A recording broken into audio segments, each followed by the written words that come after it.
For even more coverage of your team, download the free Odyssey app and listen to your favorite stations, shows, and podcasts.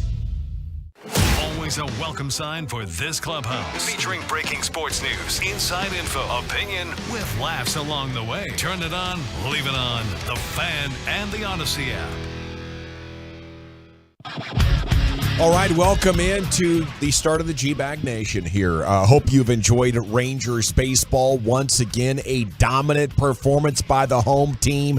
12-3 over the Royals. Martin Perez was pretty good out there today. And Joe DeHeim hit a home run. Marcus Semien was 3 for 5 with a couple of ribbies. We keep spending most of our lives living in a Rangers paradise here as they're 12-6 now, boys. Oh, yes, they are, Hell baby. yeah, they are. Our first place Texas Rangers, what Marcus Semien is doing right now is absolutely incredible. He is carrying this offense. I think it was Jared sent me a note, and this was a couple days ago, and the Rangers haven't lost since. But in the losses the Rangers have taken, he's got a sub-1 ERA, like .80. They go as Marcus Semien goes. But without Corey Seager, he has stepped up. He's been every bit as good as what the Rangers hoped a year ago when they signed him. Man, let's just keep it rolling, and the pitching's been dominant. How about John Gray? He's still set to make his start tomorrow, even after getting that line drive to the elbow. Yeah, I love how the bottom of this lineup's producing for him as well. Today you had, another 7 hits and a couple of walks. That's 9 base runners out of 6 through 9 in your lineup. I think it was something similar last night. So the stars stepping up, the role players are stepping up, and everything is going right with this Rangers team right now. It's amazing to see this thing snap into order so quickly. You know, I don't know if they're going to win 2 for every loss the rest of the way, but I wouldn't put it against them. I wouldn't put it past them. Probably go 3 for every 1.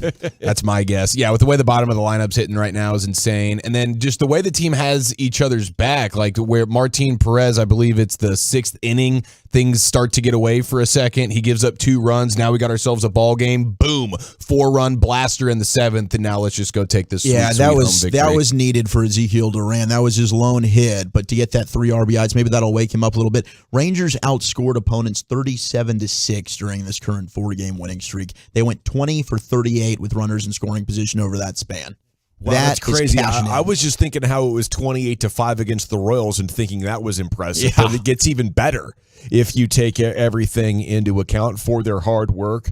The Rangers get Thursday off. They get 420 off as a reward for this amazing start. Good for them. Happy holidays. They're going to host the cellar dwelling, the dumpster diving Oakland A's coming up on Friday afternoon. Get out there to the ballpark, see this baseball team. What do you say, Brian? Get you those City Connects, man. Get you the City Connects Marcus Semien bobblehead. Yeah, why not? And then, but leave the pants at home. You know what I'm saying? Absolutely. Just get the tops and the hats and stuff like that. The blue pants we can do without, but the blue pants we can do without. We can do without the blue pants. I'd love a pair of those blue pants. I'm going to get you a pair of those blue I'd love pants. them. Yeah. I got some hookups. So you know me, I'll just walk through the clubhouse. I'll grab you a pair of blue pants. I'd appreciate Get it. some slims. What kind of 34 for now. 34. You want the kind where are you going to wear your like socks high, or are you going to have them like low? Oh yeah. Yeah, I want them low. So you want the like bell bottoms? I couldn't imagine Gavin wearing the high socks. I'll take No, them. I could. You He'll could. play at third base in Oregon. Southwest Washington technically, but I could handle it over there a little bit. I could handle my glove over there a little bit in the hot corner. And yes, back in the day, it was all stirrups. You know, there was none of this baggy pant look or pants all the way to the shoes look that kids benefit from today. Let me tell you what, if you wore your pants like all the way down to your socks, you were doing something wrong. You were a loser. Yeah, you really were. You were like the guy that was wearing a shirt when everybody else was going shirtless. Yeah. Yeah. You had to have that, and then what are you talking about over there? Just taking shots at Brian. Brian. This is what he does. He draws you in, and then he slugs you, and then he walks away. So you thought he was going to be nice to you? I did think he was going to be nice, and he takes a shot at me like that. It feels so good when That he me and jokes. that wife conversation we had the other day. You do look great in your baby dolls get up tonight. How do you like I can this? tell you I actually put on a real. you put some effort into it today. Gavin's like, where the hell you been? Kind of a deal. He pulls like, one of that's those. a nice shirt you got He's on. Where getting you ready been? for the craziness at Baby Dolls. Me and Brian Broaddus, 7 to 9, 10250 Shady Trail. Be there with all your draft questions, and we're partying for the stars, man. Partying for the stars too. I guarantee some barbecue sauce will be spilled on me. Yeah, we need to get a barbecue. That won't be the only thing. I'll be. Yeah. I'll be over there eating a couple of beers, barbecue sauce. I mean, I'll be looking at my sudden movement, boom, barbecue sauce all over the show. Well, I heard they have delicious barbecue up there. Yeah, I'm gonna give it a go. The sausage 7 to 9 though. That's not how it's gonna go. You guys are gonna shut that place down early tomorrow morning, aren't you? Probably. Well, Chuck usually does. I'm excited. Brought us along for the ride. Everyone usually is like, all right. I'll Irish goodbye. Come to, you watch me. I'm going to go take a leak real quick. I'm going to pull the Larry Lacewell when he was at the Super Bowl with Jerry Jones and I got to go to the men's room. And then he called me and goes, pick me up at the airport. He flew all the way from Miami just to get away from Jerry and Steven. He's like, man, pick me up. I got you at the Super Bowl. Get me at the airport, man. I'm coming in. Tapped out. Party. He tapped out. They'll send you home. Yeah. Congrats to Clayton Kershaw last night. He got win number 2 hundo.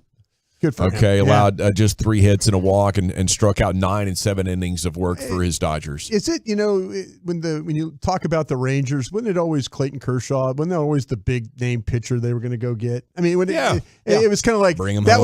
was our guy. It was kind of, we're going to get, but now here you go get DeGrom and others. I mean, heck. We just need the Dodgers to tank one of these years coming up when he's still got something left and you trade for him or, maybe get to sign him. But, He's living the dream out there, I think, and he just can't imagine leaving quite yet. But I'm not giving up on that hope. Okay, the NBA did not give up on the idea of suspending Draymond Green. Surprised by that? I was a little bit. Stomped on that guy. They should have suspended him. Yeah, what a dirty. I couldn't tell how much he'd stomped. Sabonis is pretending he's got a bruised sternum or something like that, and he's questionable for tonight. There's no way in hell he's going to miss this game. I think it's great gamesmanship what the Kings are doing there. Oh, he's got a bruised sternum, and make it. Hey, embellish it right there. Game time decision for the embellishing. They were embellishing each other. Yeah, why not? I couldn't tell how hard he stepped on him from the video, and I think the NBA couldn't either. That's why they cited the history of unsportsmanlike conduct. They found the out. They wanted to suspend Draymond Green, but they knew the evidence was kind of weird, and Sabonis did kind of grab his leg, so they were like, we're going to lean towards punishing Draymond Green, and I actually see the wisdom in it, even though I wouldn't have myself, and I defend Draymond Green in this. I think it was more of a WWE stomp than a curb stomp. Draymond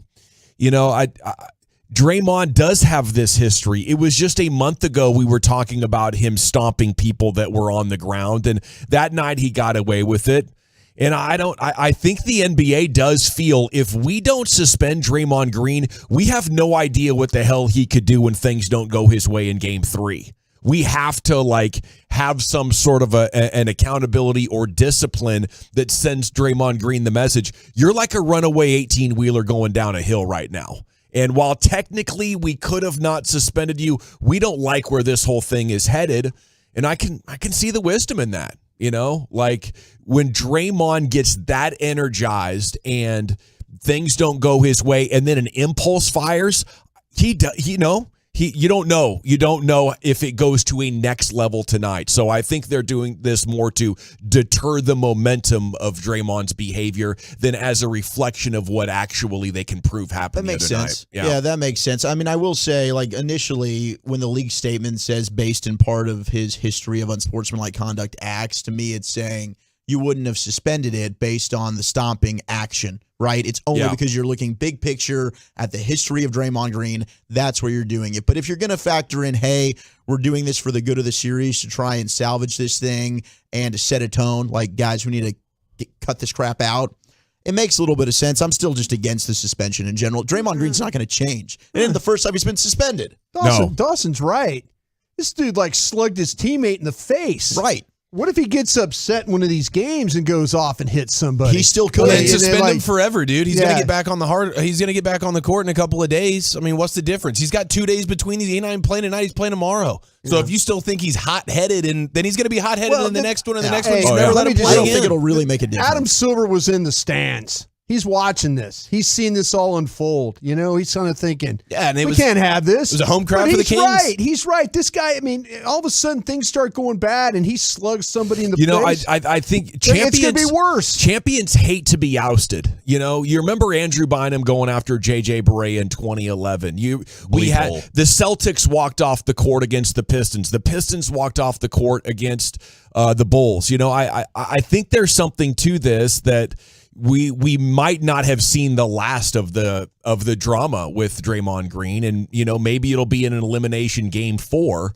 But I think the NBA was in a real tough situation here. It could have gone either way. They're going to err on the side of caution and maybe deal Golden State their final blow. I'm surprised they haven't been able to put it together. To have looked as good as they did last summer, when they were taking apart the Mavs and then winning the NBA Finals against the Celtics, I'm surprised they haven't been able to. They've been bad on the road all year, though, Gab. I know, but I thought it was a focus thing. I thought it was like a post-championship hangover, and once the playoffs came around, the heart of the champion and the killer instinct would kick back in. I tend to agree with you, and Jordan Poole hasn't been the same player, and Andrew Wiggins is still working himself back into playing after being out for so long, and he was a key reason why they were so good last year. Around this time. That's a great point. And then Klay Thompson, the inconsistencies. So, to an extent, I get it, but I'm like you. I thought they were going to come into the playoffs and flip that championship switch, and it hasn't happened yet. But again, the series doesn't start until a road team wins. So the series hasn't even started yet, boys. Cavs beat the Knicks. Dubs in 7. Yeah, we'll see. We'll see. Celtics are just dominating the Hawks, the Eastern Conference version of the T-Wolves, I think. That's a weird scene there in Atlanta. I know Chiefs got details on a player survey a little bit later on. Trae Young voted the most overrated player in the NBA by the players. So the shine's coming off Atlanta for sure after their high 2 years ago when they were in the Eastern Conference Finals. Yeah, I wonder, and he's a guy that might be traded this offseason. I'm very interested to see what the return is for Trae Young in a trade where you're selling as low as you could possibly sell him. Yeah. The players in the league are telling you how overrated he is. He's not playing well right now. Maybe he has a renaissance over these next few games and can change the narrative a little bit, but you're selling as low as possible on Trae Young if you sell him this summer. I don't think I'd want to build around him. No, that's why he's overrated, right? He's not a one. He's not a leader, right? He's not that guy that you want to build around. But I do think as a 3 or a 2, like if you were to, I wouldn't mind the Mavericks exploring that option. He kind of profiles more as a 6th man, but he's so good at scoring that he's got to be a starter. But the inefficient scoring combined with bad defense, I think, is a problem. Right, because he's far from a two-way player. But when you think about a guy who can just drain it, spot up threes, and if you're getting wide open looks like Luka does better than anybody in the sport, I don't think he'd be a bad fit with the Mavericks. Tonight, 6:30, Lakers are up 1-0. They'll be at the Grizzlies on TNT. Ja Morant, game time decision. Bucks are hosting the Heat on NBA TV at 8. Looking to go up 2-0, and the Nuggets are going up 2-0 against the T-Wolves at 9 o'clock on TNT. You can book that. That's a stone-cold lock. Which game are you guys looking forward to most tonight, other than the Stars, of course?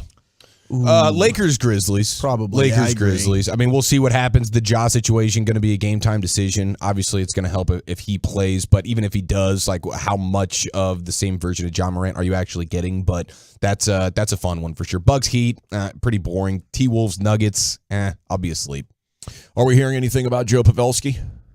Earlier I didn't. They made a transaction, right? He's not playing tonight. Yeah, they brought up concussion protocol. I'd say I have not heard anything otherwise than that. That was just a scary deal the other night, but it looks like they made a transaction.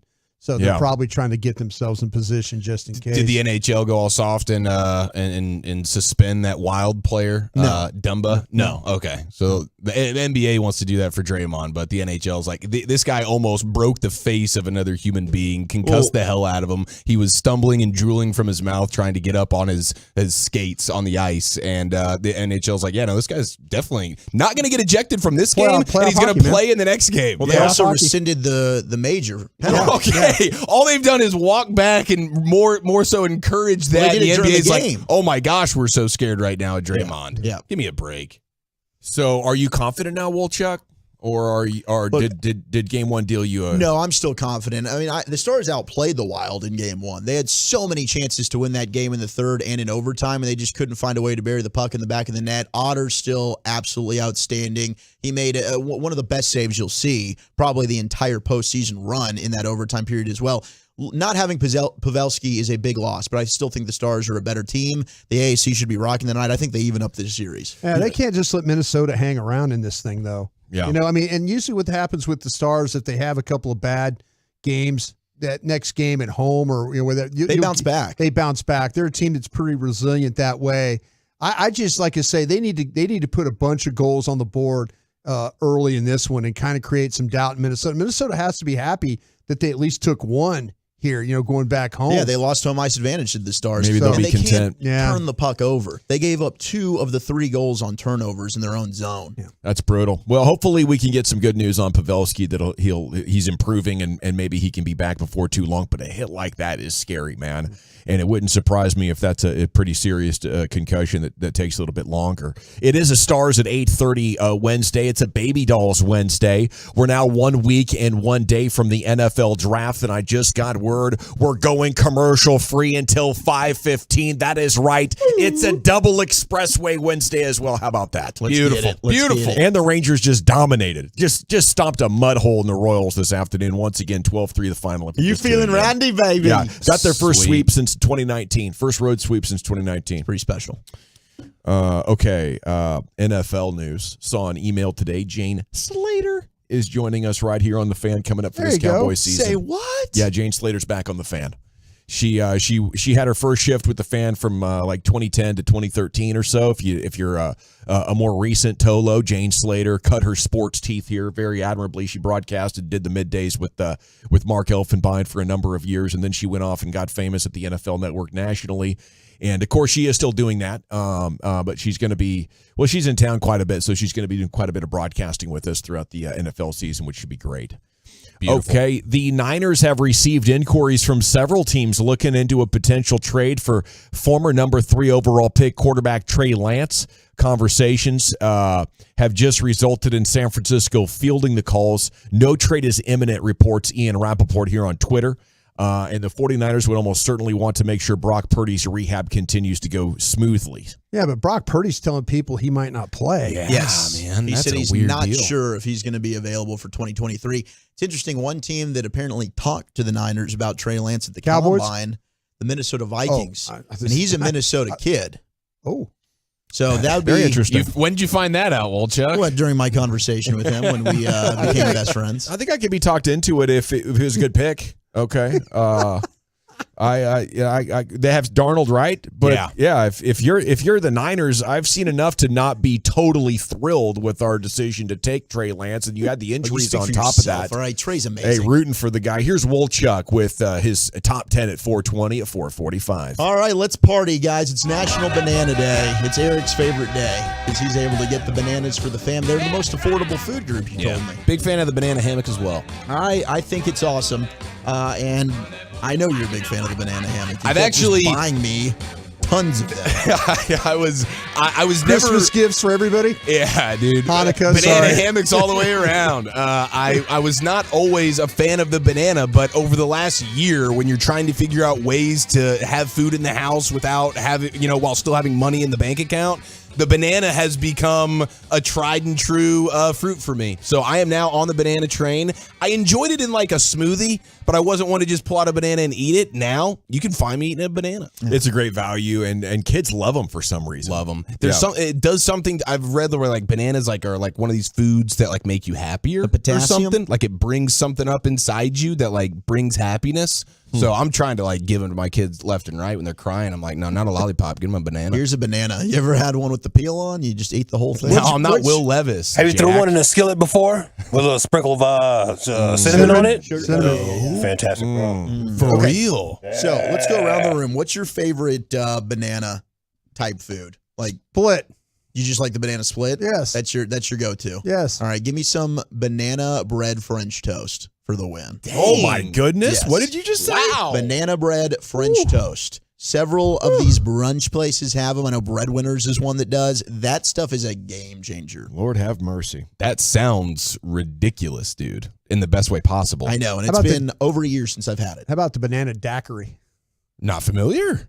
It's a drink. Ooh, the banana daiquiri. I mean, I assumed delicious. with the daiquiri, but I didn't know that was like a banana thing. daiquiris Yeah, well, I mean, you do Yeah. strawberry daiquiris. Yeah. Let's go banana daiquiri at the Dolls tonight. What do you say? I don't think they have daiquiris, but we can I'd ask. pay $125 a drink.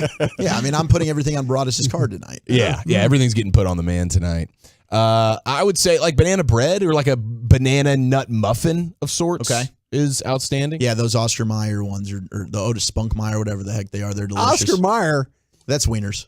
Did you say Oscar Mayer bananas? He did. Hey, he's changing the game up, bro.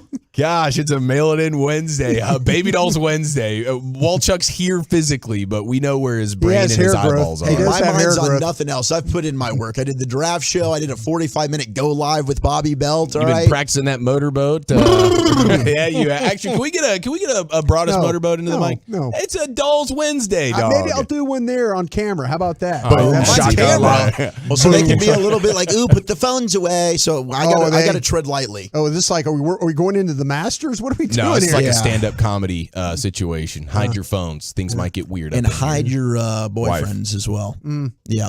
Lucius, where are we going with your favorite banana type item? Nah, I think y'all guys hit it. The banana nut bread type of situations, banana the nut go-to. muffins, anything like that.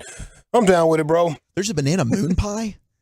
What? Ooh, yeah, the 304 Texan banana moon pie. All right, I'm looking. I'm doing the Bananas Foster thing right now because I've heard of it, but I don't know what that actually is. And I'm looking at it, and I still don't think I know what it is. So I went to New Orleans. I think that's where it originated. Yeah. And I had one there. It is absolutely fantastic. They'll put it on fire. It's like glazed with cinnamon, sugar, and all So this it's a stuff. dessert. It's a It's a dessert. dessert. It's a dessert. And it's cool. The presentation's neat. They'll do it on the side of the table. Banana peanut butter toasted with honey on a sandwich. That's from the 972.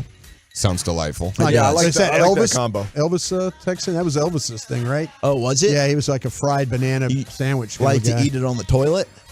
I don't know about that. Didn't he pass away on the toilet? I don't know about that. Did he? Yeah, I think he Okay. did. I think he He did. could get Okay, up. Had a rough You night. should read a book for once, Brian. Good luck with that. Get with the program, dog. The moon pie. What are you doing The over banana there? moon pie. I'm doing research, bro. I'm like here contributing. Not really. The banana moon pie is one of America's most iconic snacks, delighting all ages for over 100 years. Walchuk, this thing has had like the staying power of the banana moon pie Okay. is bleeping ridiculous. First moon pie sandwich dates all the way back to 1917 when Broadus was 20 years old. Okay, well, that They actually sounds have like that in the write-up. That's incredible. Man. something you want to get your mouth around. All right, number 10, we got the banana brownies.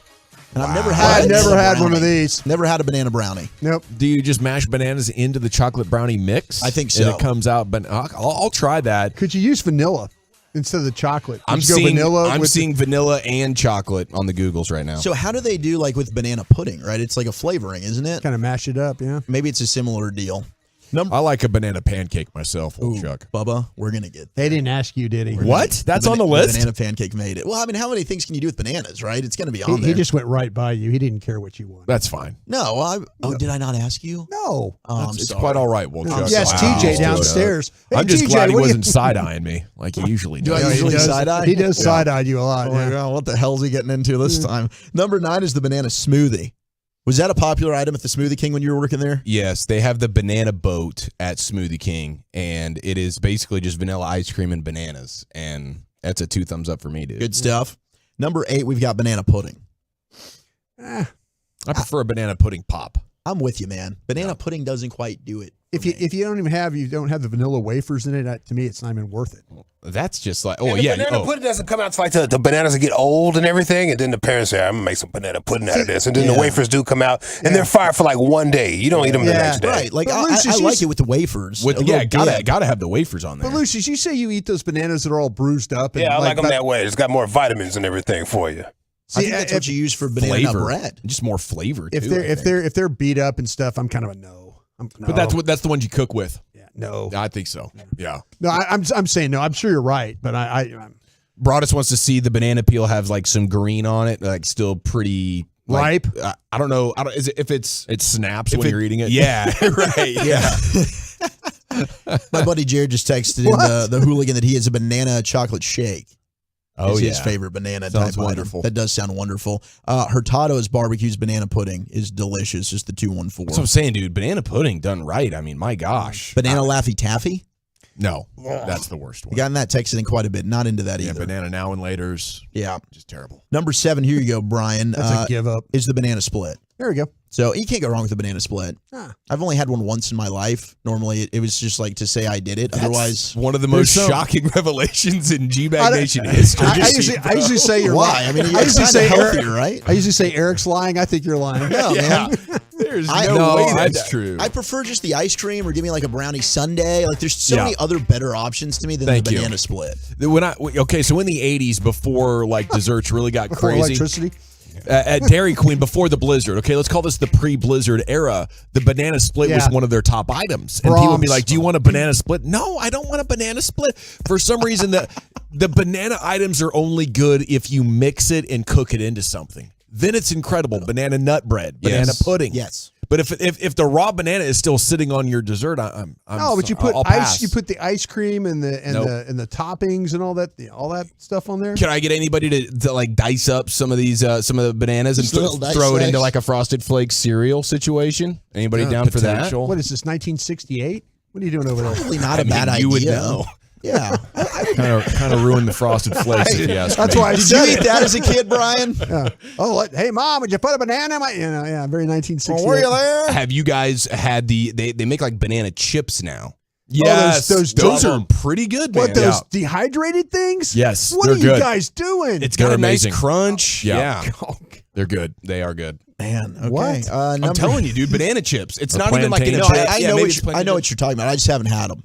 They're fried. They got Recommend? extra sugar on them. They're really They're good? Okay. Yeah. Number 6 is Bananas Foster. That's what you get table side. I would encourage you to try it out if you haven't had it. Yeah. It was pretty darn delicious. No, the Google images look delightful. Yes. They're It's Australian for banana. Australian for banana. Number 5, chocolate covered bananas. Which you can't go wrong with, especially if they're frozen. Frozen. Dude. There you go. Yes. There you Sign go. me up. Yeah. Number 4, banana cookies. You could also do banana oatmeal cookies, was very popular on the list. Number 3, here you go, Gavin, banana pancakes. Wow, that's awesome. Yep, number 3. The last 3 have been stretching. Another secret sauce for the kiddos if you're trying to figure something out. 1 egg, 1 banana, mash up the banana, crack an egg in it, stir it up, throw it in there, and that's the only ingredients, an egg and then a banana, and kids love it. I'm not going to knock it till I try it, but I'd rather them separate, I think. But hey, you might be onto something here. Yeah. I think you just made a huge mistake cooking for your kids, and you're trying to justify that. The banana and the egg, you're just kind of throwing two things together. Oh, Dad messed up. Sorry, kiddos. I was in an Uber one day, and there was a mother that was driving the vehicle, and we started, relating as two parents do. And she said, "This Scrambled is what eggs she and does. banana? You just throw, I mean, it's all together. You don't cook the egg and then put the banana in it. You're cooking the egg and the banana at the same time. You mash the banana in a bowl, and then you crack an egg in it. You whip it all up, and then you put it in the fryer with some butter, obviously, and then boom. Oh, gotta have the butter. Yeah, and it's a nice fluffy pancake, dude, and the kids would know. Now, if you've started your kids on regular pancakes and then you try to pivot to this one, you're probably going to get a side eye. So you got to start off with. So they think bananas always carry pancakes. Right, bro. Yeah, they think pancakes is a banana and an egg, bro. Are we doing the depression meals now? Is that what we're doing now? It's, Trying to have filling? Yes. Yes. Oh, I'm sorry. We're cutting all the corners possible. We are getting a lot of love for banana slices in various cereals: Frosted Flakes, Cheerios, and Mini Wheats. It's a nice play. Yeah. Here's the top two: the banana nut muffin. Yeah. But number one, the best banana item on National Banana Day is the banana nut bread. Yeah. Oh, those are different. I'm not going to fight that. The muffin. Look, you got the loaf of bread or you got the muffin. Yeah, I could see that. All right, Same there he thing, is. isn't it? Well, Chuck It's definitely not usually has his A muffin is different to bread. usually has his top 10 at 4. I don't think it is. I One's think a it's just the muffin. pan you put it in. It's the same thing. Well, they look different. So to the eye, you eat with your eyes. Sure. You're working I hard like at that. this stuff. Keep going. Well played. You'll get better. Okay. You got Slater in the bullpen ready. She's throwing heat, dude. Let's see if she can bring the ratings Eric and I brought you guys. Wow. All right, Luke. It's true. Lucius Alexander has delivered some Dak cuts here into the studio. We're going to get to these here in just a few minutes. So he was on with the Adam Schefter podcast, and we'll get some audio. Some Cowboys audio is now right around the corner. Yeah. Okay. Bill Barnwell did a bunch of mock trade hypotheticals. And an idea for the Colts, who in theory need to move up to get a wide receiver, his idea is to trade with the Cowboys to 26, and the Cowboys would get the 35th pick and the 106th pick and a 2024 fourth rounder, and the Colts get the 26th. Would you be willing to do that? Going to 35, right? Yeah. Yeah. I think I'd be open to doing that, Brian. Don't you move back, get a couple more picks? I'm always. It depends who's there, of course. That's the first question I ask myself when I start talking about trading back. Who am I trading away from? Sure. Is it, if you feel like that there's a couple positions you're looking at are pretty deep. That you're looking at potentially the tight ends pretty deep. You're looking at the guards pretty deep. So if you want to dance back, it might put you in position to grab the defensive end McDonald from Iowa State, who Dan Quinn went and worked out. And if you want to get an edge, that's kind of where you're at. You might be looking at one of these corners too. I think you're kind of taking yourself out of some positions. The wide receivers at that point, I kind of feel like they're all going to be the vertically challenged guys. At 35? At 35. The vertically challenged guys. I think that's kind of the guys you're looking at there. No, he's right about that. I talked to Jared about it, and that's what they prefer. Okay. Well, if Sandler approves, then, he knows. But I think that you're also going to get a run on tight ends. And so if you want to move back, that also might be an opportunity to snag one of your tight ends. Okay, I like the idea of the tackle you guys are talking about. Darnell Wright? Yeah, and one of the tight ends. I'm worried dropping back to 35, I'm going to miss out on one of those guys. Maybe, I'm sold on those guys pretty good. What else am I picking up there, Gab? I'm sorry about that. What pick was it? Was it pick, you said a third round? 106, fourth rounder. Okay, fourth round. Early fourth rounder. Yeah, and then a 2024 fourth. Yeah, it's not worth moving back if Wright's there because he's not making it to you. And it's right now, I don't know that he's making it to 26 anyway. But if he's there, you need to just stay put and take him. Okay, man, I'm kind of confused about the way the draft works now in this way. And I'm saying this is concerning. First night of the draft is round 1. Second night of the draft, or second 2 and 3. 2 and 3. Okay, you get that pick. And I'm just saying this. You get pick 106. You're getting ready to start off the draft. You're starting day 3 of the draft is what you're looking at right there. That pick right there could be a premium pick that somebody might want that you could pick up something else. Maybe somebody will be desperate enough to give you next year's 2 for that pick. Like they didn't like what they got in the first 3 rounds. And now they're Hail Mary. Yeah, the fourth round is always, especially the first, it's a hard one to trade into because everybody sleeps on their board after night 2. Okay. Everybody sleeps on their board, so all of a sudden you might have guys right up there in the third round that you're like, oh man, we got to grab this guy. So you want to just, it goes pretty fast. It's like pick. So if you got pick 106, that's the 4th pick in to start the third day. Might be a gold mine. It might be a really good pick to have. But the only other thing, if you're comfortable going back. I'm generally a big advocate for the trade down. I think that's a great idea usually. Now, it obviously depends on who's available at the time for sure, but especially in a draft like this where you're saying after 15 guys, you have second-round grades on everybody. So that's more incentive for me to want to trade down in general. Again, we got to see specifically who's available at the moment, but the other thing is you're punting on that 5th-year option when you're not drafting in the first round anymore. So that's the other caveat that you would just have to consider and be okay with. Well, it might not be super, super important to you though when you're looking at what position you're taking. If you're taking a tight end or somebody like that, if you're taking a quarterback, and that's the main. Yeah, if you're taking a position that's going to be a cornerback, a quarterback, a wide receiver, but if you're thinking tight end or guard, the 5th-year option might not mean much to you. Gotcha. You know what I'm saying? You are listening to your home of the Cowboys, the draft coverage next Thursday night, round 1, rounds 2 and 3 on Friday, and then day 3 on Saturday. And we're going to get to some Dak Prescott audio here in just a second, but we need to pause 10 seconds for station identification on 105 through the Fan. This is the exclusive home of Dallas Cowboys football. KRLD FM and HD1, Dallas, Fort Worth. Let's go, Cowboys. Always live on the free Odyssey app.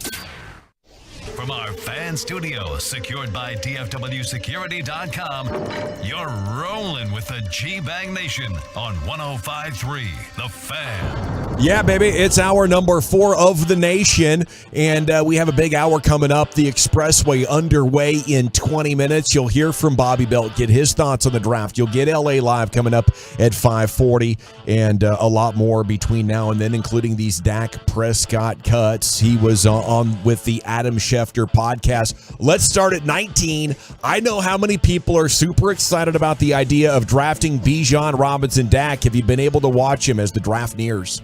Yeah, I mean, honestly, second to Mississippi State, I'm a Texas fan, so I've seen a lot of his game when they've been on Saturdays and able to watch him, and just a super talented guy. Not only is he great running the ball and has the speed, but has the hands and the route running ability. And, yeah, I mean, that's all mock drafts. I don't pay attention to all that stuff, but I do know he's a hell of a player.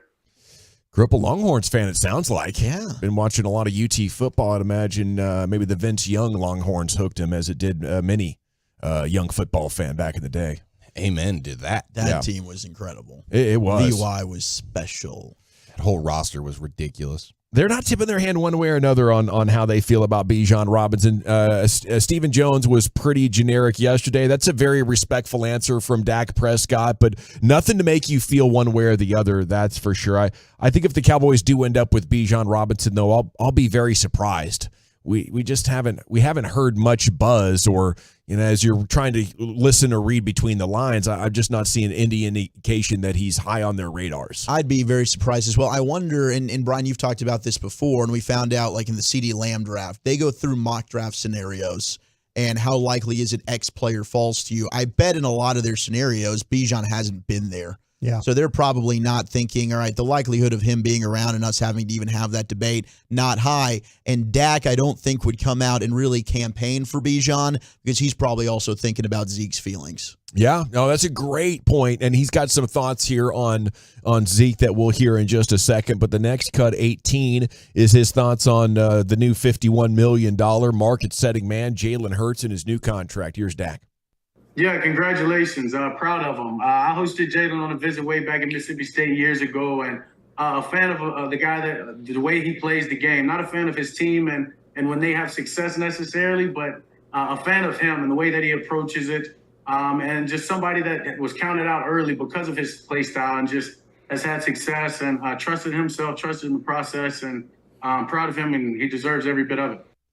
It's cool how a lot of these guys know each other from the camps and the recruiting visits, and it's a small QB fraternity. But Dak knows what that means. He and his agent know what that means. If you can wait this thing out, maybe by the time they get it done, he could be sitting at over $60 million per year. So as a player, especially a franchise quarterback, it would just be so exciting and thrilling, to imagine the kind of wealth you've accumulated and what you can do now with a foundation, with your family, with whatever you want to do now. That's the kind of money that just brings, really a top of the food chain type of bucket list items into reality. $50 or $60 million a year, and at quarterback, they're protecting you, and it's only going up. Who knows what it could be by the time you're 35? We're going to see a $100 million quarterback one of these days. You're right. Guys will make $2 billion over the course of their career. It's not too far off as the pie just continues to get bigger and bigger. Okay, 17 with the Commanders being sold. Dak, what is it like when you play in Washington? Yeah, honestly, my experience to play in Washington, that's where I got my first win. So little biased there. I like to go back there. But honestly, every time the Dallas Cowboys go in my years, and I'm sure it's been in the past, it's probably 65, maybe 70% Cowboy fans. So it's another home game on the road. So, hey, I'm a fan of it. We can keep it that way. Yeah, he's been owning the Commanders outside of just a couple of games. Has he ever lost a game there? I mean, I have to imagine they lost the game that he threw the ball directly to. Oh, yeah, this past year. Did they lose the last game of the year this year? They did. But other than that, I don't think they'd ever lost. Yeah. Like he's never lost to Jalen Hurts and the Eagles. No, the teams have that, but like Cooper Rush lost that game. That one so much time. Yeah, one Dak, yeah. Is there a possibility Zeke could return to Dallas? Here's Dak Prescott. I'll tell you, that should be nice. That should be nice. And I know myself, and I can tell you there's a lot of people on not only the team, but in the organization that would love that. I'm sure Zeke would as well. So we understand that this is a business, and as you said, the markets change and things go up and down. So it doesn't always work out the way we see it. But hopefully that could happen. Hopefully that could happen. Zeke wants it. A lot of players in the team want it. I'd love for it to happen. But there's just it's so tough to imagine a running back who can't help you on special teams being your third running back. The team has talked about this so many times over the years as being a real deal breaker when they're building out their roster. He'd have to be a fullback, but even then fullbacks play special teams, don't they? Right. So what's the percent chance to you, Brian? 6%. Yeah. I'm not I think they're moving on from that. I haven't got any type of. I know Dak. You mentioned it earlier, Zach, that he's trying to be positive, trying to pump up his former teammate, and stuff like that. I just feel like the Cowboys, if they were interested in bringing him back, they would have said, "Okay, we will bring you back." And they said, "Well, we don't want to give him an offer that makes him look bad or something like that or disrespects him." Well, if you sign him back, you're gonna give him basically the same contract that you're trying to get him to get, if you're asking him to take a reduction. So to me, I'd see I said 6%, just kind of tongue in cheek. I don't think there's any way he comes back. Me either. I'm pretty much at a 0%. I don't think that it happens, and I think that he probably won't sign until July, June with a team, if at all. These are the jobs for young, hungry guys that are willing to go throw their bodies around and are happy to be standing on the sideline, not a guy who's had a kind of career that Zeke's had. Right. Some guys love football so much they don't want to go away from it, and that role might sound good to them, and if I think he's tough enough, he's a good enough protector of Dak, and I think he's good for the morale in the locker room. I think that he genuinely makes it a better place. And I remember Des talking about when they lost to DeMarco Murray, how it was a drain, like they'd lost their heart, because of how much they could depend on DeMarco Murray to be a real tough football player. And I wonder how much the heart of the team takes a step back if you don't have Zeke. I just think you can be the heart of the team when you also bring some production value. And at the time, DeMarco Murray was still bringing that production. Zeke has not provided that. Like, you had the chance. Your heartbeat of the team was your running back for 2 full quarters in San Francisco the night that you couldn't do anything offensively. It's like what type of spark did he provide for the offense when Tony Pollard went down and they didn't trust anybody else in that backfield? So here's Zeke every single play, and the offense just can't seem to do anything. It was brutal. It really was. And if you go back and watch that second half, I think you see a player that really didn't have a chance of creating any space for himself. No, and like I said, if they were worried about disrespecting him, they made it known. I mean, you've already cut the guy. Just move on. Yeah, you don't need to worry about that. Yeah. Okay, what type of player? Here's Dak, though, on what type of player teams would be getting if they do sign Ezekiel Elliott on the Adam Schefter podcast. Yeah, an amazing person. And the player, you turn on the film and you see a tough guy, a guy that is epitome of how to be a professional, of working hard, leading by example, and then just an awesome guy for the locker room. I think that's something that he brings that people don't understand. The leadership and the culture that he can bring to a team in a locker room is special, and I envy who's going to get that next. Okay, and then his thoughts on losing the offensive coordinator Kellen Moore and one of his best friends and running back for his entire career, Ezekiel Elliott, in the same offseason. Here's some more Dak. It wasn't easy, put it like that. As you said, starting off the first news, Kellen, not only Kellen Moore, but offensive coordinator Doug Nussmeier, just two men that have grown with. Me and Kellen, since I've been drafted, created a relationship as teammates, and then for that as a player, coach, and at the end of the day, a brother. So just seeing him leave was tough, but happy for him, happy for his new opportunity. And then Zeke, that one still doesn't feel right. Going in the facility, starting off-season program, been my locker buddy for years, and just a guy that I'll go to war with and do anything for in this world. And it's tough not going to work with him now, but he's somebody I support. He won't be a free agent for long, and I don't understand why he still is. But it's been tough. But with change is good as well. So I've got to embrace what we've got moving forward, and I'm excited for it. I think the awesome thing is Dak is such a great leader. They'll forge new connections.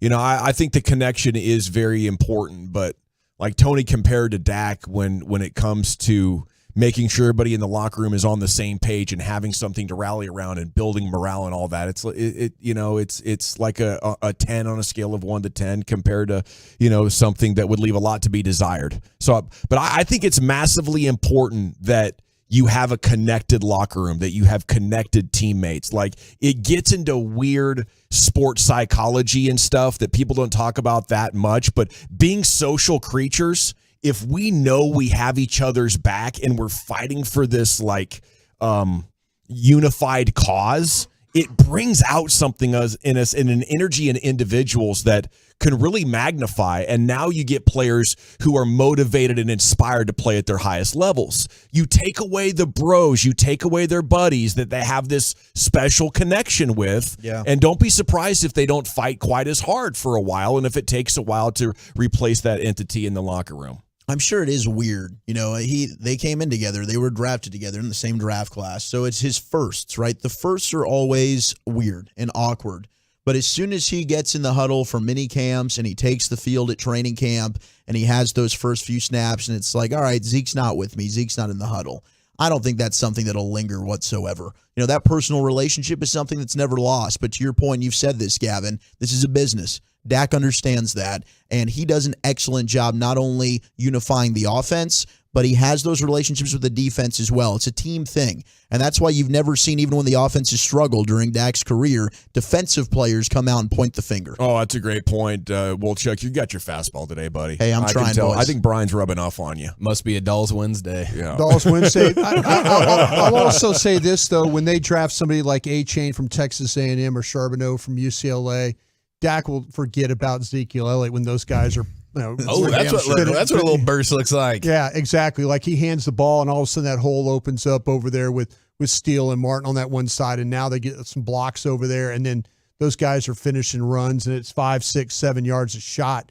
Instead of plays blocked for 7, it goes for 3. Mm-hmm. That's the reality for Dak will set in real fast when one of those guys comes in. Life comes at you fast. And they'll with him and Pollard, whoever they draft. 817, bring him back as a secondary running back coach. Maybe there's a future in coaching for Zeke. And, is Zeke a Ring of Honor guy is another question out there as well. And I think so, but I don't know. It's sort of weird to know exactly what that's going to take. Having Brandon Cooks on the team, here's Dak Prescott. It's exciting. I'll say that. It was very exciting to throw with him today, and the guy is different. That is real speed. We're blessed to have him. Hey, it all works out for us. That is real speed. Yeah. Shots fired at every other wide receiver, but it's different when you look at the film, and I just hope that it comes to fruition in a way. James Washington had great speed too. I think Brandon Cook's a little bit different, though. Yeah, a little bit different. And I give the Cowboys credit. They drafted a receiver that's kind of like looks like the receivers that are going to be in this draft, where they traded for a receiver that's shorter but proven. Now what you have in Cooks.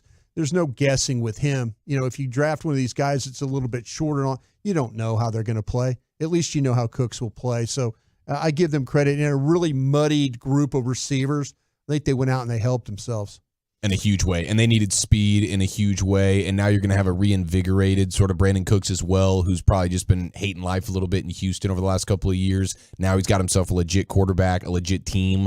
This is going to be sweet, man. That was a home run trade for them. Okay, it is the G-Bag Nation here on The Fan. Could that Mav possibly be back? And what about replacing that spot with this guy? We'll talk a little bit of Mavs with you and get into the Expressway. 35 minutes of uninterrupted sports content. Bobby Belt talking Cowboys and the draft coming up at 5:30 right here. It's the G-Bag Nation on 105.3 The Fan. Got to chat Men's T Clinic, though. It's time to give your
on a Baby Dolls Wednesday. 10250 Shady Trail. Get up there tonight after the show. Hang out with Woolchuck, and Broadus is joining him. Broadus joining Woolchuck there. It's a dangerous duo at Baby Dolls this evening. Tiger Woods had an ankle surgery. Timeline on his return is uncertain. I thought you said Tiger Woods was going to join us up there. Yeah, who knows? Wouldn't be surprised. Then we're going to hang out at the Waffle House after that. Wouldn't be the first sports celebrity we'd seen inside those halls there at Baby Dolls. It's the place to be. Okay, Rangers finished a sweep of the Royals. It was epic. Jonah Heim went deep. 12-3 the final. They just destroyed him. Martin Perez in the bullpen were really good. I think he went 5 1/3, and the bullpen came in 3 different guys. Spores, Hernandez, and Leclerc were great. And Marcus Semien was 3 for 5 today. It's just unbelievable how he's stepping up. He's had a great series. Yeah. He really has. And, it's nice to see him. Even, some of the bats there in Houston, he was, what they say, barreling it up. He was getting, he's making good contact on the ball. Kind of had some unfortunate outs, but man, he's seeing it well, and he's making these pitchers pay. Coming into the game over the last 6 games since Seager went out, he'd reached base in half of his 26 plate appearances. Yeah. So now you can make that over half of his last 31 plate appearances. He has more walks than strikeouts. And he's been dominating. Last year, of course, he did not homer until May 28th, and he was hitting 200 under June 1st, so a little bit better out of the gates this time around. Yeah, and that was something 13, man, with runners in scoring position. They were brilliant today. Yeah, and the whole team's been dominant with runners in scoring position to this point in the season, which has been special. And I don't know if you guys mentioned this, but I saw Jared tweeted out over his last 6 games. Marcus Semien, 11 hits, 11 ribbies, 10 runs, 5 walks, 3 homers. Just nasty, man. On fire. That is very nice. Okay, story about Bally Sports Southwest. They have officially missed a payment, and now MLB and the Rangers can take him to court. Okay? They're not taking the law into their own hands, which they probably want to. They're taking him to court just like Doug Llewellyn would recommend.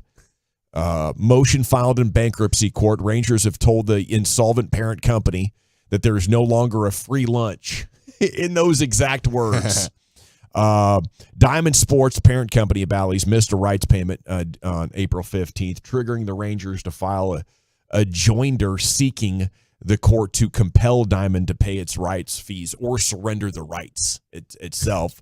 Now, Diamond's asking for a renegotiation, which sounds insane. Can we give you less? We can't afford this anymore. No, you can give us our damn rights back. And evidently, they're airing the games without paying for them right now and charging advertising. The ball's on these Diamond Sports guys, Brian. I'd like to go slap them around if I was Ray Davis right now. I'll tell you what, though. I mean, I'm the idiot though that went out and got the whole Bally's thing and all that. You fool! I What know. an idiot! I mean, And that Bally's app doesn't even have the Rangers. no, and that's what I'm saying. I was like, I have the app too. I didn't pay for the whole thing at once, so I But could cancel it. That's what. That's because you got your wits about That's you. a heady play. Can I be part of the lawsuit? Do you think I can jump in there? You got a think- case, I hope bro. so. I have a You got a case. case. But yeah, that's the whole idea. I was thinking, we always kind of talk about you're famous for this. I'm looking at you. You're famous for the, hey, DM me and I'll let you know how to get around the thing guy. Oh, yeah. So I thought, well, you know what? Should have Gavin's, DM Dawson. that's what I'm saying. Gavin's kind of the, hey, DM me guy. I'll be the guy on the show that's responsible and There pay you and all go. that. So we have some Yeah, good balance. man So with some integrity. that No way free we don't- lunches around here. Yeah, we don't get bad karma. Look who's got bad karma right now. I got no way to A watch straight laced guy. Hey, I just want to watch the games. That's I'm what watching the saying. advertisements. I'll tell you what. I'll buy some of their stuff. Jared and Hixie and Pease and those guys, everybody's doing the broadcast and stuff, doing a Dominant. hell of a job. I don't are. mind listening to them. I really don't. They found a way to work in Denver omelet multiple times into the broadcast today, and I think they set a major league play-by-play record for the amount of Dick Hauser drops. Dick Hauser used is to be with the Royals. he's a big Royals guy, Yeah. and Jared, I believe, said Dick Hauser 150 times in one singular inning today. It was radio gold. Well, those guys, I wouldn't put anything past them. They're a great team, and you can tune into Friday night for their next exploit, 6:30 pregame against the A's right here on the Fan. Okay, story about the Mavericks here. Callie Kaplan, Morning News, writing about Christian Wood, and is there any chance he comes back? Nico Harrison gave a very short answer about him and his future. The only thing he was shorter on last week was talking about the anti-tanking investigation. He noted how efficient he was offensively, but you got to play on both ends of the court. And he said the minutes aren't up to him. That's on the coaches. But Callie noted in the story that when Wood was in, the defensive assistant, Sean Sweeney, had to stand up and call out all of his defensive rotations constantly when he was in the game. Only Maverick that he had to do that for. I'm standing up and telling you where to go on defense constantly. And she noted that Wood's streak of never making the playoffs is still intact. It's something we didn't talk about. But remember how big of a story that was last year when they traded for him? He was like, yeah, I'm finally somewhere I can make the playoffs. Let's go. Got to make the playoffs. Yeah. And it's like Christian Wood comes to your team, and again, you don't make the playoffs? Is he some sort of a cooler? If they bring him back, to me, it's we don't know about Jason Kidd being here. Okay, because you look at what Jason Kidd's preaching, it's defense. Christian Wood's individual defensive rating, he allowed 116.7 points per 100 possessions. That ranked last among all Mavericks who played at least 30 games. Nice, man. So as good as he is on offense, if you want to be a good defensive team, you can't have him. I just remember being, at that final, the one game where it all came together, where it was the game before they started to tank. And I remember sitting there, and watching Kyrie physically shove him. Like he was on defense, he just pushed shove him through in the him back where he needed to be. Shoved him into defensive position. It's like a linebacker coming up by the belt. You move a defensive lineman over. Tap him over, whatever. But, he two-hand shoved Christian Wood into defensive position is what he did.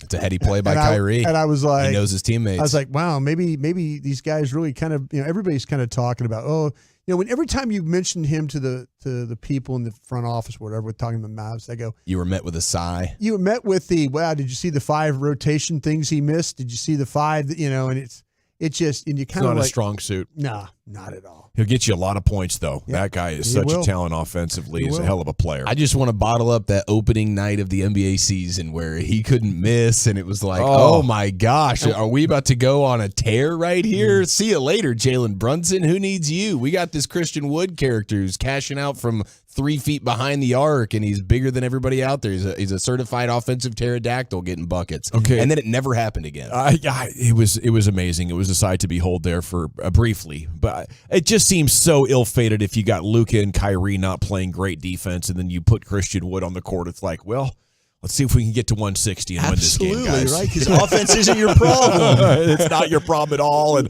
boy, the Phoenix Suns made it look amazing last night. And I was thinking while they're putting on this show, this is kind of like how the Mavs should have felt. Like, hey, we're just throwing everything in, and this is funny because I'm a superstar in space because I'm on the court with 2 other great players, and it just never came together like it did for the Suns in very impressive fashion last night. They even their series. I want to talk a little bit more association as we bring in Bobby Belt now here on 105.3 The Fan. A good afternoon/evening, Bob. How the hell are you?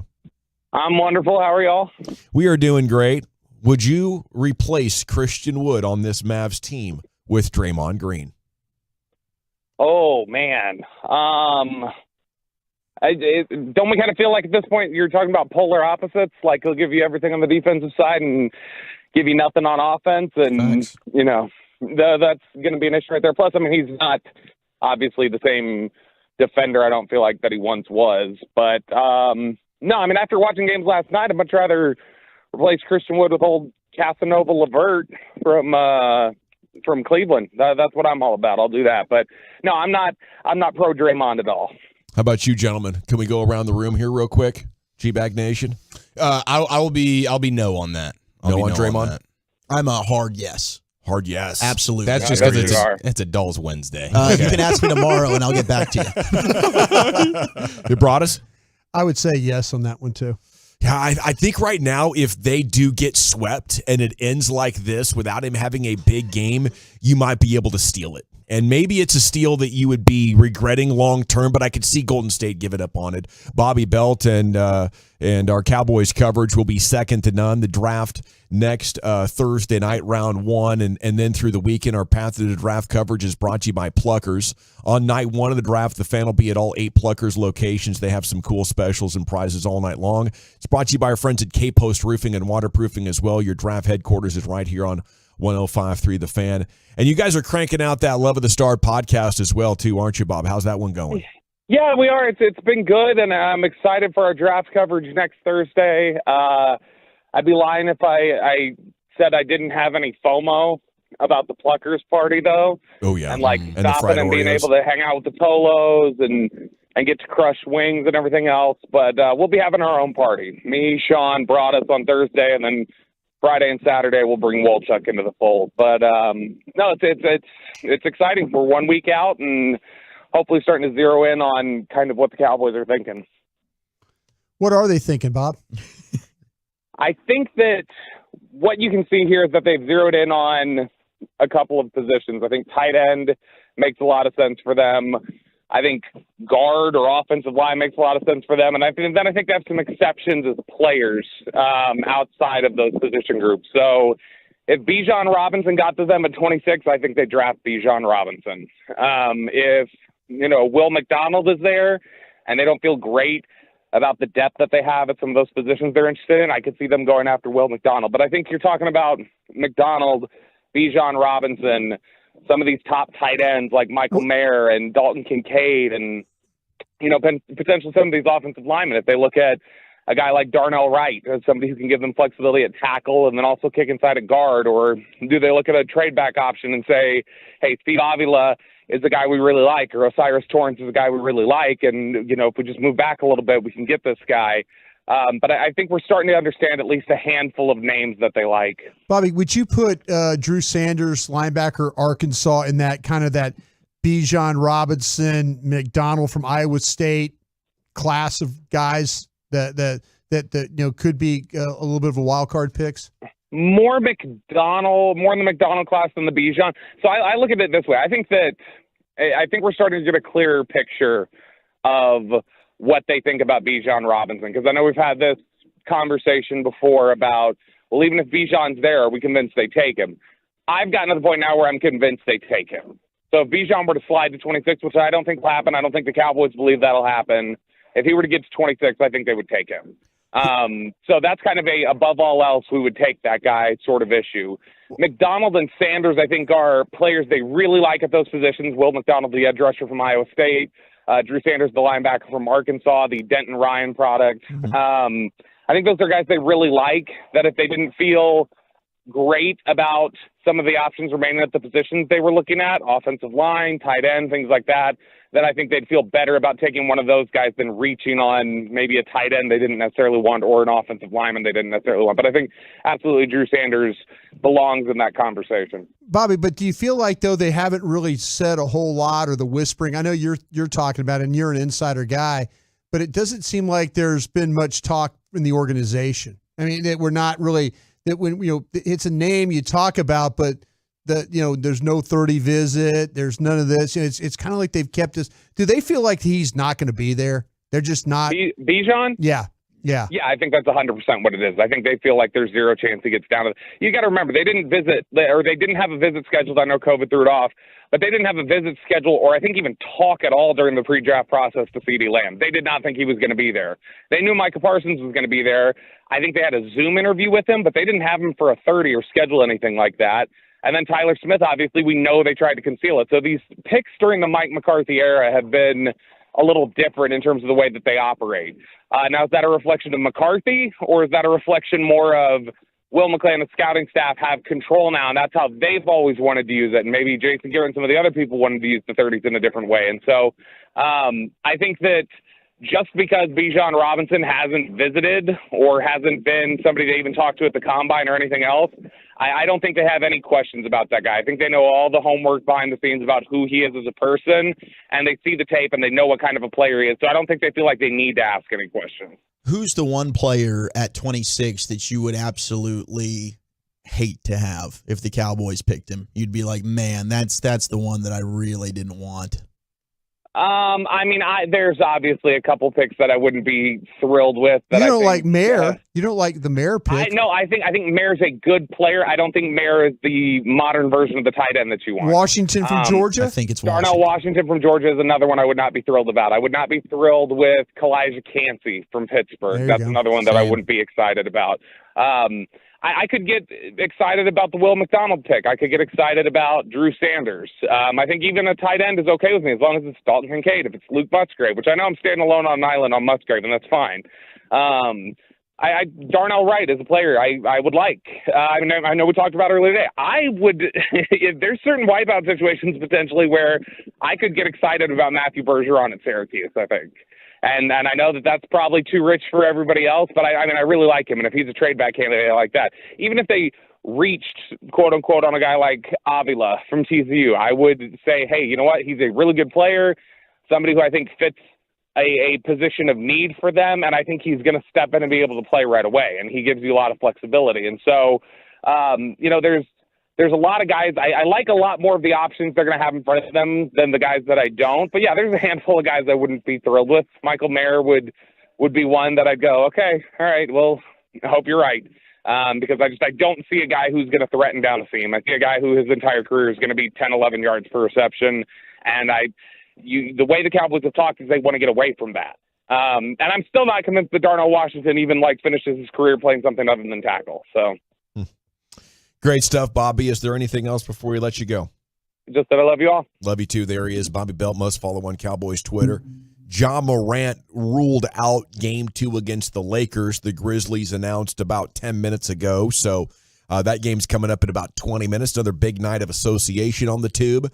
You're going to have, obviously, the Dallas Stars coming up at 8:30, and the Rangers kick some serious tail today. There you have your sports. Here, it's now time for LA Live. Here's Lucius. Yeah, let's go back to the 90s and do a What Would You Do in LA Live today? Well, all right, you squares. It's time you smoke. Fire up this funk and let's have it. That's weed. It'll make you dance to some of everything. Everybody get high. 5 times. This is the shit that pisses me off. I don't want to hear you had your ringer off because you already know how that situation goes if I call you and you don't answer. That's the shit that pisses me off. Now, if there was a emergency, you got your ring off and you can't hear. Sorry, baby. Wow. Yeah. I apologize. Really, yeah. That ringer was driving her crazy. What can I do? Can I bring some Popeyes? Yeah. Was that wifey on your voicemail? Hey, but Hey, but listen. Right here, she got a little sexy, though, when she said, that's the shit that pisses me off. Oh! He did something cute there. A little scream at the end. Yeah. I'm like, my bad, baby, my bad. You know I be tripping. You know I be tripping. I'm pretty sure there's a bunch of messages like that on my voicemail right now. I gotta check. Yeah, that's why I shared it, because I'm pretty sure we're all in the mix a little bit. You know, I keep my phone off. Matter of fact, my phone is ringing now, and it's the boss. Damn.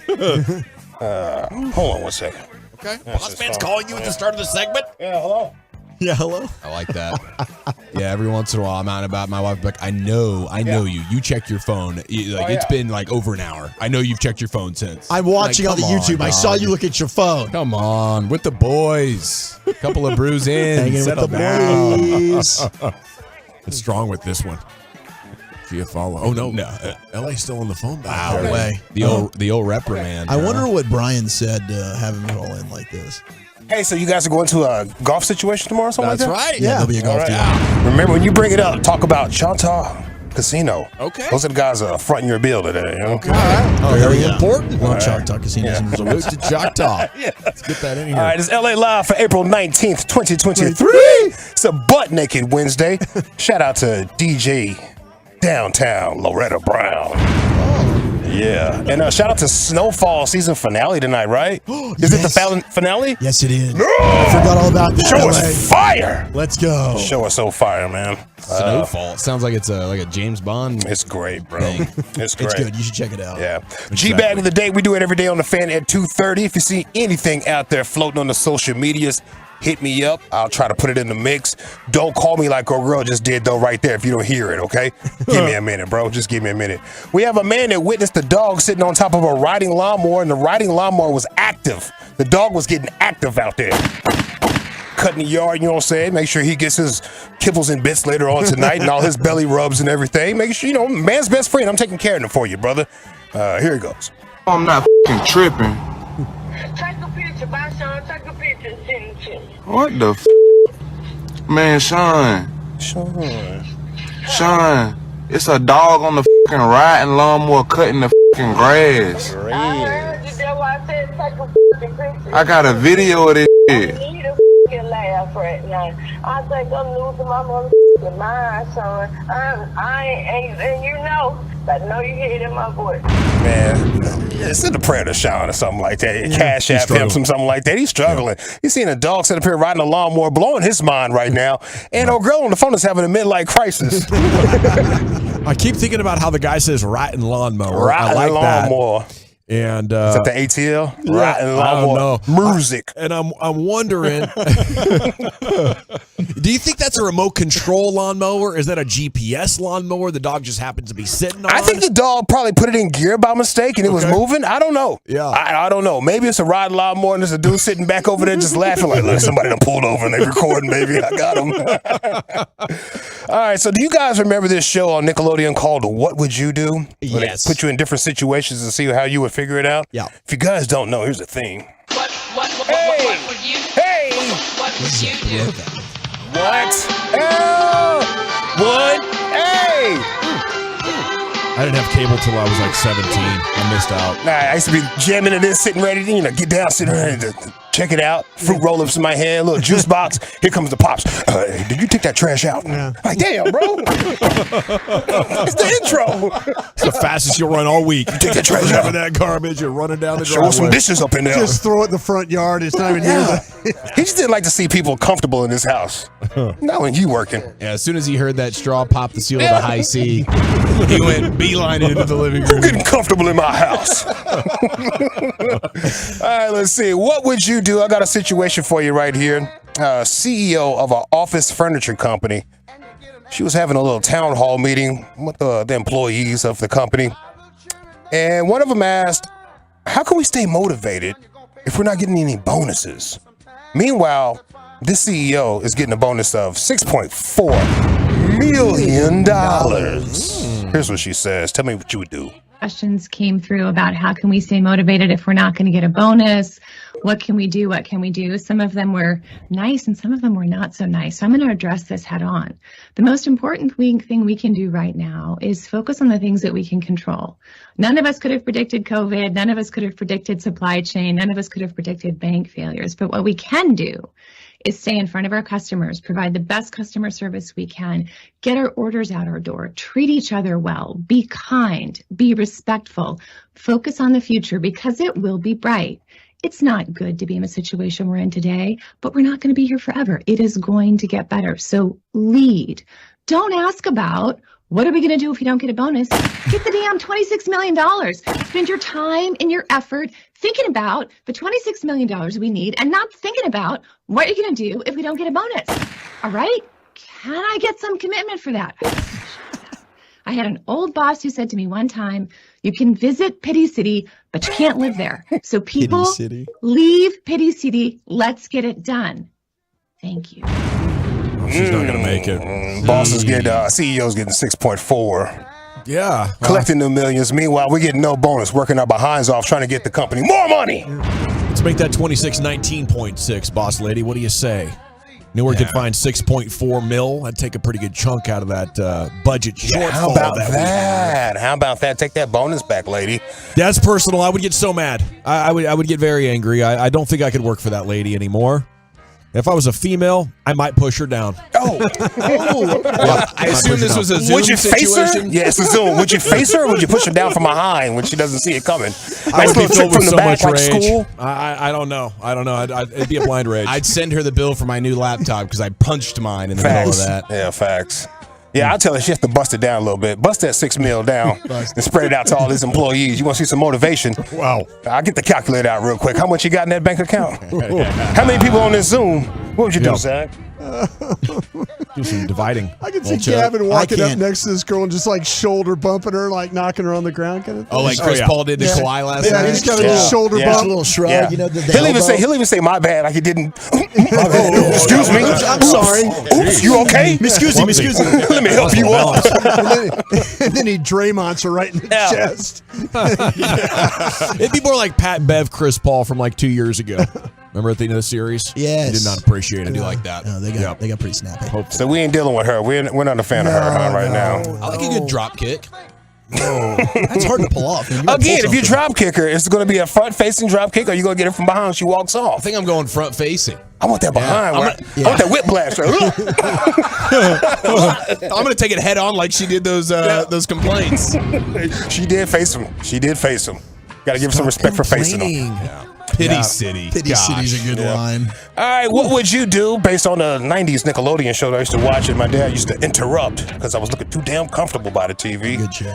Let's see. This man went through his girl's phone, found out she was talking to her ex. She offered $1,000, though, for him. Forget about it. Hey, forget about it. I was making a mistake. Forget about it. What would you do, fellas? And I done went through this phone. She texting her ex. Like, I don't want to hear that man. No, that, bro. Babe, it's not what you No. mean. It wasn't that Bro, serious. It was not that serious. It was bro, not I done that went through your phone Babe, I and am you so still sorry. texting Please your do ex. not leave me, please. Bro, get the fuck off me. It's It's not over. that serious. I'm so sorry. over. Baby, I will give you $1,000. Why the fuck is you crying?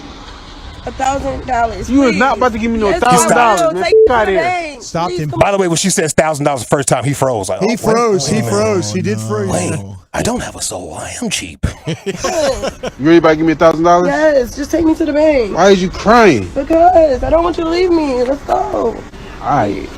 All right. All right, now go ahead, delete that man number, and we get your number changed tomorrow. Okay. Oh, no. So you have her take you to the bank, you collect the $1,000, and then you're out. Yeah, I think that's the only real play there because if you get the $1,000, you stay with her, she's going to end up, It'll happen again. It's going to get back into her pocket in some way. I mean, that's just the way it goes.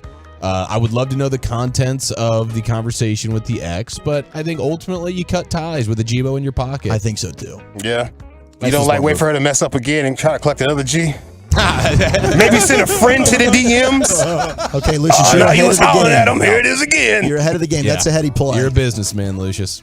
It sounds like she's got a pretty good budget for resolving these kind of issues. I would say, yeah, she's a fixer. He's got some spendable income. He's I'm got some- sorry, babe. Oh, my God. Got some Jerry Jones to her for sure. I don't want you to. Hey, Why are you crying? I hear you brought us.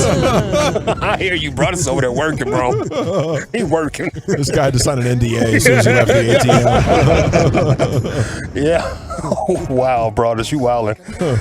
Let's see. All right. So we'll keep the girl. We're not. Oh, you guys are getting rid of the girl. Is it her place? If it's her place that I'm staying at free. You have no choice. You got to sleep on the couch and keep the house clean and can't be playing video games when she first gets home. I think there's value in pretending like the relationship's fine, but internally you're checked out. Yeah. So if she continues to do that, but you're like, I'm good. I got a roof over my head. There's a lot of relationships out there like that, by the way. Yeah. At some point, you got to make your own business decision. All right. How about this one, fellas? What would you do?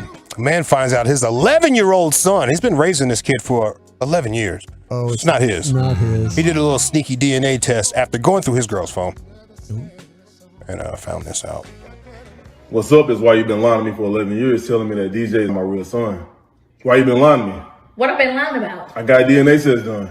A DNA saying what? Saying that he's not my son. Let me see this DNA test. You don't need to see it. I saw it. How DNA test gonna say? How that you gonna be your son lying to ain't me your for son? 11 years? Why would you do that to me? Like, what can you say for yourself right now? What made you get a DNA test? Because I went through it. And why? Talking about me, laughing and bragging, 'Cause he's telling your Mexican. friends that I have no idea that he's really not my son. You know what? You're Take more test about on me our going son. through your phone than you lying to me about my son I'm not just trying being to mine. figure out- I'm Are just you trying to kidding me figure out right what's now? why. Are you kidding me right now? You care more about being humiliated and me finding out that our son is not really my son But you and been that he beating has him? a different You been father. calling him? What are you talking about? Does it matter? It Does does matter. been Are you taking care of crazy? him the whole What do you time? mean that absolutely matters? Like you don't see anything wrong with what you doesn't did? matter. You don't see anything wrong with what you did? The love is really You've been lying to me? You've been sitting here lying to me for 11? The love is real.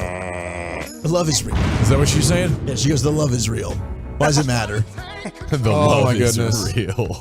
And she was texting with her friends making fun of him? Making fun of him. Girl, I got a sucker right here. He's a cash pig. What do they call him? A pay pig. He's a pay pig, girl. Man, that's heartbreaking. He's over here taking care of this. The good people in these situations, you can tell they're heartbroken. They're like, what are you doing all this for?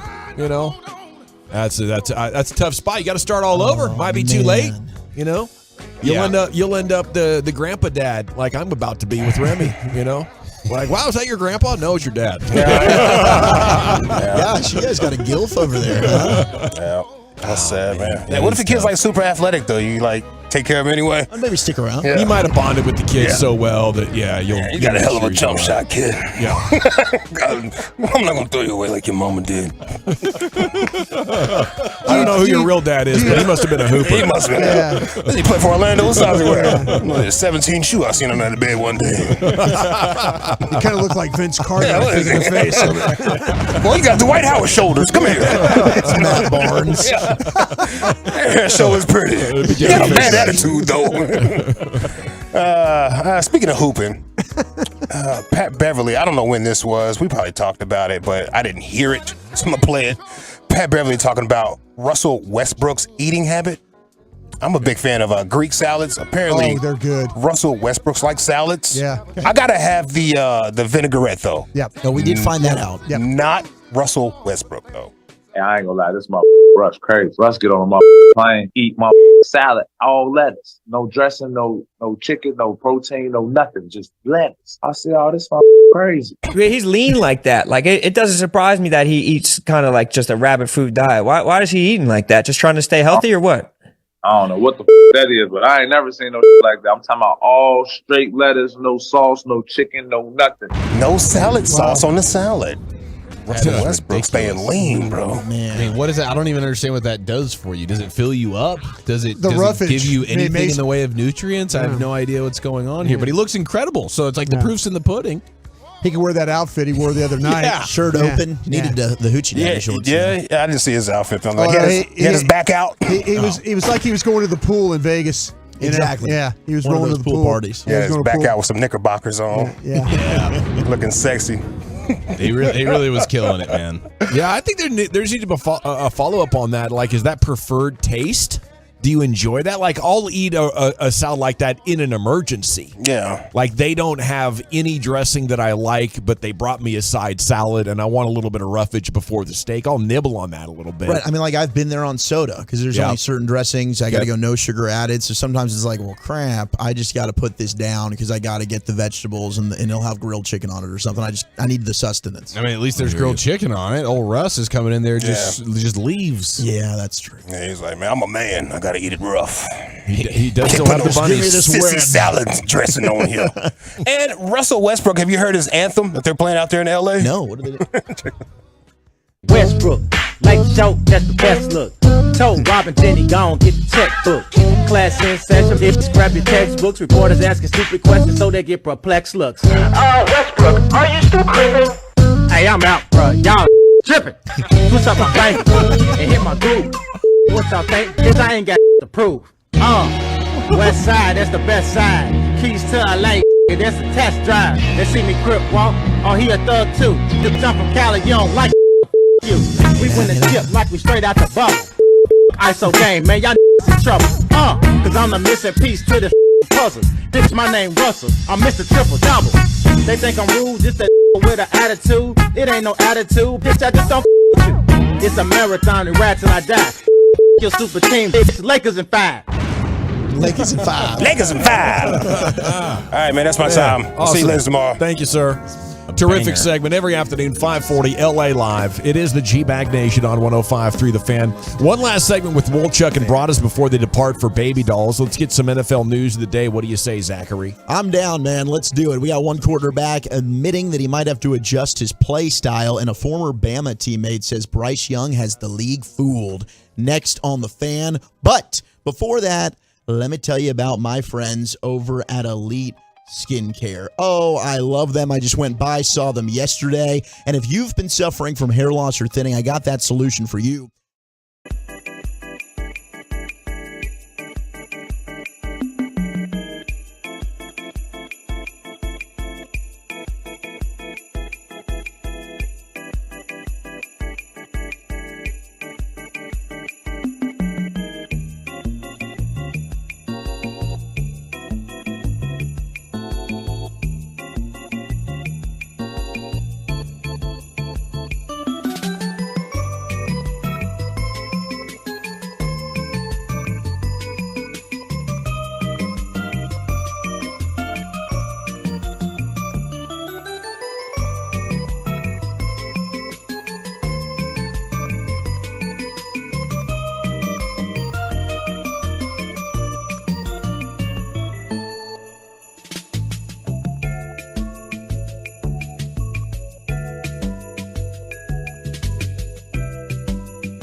We got NBA and NHL playoffs. Hopefully the Stars can get this going.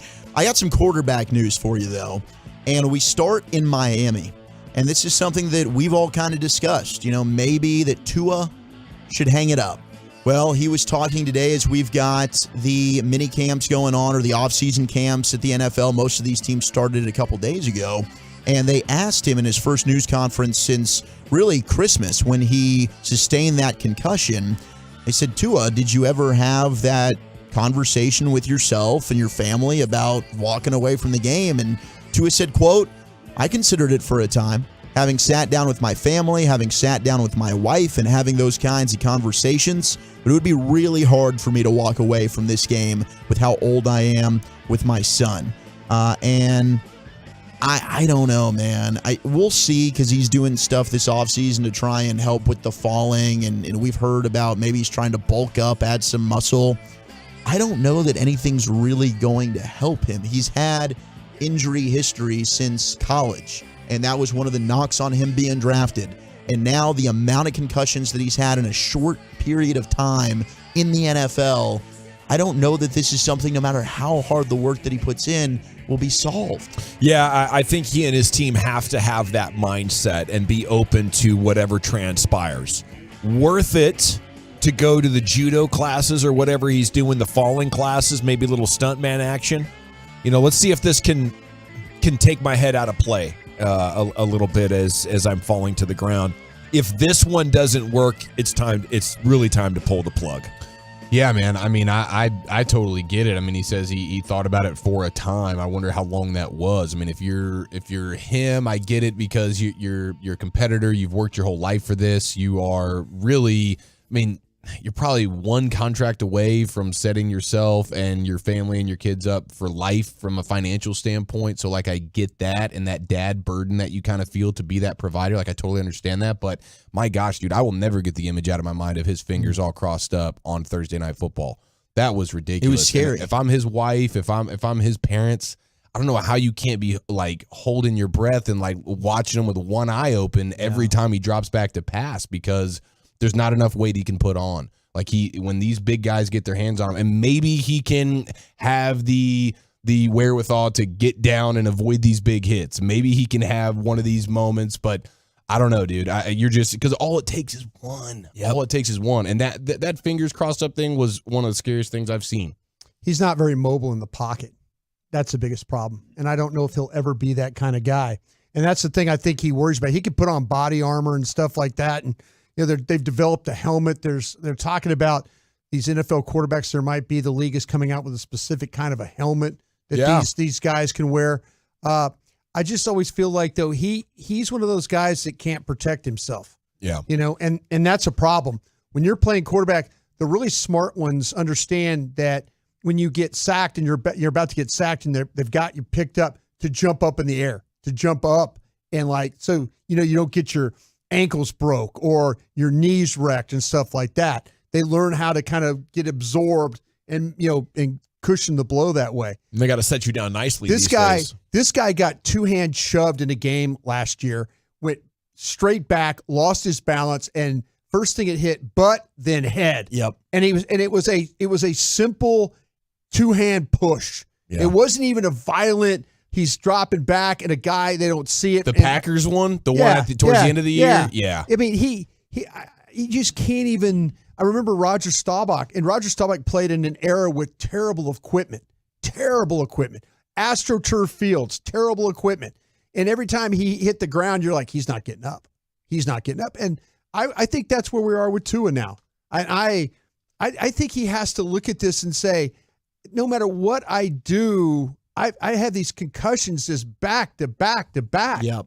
And it's not going to get any better. It is so tough to weigh, though, Eric. I mean, you make a good point when it comes to, I'm so close to being able to set my family up for life. He played so well. That team was one of the better teams in the AFC with him healthy. But is he? But exactly. But is somebody going to take, they're going to take an opportunity to pay a guy that is concussion prone? Well, if the falling practice works for a season. Yes. Like if this season, if he's able to be clean and he puts up numbers and stats again, then yes, he will cash in. They gave Bradford deals like 7 Well, years and 5 his was a ACLs. knee. That was a wreck knee situation. To your point, Brian, does it outweigh He can't the take a long-term health risk? And it's no. He can't take a normal quarterback hit.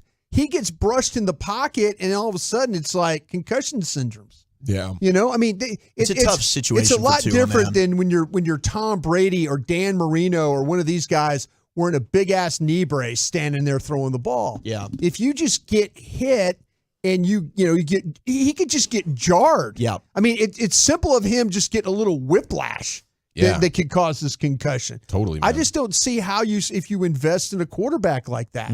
I personally, they committed to the 5th-year option, so they committed to him for not only this year but also for the year after. Maybe he gets one franchise tag at $30 million, and all of a sudden he's doubled his career earnings and life looks grand. I would still have that in mind if I'm Tua because the payoff is huge.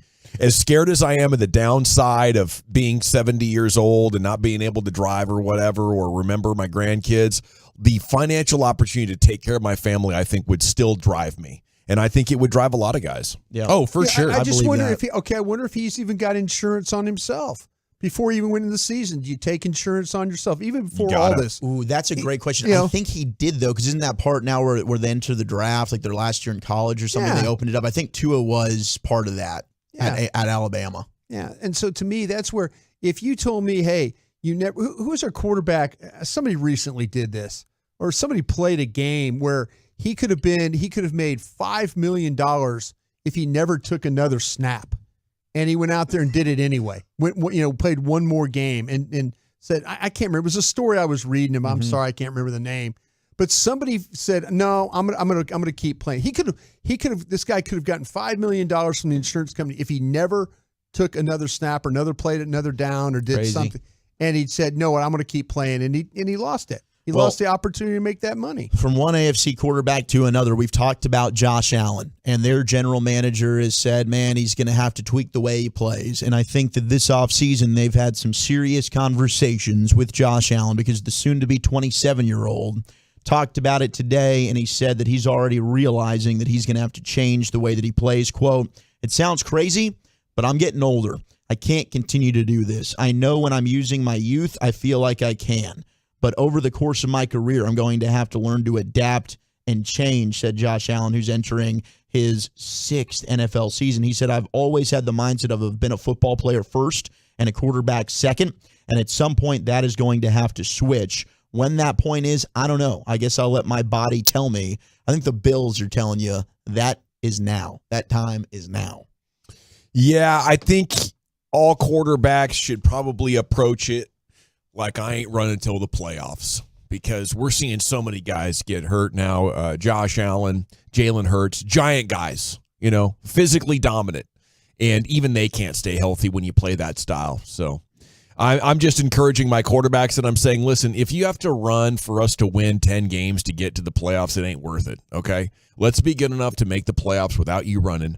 Then when we get there, it's time for playoff Josh or playoff Jalen or playoff Dak to show up and rumble all over these fools. Yeah, I think especially if it's a quarterback that you have paid. If you have a guy on a rookie contract that you might just say, hey, let's do this thing. But once I've paid you big time money, now it's like, okay, now we got to be a little bit smarter about this. But especially the running style.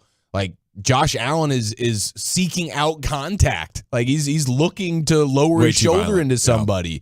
And that's bruising, and in a 1-game sample or 1-year sample or whatever, it's hugely beneficial to your team that Sunday. Like winning that game, it's going to help you a ton if you're running the ball and doing all that kind of stuff. But big picture, I've already paid you. Now it's a long season, and it really is all about the playoffs at that point. So it makes a ton of sense to me, man. I'd be telling him to settle down with some of that stuff. A little over 1 week away from night 1 of the NFL Draft, or Path to the Draft coverage brought to you by Pluckers and, of course, K-Post Roofing and Waterproofing. You can come hang out with us at all the Pluckers locations on the first night of the draft on Thursday. Now, a player who might be the first overall pick, Bryce Young, and another player who's in consideration to be a very early pick, his former teammate at Alabama, Will Anderson, made an appearance on Good Morning Football. And Will Anderson told us a little something we might not know and the league might not know about his former quarterback.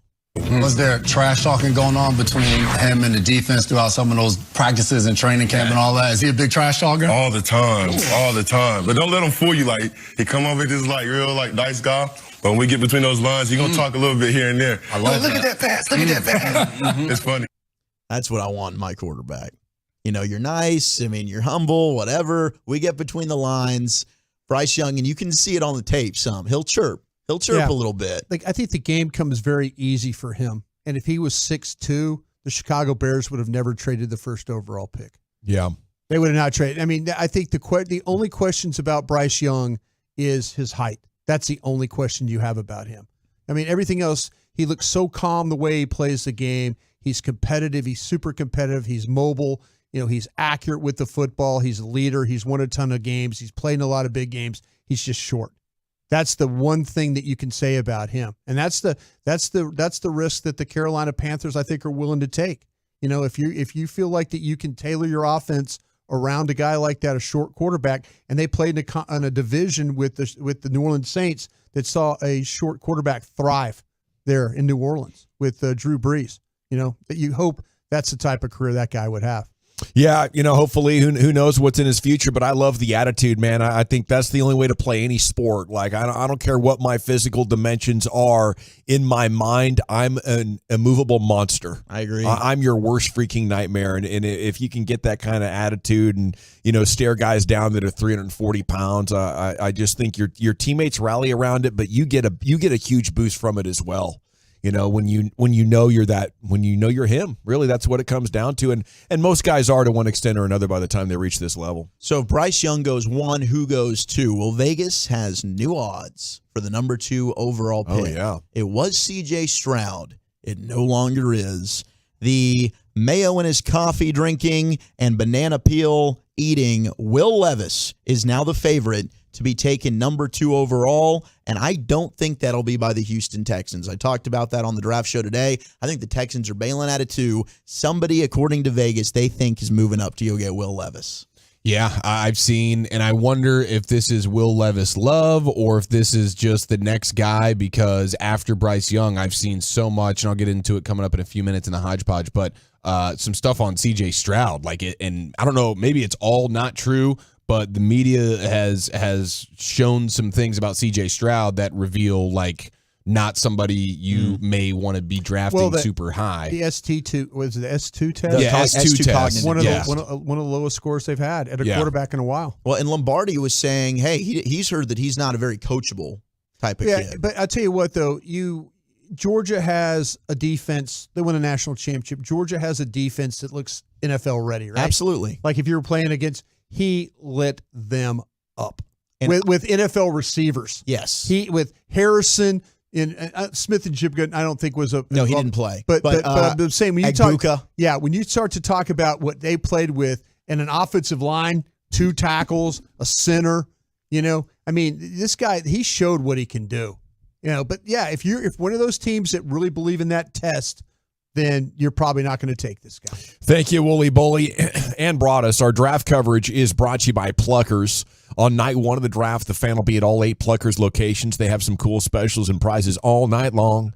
And by our friends at K-Post Roofing and Waterproofing. Your draft headquarters is right here on 105.3 The Fan. I believe the Bully's heading out to Baby Dolls right now, huh? Yeah, I'm going to head out there. Brian, come on out whenever you're ready. I'll have a seat waiting for you, and we're going to party until 9 o'clock. Come on out, 10250 Shady Trail. Do I have to pay cover to get in? There will be no cover. And if anybody gives you any kind of hassle, I'll be right. I'm right around the corner. You're going to get me in? Literally, when you walk into the left, boom, you're going to see our table. Okay, immediately to the left. Immediately to the left. So if there's any issue, just let me know. I'm going to come get you. All right. I'll bring you on in, buddy. Sounds great. I got you.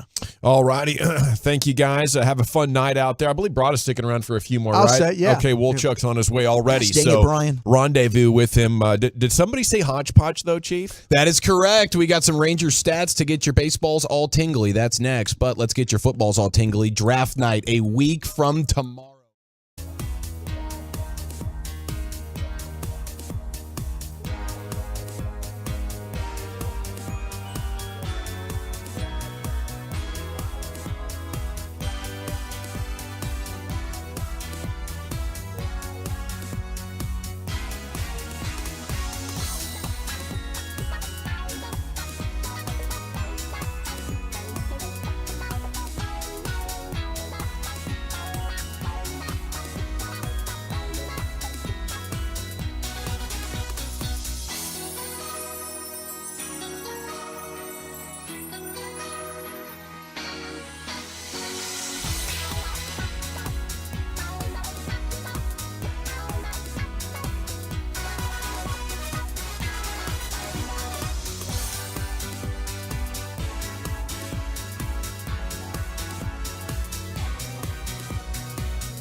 Always free, truckwreck.com. Here's the Chief.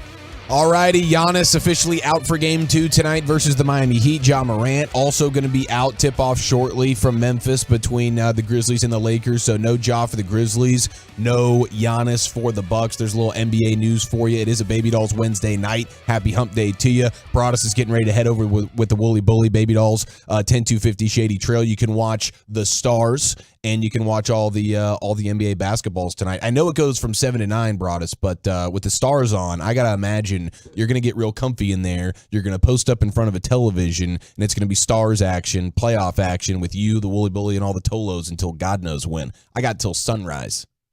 You know, I'd like to say that you're on to something, but if the Stars like are having like a bad period, and I'm sitting in there, I might feel like I might need to go somewhere else. Storm off, find a new spot. I don't know, storm off, because it's a great location we're hanging out in with the people there and stuff like that.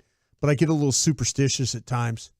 So if we got a bad first, you got a lucky seat back at the house you got to get into. You know what? I feel like that. I feel like I let him down the other night because I was listening to the game. I listened to it because I'm still trying to finish the stack for the draft, and I need a couple more hours. So I don't know. I might have to go into listen mode again. Well, we need you tonight, Brian, whatever it takes. Whatever it takes. Hey.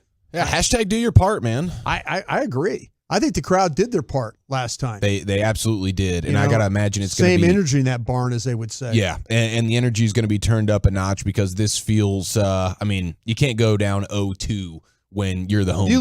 You go 0-2, you're done. Yeah, you're gonna have must-win vibes at the AAC tonight, and that's gonna be freaking electric. Yeah. And I'm super excited for it. Delandria looks like he's gonna be the one playing with Tyler Seguin taking the spot for Pavelski and the concussion that he's got. So now you're gonna have old Ty D coming in, moving into Sagan's spot on the second line, and then you'll have left wing Mason Marchment, center Max Domi. So he's played with the two before, and he knows what he has to do. He's got to go out and dominate tonight. See, the loss with Joe, he is so good in front of the net. And, the hockey hawk, Gavin Spittle, came in here and he was talking about how you can't let the Wild, whoever's in the goal for them tonight, you can't let them see these pucks. You can't let them be able to focus in on the shooters and then have that ability to just make those stops. The thing with Joe, he's able to kind of get in front of the net and redirect pucks. He's really great at these. It's something he practices. They have guys firing shots at him there at the Stars Center, and he's just deflecting pucks one after another into the cage. And he'd be tough to strike out in baseball, wouldn't he? Yeah, but his hand-eye, the quickness, but his ability to know where to put his stick when the puck's coming through traffic and then redirect it in order to get a goal. And he's a big part of the power play. The last goal they got in the game the other night, he had an assist on it. So yeah, this is a big loss. But I kind of feel like, Gavin, this is the football term we like to use. This is desperate team theory tonight. Yeah, no doubt. Who's getting wild tonight? Yeah, that's who's going to get wild, because we're getting buck wild. Yeah, you're going to have to figure out a way. I think you're going to have to find a way to get on these guys early. Like a 3-goal lead somehow, some way, get some early momentum, and make them quit.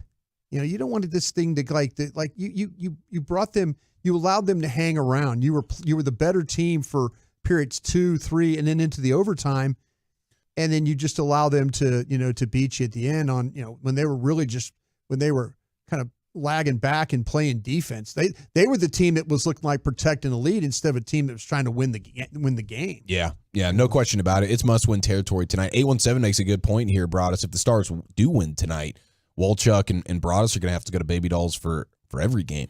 or at least the next That game. you talk know, about superstitious. I am all about the superstition. Not gonna have to twist your arm about that one, am I? No, I'm not. Good Even call, though I haven't been 1-7. in a topless bar in probably 30 years. The last time you went, you were alongside John Gruden.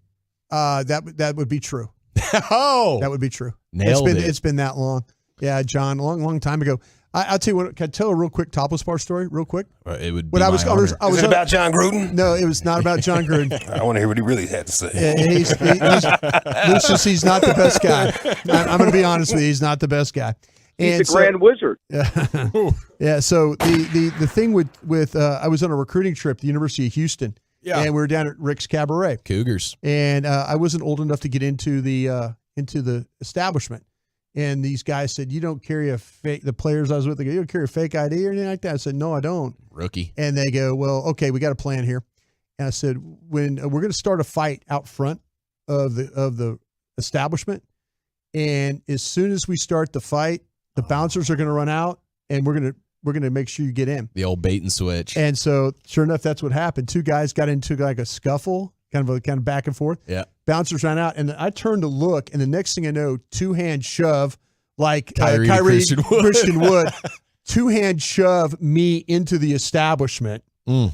And then I turned back as I'm kind of stumbling in, Yeah. turned back, and everybody's like hugging it up outside. Yeah. Good And so- awareness. Must have been the quarterback that pushed you, maybe a linebacker. no, there was. I was with some offensive linemen dudes. Okay. I was. It Some was a center. I was with some. Yeah, I was with some centers and stuff, and I got shoved right into the place and go stumbling in, and they all made up, and then Girls, exactly, girls yeah. is jamming in the pour background. some sugar on me or something like See, that. that's you cool know? because that's the good old days where a couple of guys could have a quick beef, then they can hug it out and still be allowed into And the establishment. back into the establishment. I was thinking about the same thing. Yeah. Like in the 80s, so you're fighting outside now. You can't come in, Yeah, right? yeah. Back would then, they think. were like, "Oh, you guys have resolved your issues. Okay, cool." The bouncers went right by me, and then I got shoved right as they're going by, right in to the place. It was Man, pretty cool. That's good teammates. Yep. And then you ended up not going To the University of Houston. No, I did not make the University of Houston. My gosh, that's shocking. They didn't want you. No, they wanted me. I chose to go to LSU. He's a Bayou Bengal at heart, man. Okay, let's get you some Ranger stats here to get you feeling all nice and warm inside. 12-6 now on the season are your Texas Rangers. 6 games above 500, huh? Yep, sitting in first place. I do that math. They go 12-3, put a whooping on Kansas City on a getaway day off tomorrow. Then they got the Athletics coming to town. That's right. On Friday night. Athletics for 3, and then they go to Cincinnati. So the next 6 games, you're looking at teams that are really, really scuffling along, trying to get any kind of momentum they can. This Sounds is like good. a 10-game winning streak to Could me. very well be. Yeah. Yep. Not playing down to the opponent. This is what we had talked about early on, leading up to opening day. It was like, man, you feel like you've got a good opportunity early on. If you can come out of the gates pretty hot, you can set yourself up pretty nicely here going through a couple of bad teams, some tune-up games, if you will, get the confidence rolling. And now things are beautiful in Rangers land. They win 12-3. Martin Perez, not his best today, but the team had his back. After the 6th inning, he gives up 2 runs, and now it's a 5-3 game, and it's like, okay, we got ourselves a ball game here after the Rangers were up 5-1, and then in the 7th, you get 4 runs scored. And now it's like, okay, this one's pretty much all for naught. And then the Rangers give you 3 more runs in the 9th. 7 in the last 3 innings. Just for Jonah good Heimbombski. measure. Yeah, 429 feet goes Jonah Heim, and it is a super Rangers party. And so Jared Simeon Sandler, 3 for 5. yeah, Simeon's a monster. You have the guys at the bottom of the lineup, as you were mentioning earlier there, Dawson, that really gives you the confidence. Like Leody Taveras, he was, I believe, a triple away from Home run. or a home run away Yeah. from the cycle today. So seeing him bat 9th and play some really good baseball there was super encouraging. We have a really good team, and I think they're riding momentum right now. Like the career numbers of those guys down there at the bottom of the order, it would suggest that what we experienced the last 2 days with them getting on base might not be the most sustainable thing the Rangers are doing right now.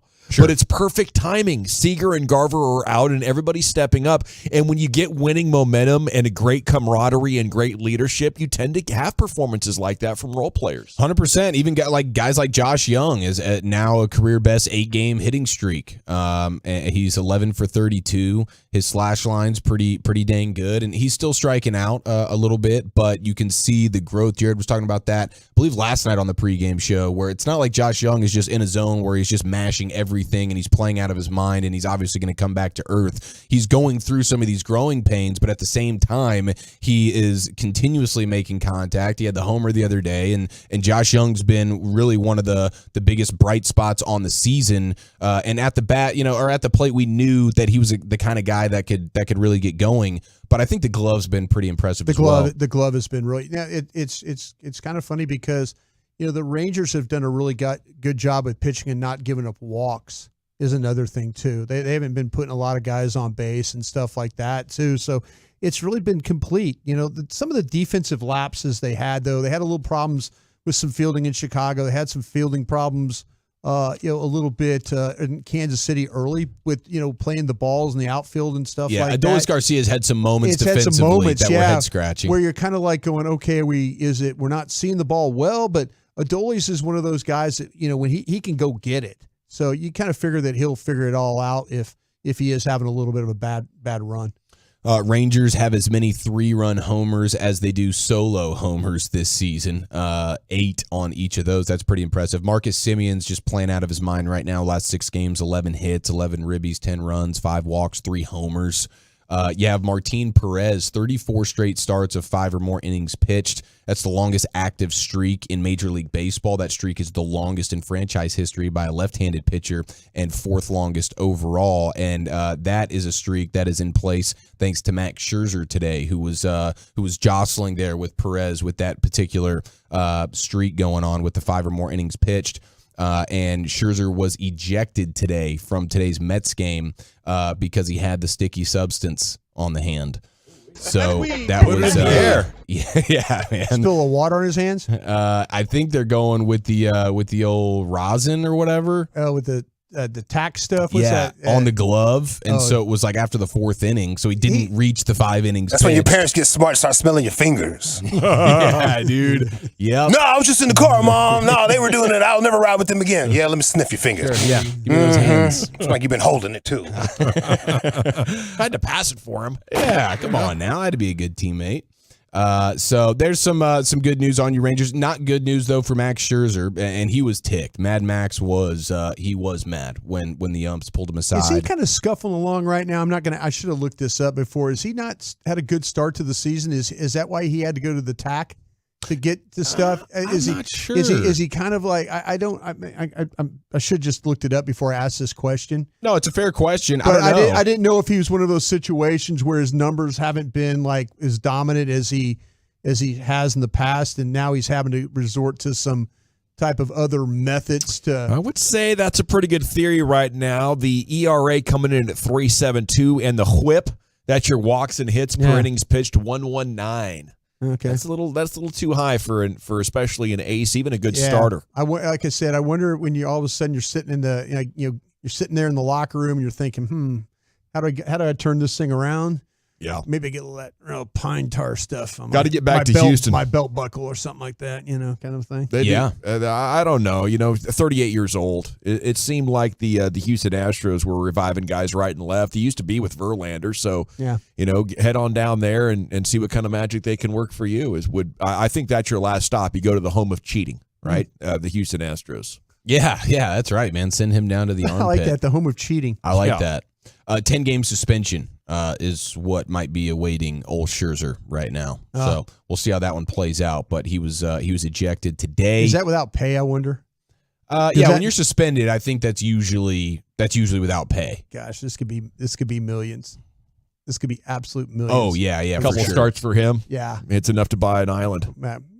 $15 million, maybe something like that, some crazy number. Yeah, it probably is a ridiculous number there. Maybe $2 or $3 million. Yeah. I did want to ask you about this though, and we glossed over it a little bit in the previous segment with the draft talk there. But the CJ Stroud stuff is a little bit interesting, where you have Brady Quinn coming out saying that CJ Stroud had made a commitment to the Manning Passing Academy. Yeah, it's where Bennett went to. Bennett went down there for several years. It's an excellent way of high school kids. It's the college kids, the quarterbacks. Bennett's got a great picture with him and Joe Burrow that they go through. A lot of the top quarterbacks in the draft have gone down there and been counselors during the camp. It's a really impressive camp to be a part of. I guarantee it, and it would be an honor, you would think, to be one of these college quarterbacks that gets the invite to come be one of these quarterback coaches or counselors or whatever. Yeah, CJ Stroud was one of those guys. He made the commitment to be that at the Manning Passing Academy, but apparently, according to Brady Quinn, the night before, he ghosted them and did not show up. And so he's saying that's obviously going to set some alarms off, and people have already talked about. You mentioned the bombing of the S2 test. The S2 test is not good. Your guy Lombardi saying that he's not the easiest to coach, and now you have him allegedly ghosting the Manning Academy. So as you see the Vegas odds dropping for CJ Stroud being that second pick or that third pick, like he could be a guy that falls a decent amount. Well, it's next funny. week. It's funny because Johnny Manziel was too hungover to coach at the Manning camp. They sent him home that one time.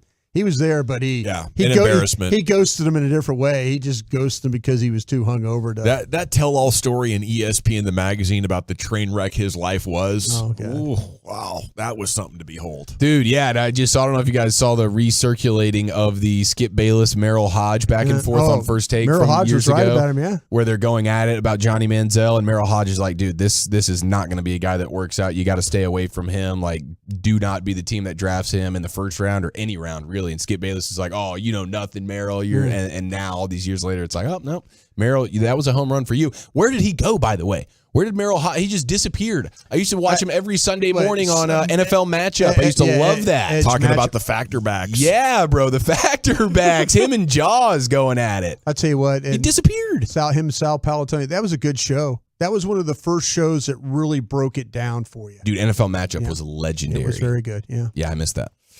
All righty, thank you, sir. A nice little sports hodgepodge for you on a Wednesday afternoon, a glorious Wednesday afternoon. Stars puck dropping now in less than 2 hours. Maybe get to a Twin Peaks near you. Take that in.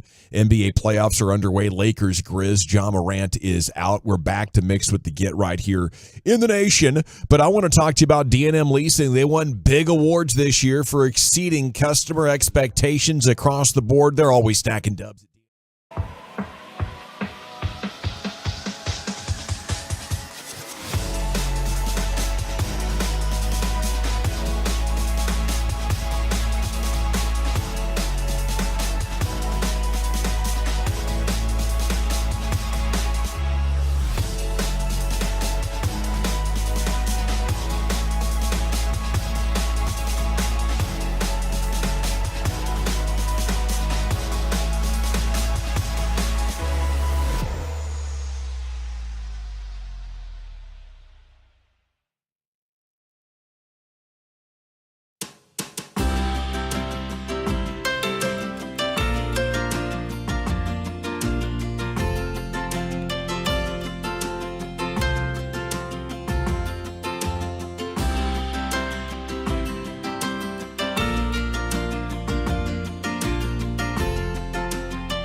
bro. Nice. Like right there in my backyard, that spot right there. Nice. Yeah. Well, I'm gonna have to stop by for some post-show celebrations. Yeah, plenty of tequila sitting around. You know what I'm saying? I do love a good show at a golf course. Yeah. It's just something leisurely about it. Reggie, did you appreciate where I was going with my soccer take about if we were playing Mexico for a qualifier, where we go take them? That's right. We'd be in Minnesota. We go take them in the snow somewhere. We might play them in Detroit. Yeah. No, but and of course the time period of the year does not really help that. But yes, we're obviously talking about the United States playing against Mexico later tonight. There's a lot of sports happening. A lot of sports going on. Especially if you like, I guess, what we would consider niche sports outside of like the big four. What else do we got going on? Some Frisbee golf? I don't know. Pickleball championships. But when you have NHL and NBA playoffs, and then you have a friendly, is it even a friendly? I don't even know that. But we have U.S. Mexico. That always adds a little bit of fun to the equation. Well, especially with how much the USA has been dominating it. I know for fans of the red, white, and blue, they're in euphoria right now with this rivalry, and they're doing unprecedented things. And for El Tri coming up from Mexico, you feel like we got to get this thing turned around and start stacking some dubs, because the USA is already on a historic run of victories against them. What's coming up on the show this evening, gentlemen? Aisha Morrison of DallasCowboys.com, Girls Talk, Boys Talk, doing and it right tonight. The draft show in studio with us for at least 2 segments. So excited to have her, and Tyler Batiste of The Athletic covering the NBA is going to be joining us at 9:20. Oh, tonight. that's my man from Pittsburgh, right? That's right. That's right. He should be here. He's an LSU guy. Yeah, big LSU guy. Big LSU guy, yeah. I was about to say, like, what's the LSU news of now that I can talk to him about? Oh, this whole thing with the ladies basketball thing, we all lost like 500 followers each. Oh. Because we were defending LSU women's basketball and Kim Mulkey and all that stuff like that. Oh, those people pretend like they care about women's basketball for real? They're still mad. Man, if they feel like that, tap into the W. Let's have some fun this summer. No, I know I lost at least 500 followers. That's okay. You didn't even. I didn't. Yeah, no, not. Just got the other 120,000. No, talk to him. Yeah, you're all right. If the others go away, that's fine too. But I mean, it's like the LSU fan base, very passionate, and he's one of them too. Yes, he is. Good dude. He sure is. Good dude. It is a friendly tonight, Nations League Cup, June 15th, by the way. Nations League, that's right. There we go. How about these Rangers, though? Boy. I mean, shout out to Marcus Semien, man. Last year got off to a slow start, obviously adjusting to a new team, but this year has come out on fire and obviously had a terrific series in my hometown of Kansas City. So I'm sure the barbecue was good to him, General, as he was able to handle his business. It was good for somebody. It was clearly good for him because, better when he gets back home. He's not overrated like that barbecue in Kansas City. Relax, Broadus. I think Relax. We're going to have a good visit today now. Okay? What's our barbecue place? What's our barbecue place? It's a gas station. I'm sorry? What's a barbecue place? It's a gas station there. Where? In Kansas City. You're trying it, Broadus. First of all, it's called Gates Barbecue. Gates Barbecue. 5 locations. Best one is on Brooklyn. In a gas station? No, sir. They don't no, pay sir. You for that. No, excuse me? I said they don't pay. They don't for have that. to, as good as it is. Arthur Bryant's not a gas station. It's funny. It's funny. Real quick story time with KJ. Real quick. It's Bucky's barbecue. And my wife, she knows this, so we're all good. So I almost, Lucy, you can appreciate this. I almost. He said, "Don't bring me into this." I know, right?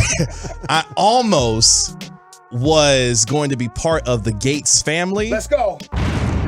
The reason being, use that to marry into local royalty. Yeah, that's right. He's gonna tell That's us how right. he fumbled the bag. I did, bro. Let me put Fumbled it at the 1 yard line, bro. She was a couple years ahead of me in college, but we had talked for a little while, and it just didn't work out. Didn't click. It didn't work, man. KG, was it you or her? It was all burned. It was her. Because she didn't want to, she wasn't trying to. Oh, she wasn't feeling you? So that means He kept asking questions about, so you going to take over the barbecue company? So what's the business plan? Where would I fit in into the plan here? You guys put ham in your beans. Yeah, that's gonna put you. So I was trying to get the recipe. Right, I was trying to get the secret recipe. I was trying to get. Would you be open to changing the baked beans? Yeah, I was saying I asked one too many questions. One too many questions. I got kicked out. Are those dinner rolls you guys serve? What kind of bread? Relax, Broadus. Relax. Can we bring cornbread into the mix? How about that? What do you think? Hey, nothing like some hot water cornbread though. See, that was it. That was the one. I found it. You know. But yeah, I almost had a chance to be in Gates family barbecue royalty, but you know, it was a good effort, sir. I tried, man. Trust me, I tried. And look what you're doing today, doing radio. Got a nice hey, you know, we all can't live like Kevin. Never heard of Kevin Gates before. No. I see what you're doing over there. I see what you're doing over there. No. We're on for 4 hours. 4 hours. Yeah, here we go. 4 hours. That's right. That's Get right. Gentlemen, sounds great. Good to see you as always. Rangers off tomorrow, so we'll be chatting with you again about 24 hours. Me and CA tomorrow. Okay. Yeah. KG and CA tomorrow night. Well, thanks so much to Lucius Alexander birthday weekend over there in the Y'all Pin not Cup. seeing me for like 5 days. I promise. Thanks to Carter Freeman coordinating the video. Up. For Eric Chiafalo and Zach Wolchuk, who's already at Baby Dolls. Baby Dolls. Brian's heading out right now. It's a Broadus and Wolchuk Wooly Bully Baby Dolls Wednesday night out there. Go watch the hockey game with them or the NBA playoffs, whatever you need. And get ready for Reggie's birthday weekend coming up. It sounds like it's going to be epic. But before we get out of here, turn it over to the Get Right, I want to talk to you about the Frankels because life is unpredictable. You never know when you or a loved one may be injured in a car or truck accident due to someone else.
Powered by DFWSecurity.com.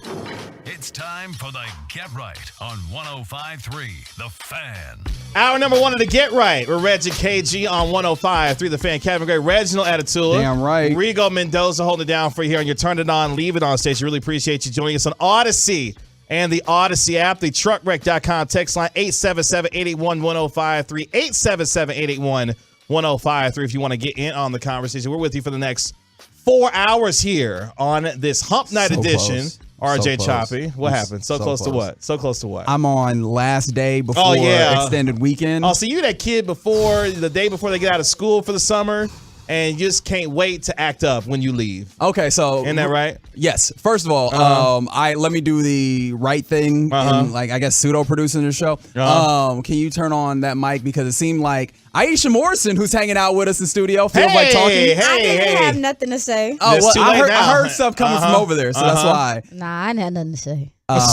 So yes, Aisha Morrison will be joining us fully at 7:20. That's right. But right now she's just hanging out, just watching us do radio. Yeah, I'm creeping on you guys. I realized that I didn't tweet about Aisha Morrison being here, nor Tyler Batiste, and I'll be doing that as KG takes over the mic right now. No, I appreciate you doing that. At Kevin Gray Sports, at Reg Atatula, Rigo Mendoza, ETC, with all that logic and all going on back there in the Pimp Cup. Appreciate you and your hard work, sir, on this Wednesday night. Got a lot to get to. Busy Wednesday night. I feel like we've been gone for a little bit. That's because the Rangers have been handling business in my hometown of Kansas City. We'll get to that a little bit later on as the Marcus Semien-led Texas Rangers, a clean sweep of the Kansas City Royals, beat them down, taking place today to end that 3-game series. We'll get to that here in just a little bit. Your Rangers now 12-6 on the year. It might be beat them down time tonight at the American Airlines Center. That is because we're looking for vengeance. That is for Joe Pavelski after he got clocked in game number 1 and is now in concussion protocol. And the Stars are down 1-0 in their series to the Minnesota Wild. Game 2 tonight at the American Airlines Center. And all I've got to say is I don't care at this point. Okay, the goal is to win the series. I know where you're going. Let's get this on the table. KG said violence is not the answer. For the hockey hawk, Gavin Spittle, from my man Joey the Jet Erickson. But sometimes it is. Okay, the goal is to win the series. But as soon as that puck drops, it's on site.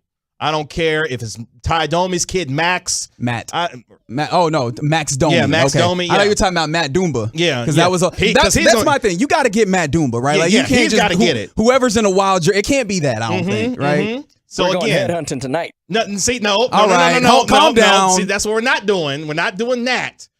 But Doomba got to get these hands from somebody. I don't know. Look, you trying to play like a moral high ground right now? No, because when we were on the phone, I was like, relax. But now. I don't even know that's if a Matt private conversation, Red. That's a private conversation now. Too bad. I'm making it public. I was like, Matt Doomba. I don't even know if he starts. And you were like, well, they going to have to come pull him off the bench. And I'm like, well, you've been watching too much wrestling. That's right. WWE style. Go find that dog and get him off the bench. Hey, yo. And then we're going to have somebody got to throw hands. Am I wrong? Truckred.com text line 877-881-1053. The people been wanting to see that man. Am I wrong? A table or Max two. Domi, 5 seconds in, got to go find old boy because that's what he is now. He's old boy. The tough part, yeah, that's fair. Yeah. The tough part about that is like at that point you are risking like I don't know exactly how the NHL does this. I'm not going to pretend like this is my sphere of expertise. But I feel like that's like retaliation, and the NHL will try and like do some level of punishment that may, result in some level of suspensions. And do you want Max Domi missing a game or two, or do you want who do you feel like do we still have the goon in the NHL? Because we done legislated the goon out of the NBA. Do we still have goons here? I mean, if somebody's going to handle it, okay, yes, I know 214. Thank you. The best payback is winning the series. Can't afford a suspension. Drop the gloves next season. And I've heard that sentiment throughout the day. Hey, it's about the here and now. Got to win the series. But I don't play, so I can say what I want to say about this happening. I also still feel good about the Stars in this series. I understand, when Pavelski goes down, and again, it was a terrible sight, right? Like it was. Thinking about Pavelski, something like that happened to him. What was that, like 4 years ago? And it's largely the reason why you have that ability to review it. So it really sucks that then that review then takes away the 5-minute major that that the officials on the ice had given. But like this is something where we've seen really tough things. And once he went out, they had some issues with the power play, which they're typically really good on the power play. I still think that they've been able to get looks. They've still been able to take a lot of shots, and just I feel like that game one was obviously there's some things that they do better, like not getting hit on the counter as much as they did. But man, I think that they're getting enough shots that if you see those things go in, bounce the right way, that you have the win against the Wild as opposed to a double overtime loss. So I still feel good about the Stars in this series. That being said, I look. I kind of want to see the violence. Like, just like from a spectacle, we can all be honest, right? Like, I understand. We know what the right answer is. Violence isn't the answer. Just win on the ice. Those are good. The good sportsmanship type things. Kids, if you're listening, that's the official line of Get Right. That being said, the worst portions of us do want to see a fight. It's grown folks' business at this point. Fantastic. It's grown folks' business. Put the kids to bed if you don't want to see them fight out there tonight. The idea being, though, they were excellent. I know, right? They were excellent on the power play. The Stars were terrific on the power play in game one. Well, in the first couple ones, and then like I said, once Pavelski went out, they had some troubles with him. But I think for me, it's about the tone that you're trying to set for tonight's game. And while yes, the goal is to win, you want to play better. Obviously, what has beset this team all season long is losing in overtime, which is something that happened again in game one. Yeah, but I think that those losses in overtime had to deal more with, playing, 3-on-3 hockey in overtime, which is not the type of hockey that you're getting here. You're getting regular regulation hockey just in more periods. And I think that you will be able to win those games. I think that this is just an anomaly that happens to land in a place where you have a scar, and so it hurt a little bit, right? But I do think that you will be able to do the things that the Stars have been typically able to do all season, which is score, particularly on power plays. From the 682, they got to get that 2-piece extra crispy tonight. With a biscuit. That's what I'm talking about, a 682. This is an interesting one from the 469. I say we make him think we're going for him and mess with his head psychologically, and then make him think he could get it at any moment. So we're going to play the games. The tough part about that is that you end up playing the game more than they do. Like exactly. He's going to be out here like, well, I'm just playing hockey. And you're going to be like, no. We're getting into his head. And then you are now doing the thing that gets you off of the opportunity. No, I want you to know from jump what it is tonight. Like, we're not playing. It's going to be nice and physical. It can't be Max Domi. Max Domi already threw the hands. Like, he is on site. He seemed like he was about that action, though. He was on site. Yeah. I think the quote was after that he didn't even see the hit. He just saw Pavelski down and then decided to throw hands. That's what I'm talking about. You know what that's called? That's called a ride or die right there. Okay. I don't care what you did, how you did it. I'm backing you up. And that's exactly what Max Domi did. He's got a lot of respect from me and how he handled himself. So speaking about suspensions and the possibility my goodness. Do you feel like the Warriors are ride or die the ways that they have talked about the Draymond Green suspension? So Draymond Green has been suspended for Game 3. Yes. Game 3 for the Golden State Warriors against Sacramento is tomorrow night. After trying to kick flip with Domantas Sabonis. Okay, real quick on that. Domantas Sabonis, what you doing grabbing this? Aisha, you want to jump in here? Hey, Aisha, how you doing? I watched it. You watched the kickflip? Uh-huh. I watched the whole. If you was watching the whole game, they were both going back and forth the whole game. Yeah. It was almost about to, it was at that point, that boiling point anyway. I don't agree with Draymond stomping dude kind of, but however, if you grabbing on folks during the game. And that's my thing. Like, we're not out here playing, Kurt Angle, speaking of wrestling, and grabbing ankle locks. That's right. Like, that's what I'm doing in NBA games. And then it wasn't even discreet. Like, he was cuddling his leg. Like, come on, bro. So, and he got a technical for the honor. The tough part about it is, like it was fair. You know what's funny about this? We talk about the series like, well, there's the experience of the Warriors. Experience should tell you that this is not the time nor the place nor the thing to do stepping on a dude. Like, I don't care what it is. Like, I couldn't get my balance. If you couldn't get your balance, you probably would have fell. Right, like I don't think that necessarily works for me. I don't think that it was as egregious as some folks wanted it. Like, we started getting some pearl clutching, and I was like, all right.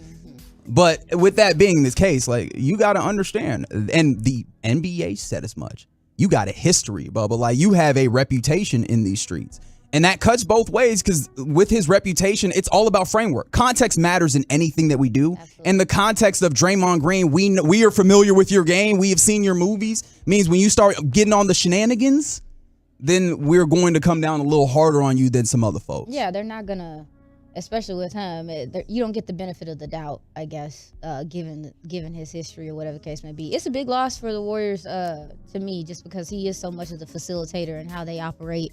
And for some reason, listen, I've been watching I understand that Jordan Poole is dealing with ankle or something like that, but he does not look himself, and he was a huge part of their success last year in the playoffs. Him coming off the bench and being able to efficiently run that second team was something that was he was like automatic points for them. Yeah. And he seems hesitant to go score, and that's something they absolutely don't need right now if you talk about the Warriors as well. The tough part about that is depends on who you believe he is, right? Being himself. Who is himself? Because himself that can vary on a night-to-night basis. At times, he is the off guard that scores points, maybe not efficiently. And so that is the tough part about it is when you get the dude who is as a rookie on a rookie contract doing that, it goes over a little better than when you pay him, and now he is like the high-paid fill it up guy. And so that in fact in the playoffs, we talk about him and the ways that he is beneficial. In the playoffs, he ends up being a liability in that way because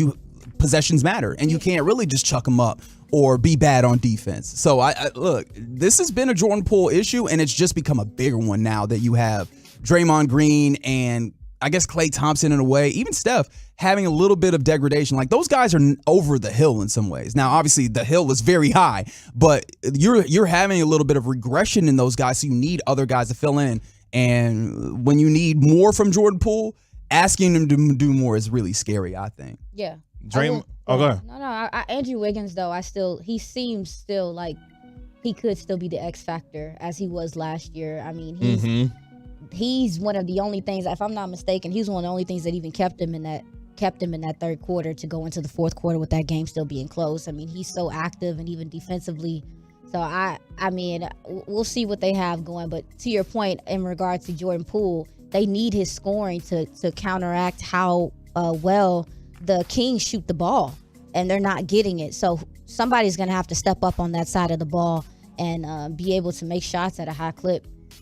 Draymond suspended for game number 3, in part with the statement coming last night. By the way, it was a really random time to issue the suspension. We were in the middle of the Clippers and the Suns game, just trying to mind our own business. Here come the NBA. Oh, yeah, Draymond suspended for game 3. We're like, wait, hold on, what? Don't worry about it. KD and Kawhi playing. Watch that. Yeah, just watch that. Don't even worry about what's going on over here at the league office.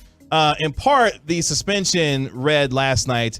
The suspension was based in part on Green's history of unsportsmanlike acts, which I read to mean in my mind late last night, we tired of Draymond's stuff out here.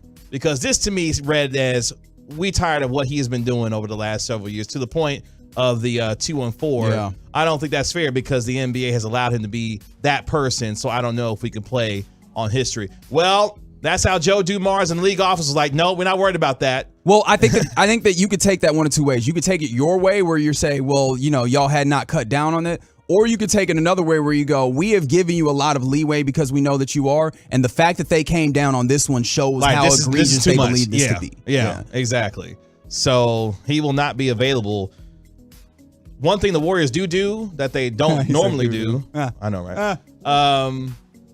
They win at home. They don't win on the road, though. So maybe this is... He said doo-doo. What do we want to do? I know, right? He's such a kid. That's why it's great. Says the girl who has the barnacles in her profile. Listen. I do what I can. Dang, he did get you there. You thought you had him. That's crazy. But we'll see. I guess I'm going to pick the Warriors, though, in game 3 because they can't go down 3-0. They can't go down 3-0. Yeah, if they go down 3-0, it's over. It's like, I think I don't even know if they fight if they go down 3-0. Because there's a whole bunch. Wave the white flag at that point? A whole bunch of old bones over there. But yeah, so they're gonna wave the white flag to go they down 3-0. They really do have to. Okay. But the tough thing about it is what's harming them and what's allowing the Sacramento Kings to look like they actually have defense. The defensive weakness of the Kings is interior. Who actually gets in the middle and scores? Why are you shading those Kings defense like that now? Yeah, it's a bottom 5 defense statistically. I wasn't shading them; they were. I mean, the center position has been in limbo for the Warriors all year. Obviously, you lost. What was the gentleman's name? The youngin that doesn't. The draft pick, Tater Tots. Oh my goodness, where are we He's going? in the G League now, if I'm not mistaken. I done forgotten. Oh, for the Warriors? Yeah, for the Warriors. Are you talking Wiseman? Wiseman, right? They traded Wiseman. He's gone. They sent him packing. Well, he went to the G League first, if I'm not mistaken. But yes, you are correct. He didn't turn out to be, I think, what they expected him to be. And Kevon Looney, as great as he is, I feel like he's limited there. So they don't have a true, in my opinion, a true 5 to come in and to really man the middle of the defense. If they had that, I believe that, to your point, yeah, Reggie, I think they would be having a little bit more success at this point. Because they're shooting like almost neck and neck with Sacramento. It's not the problem. It's more so the fact that they don't have a center that can dominate the glass down there. And Domantas Sabonis won't it. I mean, and then the foul trouble is just insane. Like, I'm like, what's going on? But that's how you know that their defense is collapsing and not playing together. So I wonder what other team has defensive and I'm a problems. person that really pays attention to the Warriors playing ball. But I didn't like it. My bad. Am I skipping? No. Early, my bad. No. You were fine. Y'all start Rigo talking just ball, decided I to throw couldn't some. He decided to throw some Mav shade out of nowhere. That was unnecessary. What? I didn't hear. Oh, my bad. There was plenty of that going on today if you read the latest Okay. Dallas Morning News piece. All right. With respect to Christian Wood. Yeah, man. We're going to talk about that at 8 o'clock? We'll talk about that a little bit later on. All right. The shade. The shade that comes Christian Wood's way. It's the Get Right, though, with Reggie KG here on 105 through the Fan. Kevin Gray, Reginald Atatula. Our special guest in studio, Aisha Morrison of DallasCowboys.com. Girls Talk, Boys Talk. And the draft show, Girls Talk, Boys Talk, in the news today for 105 through the Fan. We'll get to that a little bit later on in the show. But coming up next, Bill Barnwell has his mock draft with all 31 trades. Plus, we pick Aisha's brain on how she feels about the Cowboys at number 26. Do that next on the Get Right. The more you listen, the harder we grind. The headlines are created here on DFW.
would not be played ever. Fire it into the sun. Again. Wait, you dislike this song? The song stinks. Really? Yeah. Okay, I actually do have a little bit of attachment with this song. I did not put this in the workflow, but it just happened to be there, but I do like this song for a specific reason. My favorite Mexican soccer player, goalkeeper, they had like a little highlight mixtape video of him, and they used this song right under the bed, and it was just so cool. He looked so cool doing everything, saving those shots. That won't move Reg at all, unfortunately. There's so many better songs to put a workout mixtape too. At Kevin Gray Sports, at Reg Attitude, special guest joining us in the DFWsecurity.com studios. Aisha Morrison of Girls Talk, Boys Talk, the draft show. Gentlemen. Giving us some hoop expertise as well. Stop. Yeah. Yeah, man. She's just putting this on game when it came to the. She was like, I'm sick of hearing y'all talk about this hoop. Let me put y'all on this reel right quick. Especially when it came to the Golden State Warriors. By the way, quick piece of news when it comes to Girls Talk, Boys Talk real quick. Congratulations. Jane Slater is now part of 105 through the fan, as I saw that. Announced per her Instagram and on Twitter. So Jane Slater going to be part of 105 through the fan. I saw her with her badge. Her badge, yeah. And I was like, she got a way better picture than me. Can I retake? It was a good picture, huh? It was a great picture. And it was from a long time ago. It was from a while ago, too, and it looked nice.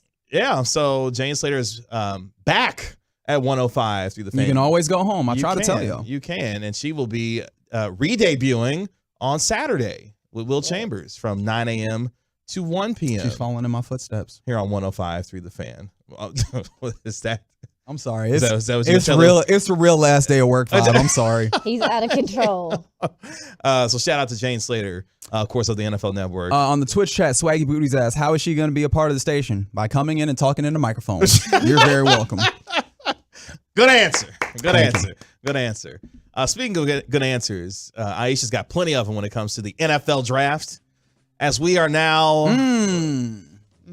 8 days away from the NFL's annual selection meeting, otherwise known as the NFL draft in my hometown of Kansas City, Missouri. The path to the draft. Our coverage is brought to you by Pluckers and by K-Prost Roofing and Waterproofing. So shout out to our sponsors this year. And of course, Reg and I will be part of the Pluckers tour de force, if you will. All 8 Pluckers locations will have all of your favorite fan hosts and personalities. And some of your least favorites. I don't think that's a thing. I mean, if someone's your favorite, you have to have least favorites in there, right? You can create an order. I don't mean you have to dislike them. That is technically correct, KG. I don't know what you're doing right now, but I don't like speaking the truth. I don't like what you're putting down. We don't have to be your favorite. You just got to come out and say what's up. Y'all are a mess. Just come see us at the Allen location. Yeah, I was about to say, look at you. I forgot the whole location. Allen location off Stacy Road. Did you say Pluckers? That's right. That's right. I don't know why that just went over my head. Their fried pickles are fantastic. Yeah, I'll take your word for it. I don't really like pickles like that, but the Holy Mac, that's where Reg is What's with that? the strawberry chutney. See, they take macaroni cheese and they fry it up. He was so excited to tell me too. He was. Tell me about it. Tell me on it. Don't do that. Don't do that. You get about charged. Come out to Pluckers. You're gonna see. That's right. See, that's Fix good. me. That's good. That's right. 190 East Stacy Road. Reg and I will be there. Christy Scales. Shout out to Christy Scales. She'll be at the Plano location. Gavin Dawson, Zach Walchuk, and Addison. By the way, speaking of Zach Walchuk and Brian Broaddus, go see them right now at Baby Dolls. Yes, Brian Broaddus, our Super Bowl winning scout and member of the G-Bag Nation at Baby Dolls. Out Zach the Walchuk. Club. Yes, sir. Starting Talking draft. That's right. Addison location, Gavin Dawson, Zach Walchuk. Dallas Lovers in Greenville, Kevin Hagel and Mike Bassick. In Grapevine, you will have the 3-time Hall of Famer Chris Arnold and Lucius Alexander. In Arlington, you have Corey Majors and Will Chambers. Fort Worth City View, Eric Chiafalo. Fort Worth Alliance, RJ Choppy will be hanging out with you. And of course, Sean Sharif and Bobby Belt will be at the Star in Frisco, anchoring our draft coverage, which begins at 6 p.m. on Thursday and runs all the way, Aisha, until 1 a.m. Friday morning. Please stop. You got a long weekend ahead of you next weekend, huh? I do. I do. Myself and Chris Arnold, the 3-time Hall of Famer. We'll take you from We're not worried about y'all. We're worried about all these fine folks that are going to be doing draft coverage, not just for the first round, right? Because you can hear the first round on the fan, but then also online, there will be draft coverage where you have. What are you doing? Oh, I was agreeing with you. Okay, but you was all right. Never mind. Don't worry about that. That's neither here nor there. You'll have Wolchuk. You'll have Brodish. You'll have Aisha. You'll have Kyle Yeomans. You'll have Bobby Bell. You'll have all those folks breaking down every single pick of the 2023 NFL draft. And speaking of the NFL draft, awesome. Aisha, what are the Cowboys doing at number 26? Awesome. What? Y'all. General draft question. Okay, so where do you think they are looking? Because obviously Stephen Jones has begun on this station doing his pre-draft reports. So he was on yesterday, I believe, with the KNC Masterpiece. And one of the things that, when he was answering a question, he went right to tight end. So that's really bolstered people's thoughts that tight end could be the spot. Like, where do you think that they would like to focus this pick? So I really, at first I was in the mind frame of like, we've been talking about guard. How much of a need, I guess, guard is. But when you look at the tackles in this draft class, especially like the upper echelon first round, second round tackles, a lot of these guys have shown the flex to be able to move to guard, or you would just hope that they have the ability to. And one thing that I've kind of stood firm on for a while is just how Philly showed you how a stout offensive line can solve a lot. I mean, let's not get it twisted. Jalen Hurts played through injury a lot towards the end of the season, but that offensive line really kept him clean as much as they could, and it made a difference. I just feel like when you're moving forward with this offensive line, you're trying to figure out how to protect Dak Prescott moving forward, and how obviously you saw the injuries this past year. So with Bobby, we talked about it today on the draft show, like Donnell Wright from Tennessee really feels like a guy that maybe they are taking a closer look at, or they're interested in maybe having that flex at guard. Steven also mentioned, and he said it, and I was actually very happy, he mentioned Tyler Smith, and they're looking forward to him being the tackle. Doesn't mean I'm not 100% sure. I'm one of the people that would like to see Tyler Smith stay at tackle, just so he can get comfortable at the position and continue to grow. But the guard position, with the idea of maybe taking a tackle, is something that I think could be very likely given what's going on. And if not, you just take Matthew Bergeron from Syracuse in the second round and go about your business. Okay, I appreciate that, because like we've all focused on the first round, but we haven't really thought about what could happen in the second round. Like say something like Bijan Robinson drops you at first, like in the first round at 26. Yeah. What are the ways that you could then supplement that? And I'm sure that you guys have on the draft show, but I know that like us on the radio side, where we get to focus on 26, and that's where the sexiness of the pick is. But where are the ways that you could kind of undergird that? And I appreciate that. What was the name of that guard one more time? It's Matthew Bergeron. He is from Syracuse. He is one of the absolutely. He is one of the maulers in this draft. I feel like he's one of the few that are left there at that tackle position once you start getting into that second, third round. And the guy's footwork is just impeccable. He's so fast. First time I seen him, I said, Terrence Steele, is that you? With some hair. With some hair. Not with some hair, though. With some hair, though. The footwork is there. I also, too, he has that attitude, very similar to Terrence Steele. The work ethic is there, but his ability to get to the second level and the way that offenses like to move the ball now, I think he would fit very well into a West Coast offense. So Matthew Bergeron is a guy that I think that if you decided to take him in the second round, you could take him in the second round if indeed maybe one of these receivers fall to you. Maybe one of the receivers fall to you and you take a receiver first round. I know there's been some talk about Quentin Johnson. He got the streets ticked off. I think Quentin Johnson from TCU has stirred up more conversation on Twitter about. Some people are baffled that some people don't like him, and some people wholeheartedly are like, no, I don't like him. Don't like his drops. Don't like that he's more of a possession receiver. I don't see that. I see a versatile player, and I was one of the people that had to take a second look at him as well. It's interesting how this wide receiver class has been viewed. I believe Dane Brugler the other day, when talking about the wide receiver class, had mentioned something, and I don't want to misquote him, but he had said that if Jackson Smith and Jigba had been in a draft class a year or two prior to this one, he would not be even a top 5 wide receiver in his draft class in terms of wide receivers for that particular year. So that just kind of gives you an idea based on who, obviously for yourself and others who have studied this class for wide receivers, not necessarily great in terms of the position itself, given some of the names that are in this year's. I'm trying to be fair, man. Listen. I'm trying to be fair to these receivers, though.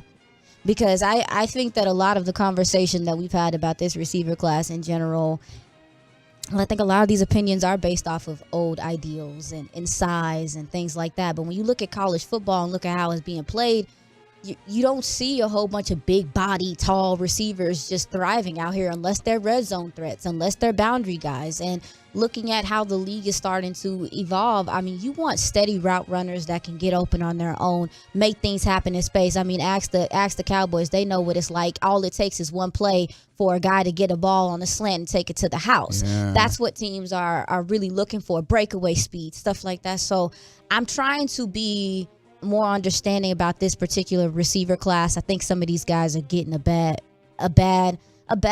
look just because of what they don't look the way that the part is normally used to looking. Sure, but how does that then jive with, okay, so like Jackson Smith and Jigba, who by for most people's money is being considered wide receiver one, being a dude who gets open, sure, but does not have breakaway speed, does not have like that spectacular portion of his game, and also does not seem like he play on the outside, size or no size, right? Because there's some guys that don't have size that can play on the outside, and that works. I think that is the question that I have when we start talking about this wide receiver class, because it's fine to be, smaller and then just get open, but do you have the excellent qualities that then make you capable of moving all over the place, which I think is the big value nowadays in wide receivers, in addition to that?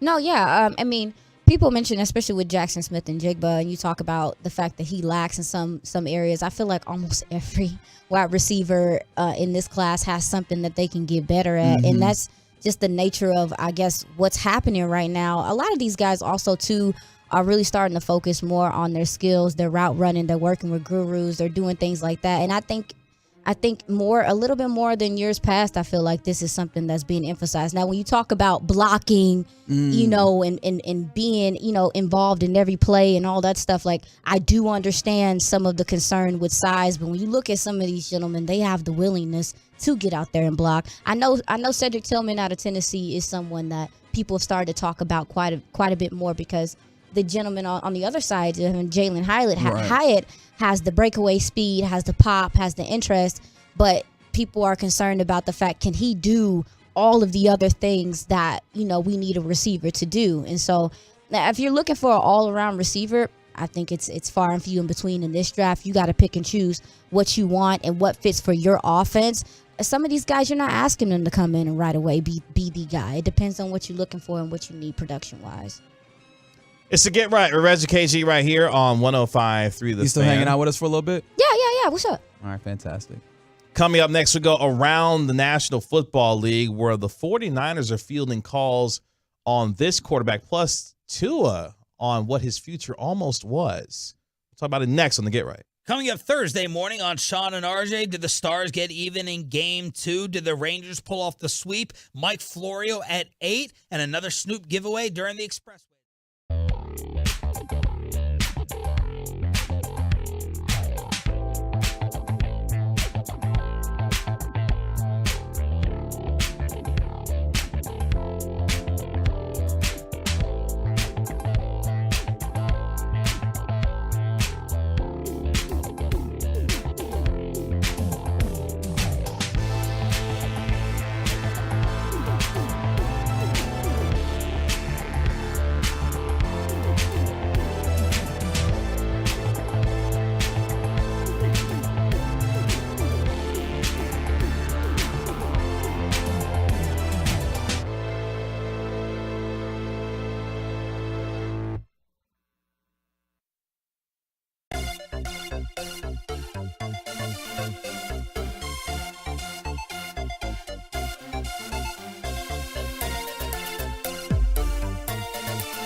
Don't believe me? Just listen. Box open.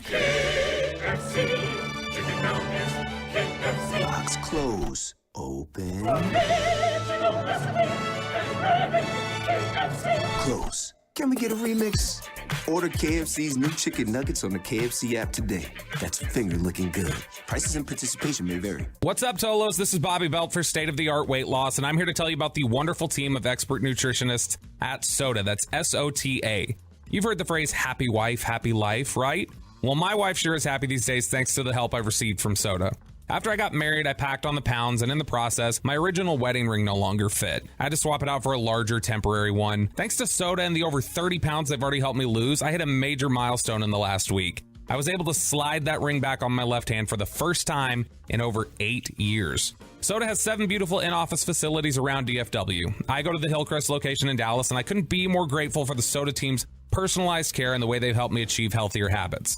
Visit SOTA's website just like I did at SOTAweightloss.com to read the over 7,000 client Google business reviews and study the over 850 stunning client before and after photos and experience videos. So join me, Bobby Belt, as I'm now fitting into a smaller belt. Visit SOTAweightloss.com. SOTA Weight Loss is, say it with me now, state of the art. After a sweep of the Royals, the Rangers are on their way home. Hi, everybody. This is Matt Hicks, inviting you to join Jared Sandler, Mike Peasley, and me on Friday night as the Rangers open up a series with the Oakland A's. Our coverage begins at 6:30 Friday on 105.3 The Fan and the Odyssey app. See, now Rodrigo picked this. That I believe. I liked that. Back here on the Get Right with Reggie KG on 105 through the Fan. Kevin Gray, Reggie Latitula. Yup. Rigo Mendoza holding it down for you. Our special guest, Aisha Morrison of DallasCowboys.com, hanging out with us live in our DFWsecurity.com studios. About to go around the NFL here in just a moment. At Kevin Gray Sports, at Reg Attitula. Aisha, they can find you on Twitter where? Oh, at Aisha Morrison. That's Aisha with 2 eyes. Thank you. Make sure you give her all the follows there. Shout out to the 817. KG, can I get a shout out, please? Sure you can. I'm moving from the Decatur area to Holden, Missouri. Okay. To start a new job at Lee Summit Medical Center as a surgical tech and reconnecting with the woman I lost 20 years ago.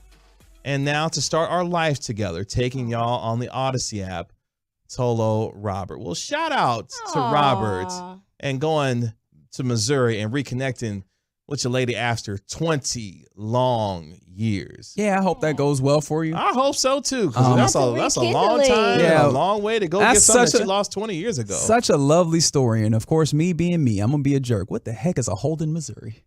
It's a city in Missouri. That ain't no city. That's a town. Town, city. So you ain't got no loosely dot. based. It's fine. But it is in Missouri. Shout out to my hometown or home state in Kansas City, Missouri, state and city. Yeah, I did all backwards. Mm-hmm. And for the 972, just because this is an annual rite of passage for a texter on this particular show. Reg, how old am I? You 36!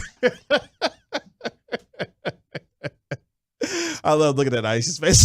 She didn't see it coming at all. Not at all. Not at all. RC World? Is that it? Yeah. No. That's I'm 36. Aisha, how much of the madness of this show do you know about? She's getting an introduction tonight. Is that it? No, I'm trying to remember what my guy passed, and I keep forgetting. You're his talking about the name. Mark Phillips. But no, it's not talking about LeBron. Then what? That's a oh, famous but one. they were referencing something else. Yeah, exactly. So where's the I'm 36 from? I'll get it for you. Give me a second. While I do that, you have been studying some HBCU players. Yes. And I would love to get your insight, because one thing that I don't think people give enough credence to is the history and the role that the HBCU has played in the NFL. I mean, some of the greatest, especially in the history of the NFL, played at HBCUs. You talk about Jerry Rice, you talk about Walter Payton, and the list goes so much further. That is just like off top real quick. So what are some, and then obviously even more recently, you've seen some great players come out of the HBCUs. What is Shaq Leonard for one? Yeah. What are some of the players that we're looking at out of the HBCUs? Yeah. So I had a couple of gentlemen that were brought to my attention. I've been watching Isaiah Bolden out of Jackson State. He is a corner. He just had a crazy pro day. Ran a 4.31, 38-inch vert, 2.9 broad jump. This gentleman has a lot of versatility. Saw him play a lot in the slot. on the outside. He can play strong safety, free safety. Got, obviously professional level coaching at Jackson State with Dion being there. He actually transferred. He's a Florida State transfer. He transferred to Jackson State. A lot of guys did that to kind of better their career. He's one of those guys you just cannot take off the field. Furthermore, he is a return specialist. Hey. And this is something that I talked to the guys on the draft show about. Is it's so crazy about this draft, and this is no knock to Kevontae Turpin, but this draft in particular, I think I can count on two hands, maybe more, how many guys are coming out that are corners, that are good corners, that have ability, running backs that have ability, that have return ability in this draft. So a team could immediately bring this guy in and get him on the field. He can have return ability. He can be a gunner. Also, too, he is going to be a heck of a corner if you give him. He's a big body, really physical, and he's not afraid to come downhill and really make you pay and tackle on that side of the ball. Coverage ability still has some work to do, especially dropping in zone and stuff like that. If I'm not mistaken, he was taken in the second round in the UCFL. You're seeing, and I wanted to touch on that, you're seeing a considerable amount of HBCU players get drafted by the UCFL because it allows them to build some stock for themselves. USFL? Well, my bad. USFL, right? My bad. Yes. You said. Speaking of Kevontae Turpin, by the way. Yes. So you're seeing quite a few players get contracts or sign with the USFL, and then they're able to, because they don't play until next spring. Like, they don't play, so they're able to get their NFL time, get some training on that side, and to really build their stock. So I really appreciate seeing some of these HBCU players continuing to want to play, get the reps, get the coaching, and really, cancel out some of that conversation of the fact that they can't hang with some of these other guys. Also, to Senior Bowl guy, Aubrey Miller, linebacker out of Jackson State. This gentleman is a Mizzou transfer. He dealt with some injuries while he was at Missouri, and also too, you can just see the difference of when he transferred to Jackson State, how much the coaching helped him, and also how much reps helped him grow as a player. This guy has an insane motor. He never stops. He's a little bit of a Looney Tune. That's my favorite type of linebacker. You got to be a Looney Tune. I don't know if you guys, right? I don't know if you guys remember that Sounds of the Sideline when Leighton looked at, it was Micah's rookie year, and Leighton looked at Micah, was like, "Dude, you can't make every play. Like, you're gonna have to." Aubrey's a make every play type of guy. Yes, absolutely. I feel like he's obviously he's a down here player. Like I said, he blitzes very well. He's a straight up playmaker. His gap integrity is serious.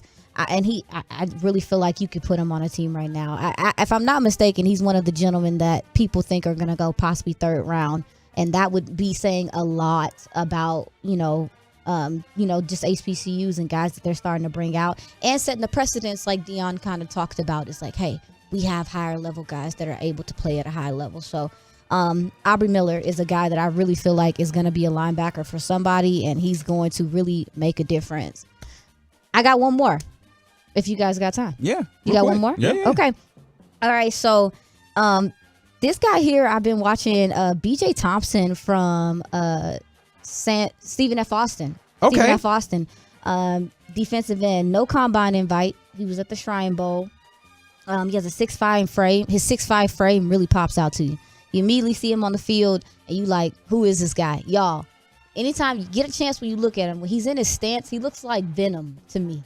Like if Venom was a football player, he's so explosive out of his stance, and I think that's what he wins with. He wins with the burst off the line. He wins with the quickness off the line. He has a really long stride, and it makes it hard for tackles. I think he needs to get stronger in the run game and really get better at setting the edge. But if you want a high production, I'm going to get to the quarterback and wreak havoc and be fluid and rush the passer. This is the guy. He also showed the ability to drop in coverage and do that as well. So BJ Thompson, Stephen F. Austin is a guy that I think people are – Baylor transferred, by the way. Got you. Ran a 4.56 in his 40.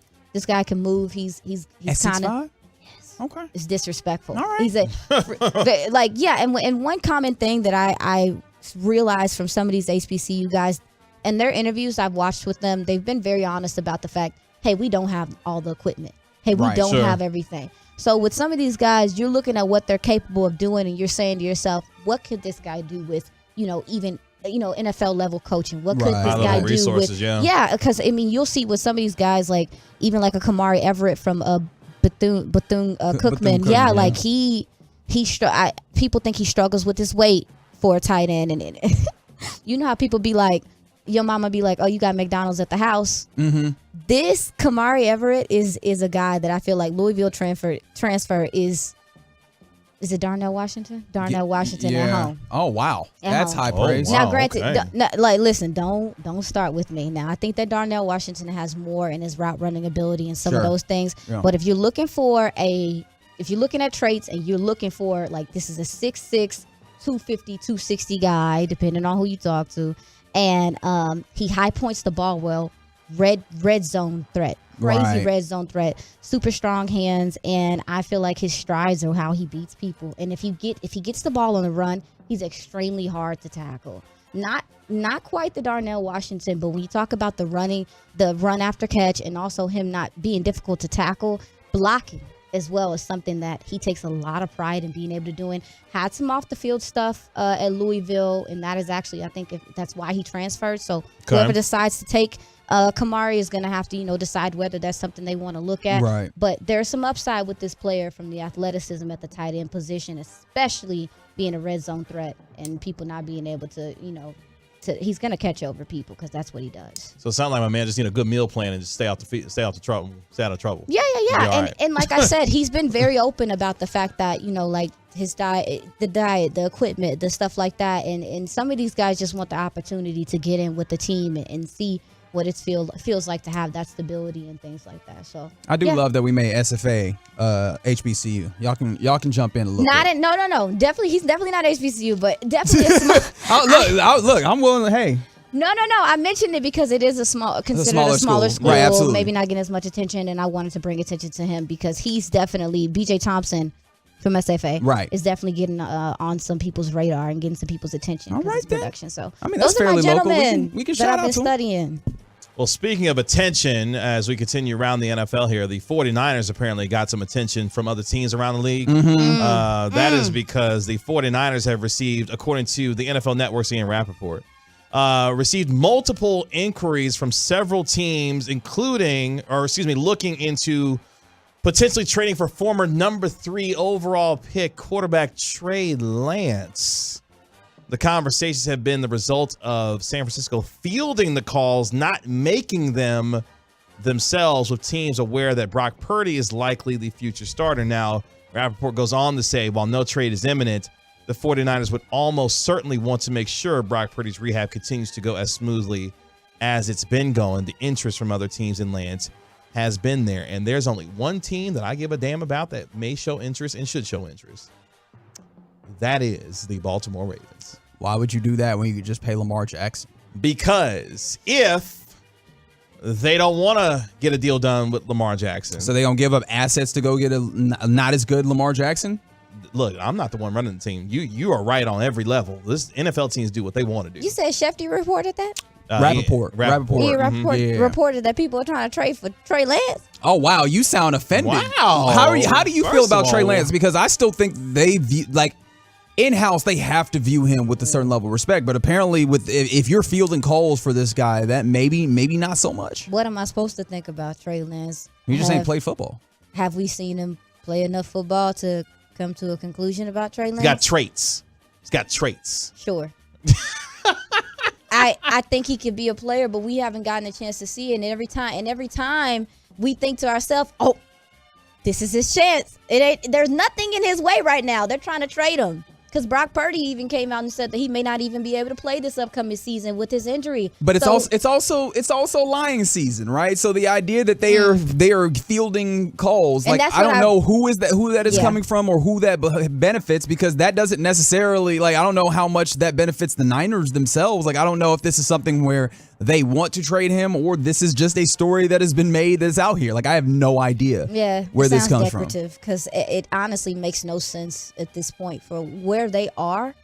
All the conversation we've had about quarterback in this draft in particular, well, if he's been in house and he's learned their playbook and stuff, I don't know why you would trade him, especially if you don't know if when and if Brock Purdy's going to be back. Your security blanket is gone. Jimmy is gone. Yeah. I tell you, all gone. I know is that the day after the draft is over with, if I'm San Francisco and I still have Trey Lance and Baltimore still hasn't signed Lamar Jackson, I'm making a phone call. You think so? So what we talking about with this whole Lamar Jackson thing? Because if I'm Kyle Shanahan and putting Lamar Jackson in that offense with Brandon Ayuk, Deebo Samuel, Christian McCaffrey, They got money for that. George Kittle, I'm moving heaven and earth to make that happen if I'm Kyle Shanahan and putting Lamar Jackson in that offense. Speaking of, if Lamar Jackson doesn't sign back with the Ravens, where does he go? He's just out for the season because apparently nobody else going to pay him the money. Let them tell it. I just love the way Lamar Jackson's played this because now he's watched everybody get paid in front of him, including Jalen Hurts getting a record $51 million per season. Although if we go off of what was reported, which again, I don't know how much to believe that because Lamar himself he's representing himself, so he's not leaking, and the Ravens are notoriously tight-lipped, so I don't know where the information comes from.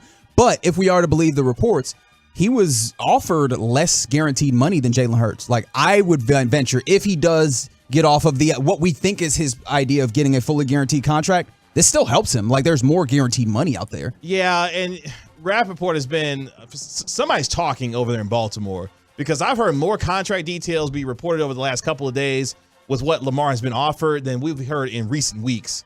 And one of the offers apparently had Lamar Jackson, I believe, getting $175 million in total guarantees for injury with $133 million in guarantees, before, injury, that kind of thing. So there's a lot going on out there. There's an offer that he turned down for $50 million per year at $250, total. So there's just a lot of information that can be out there at this point.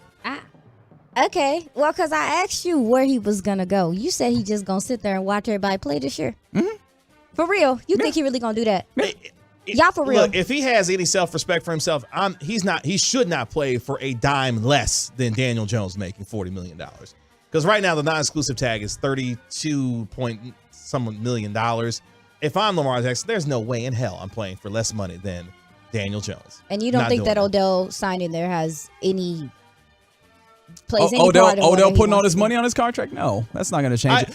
If anything, I think it shows more. I think it shows more that that the Ravens are desperate to try and get some wins, obviously. And so that's not happening without Lamar Jackson. I don't think that they have an option that allows them to do that without Lamar Jackson. So I think that they would be more willing to acquiesce towards whatever he is asking for. Maybe not exactly where he is asking for, because again, negotiation needs some level of meat in the middle, I assume.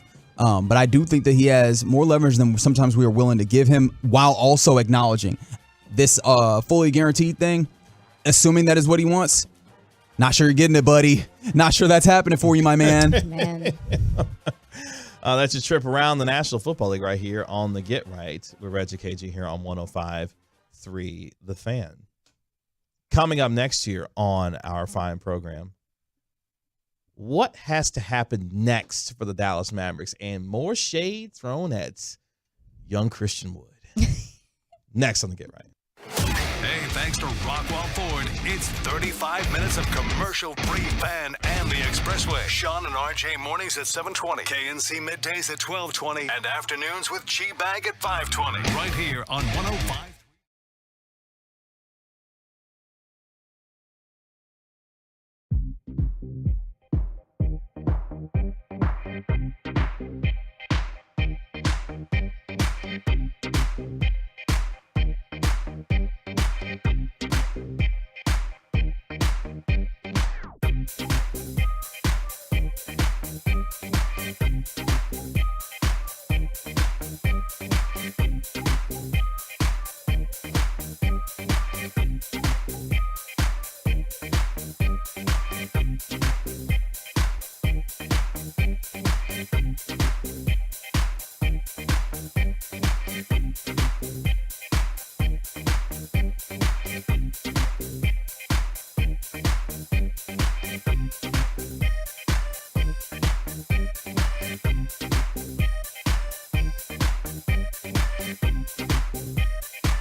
Get Right on 105.3 The Fan.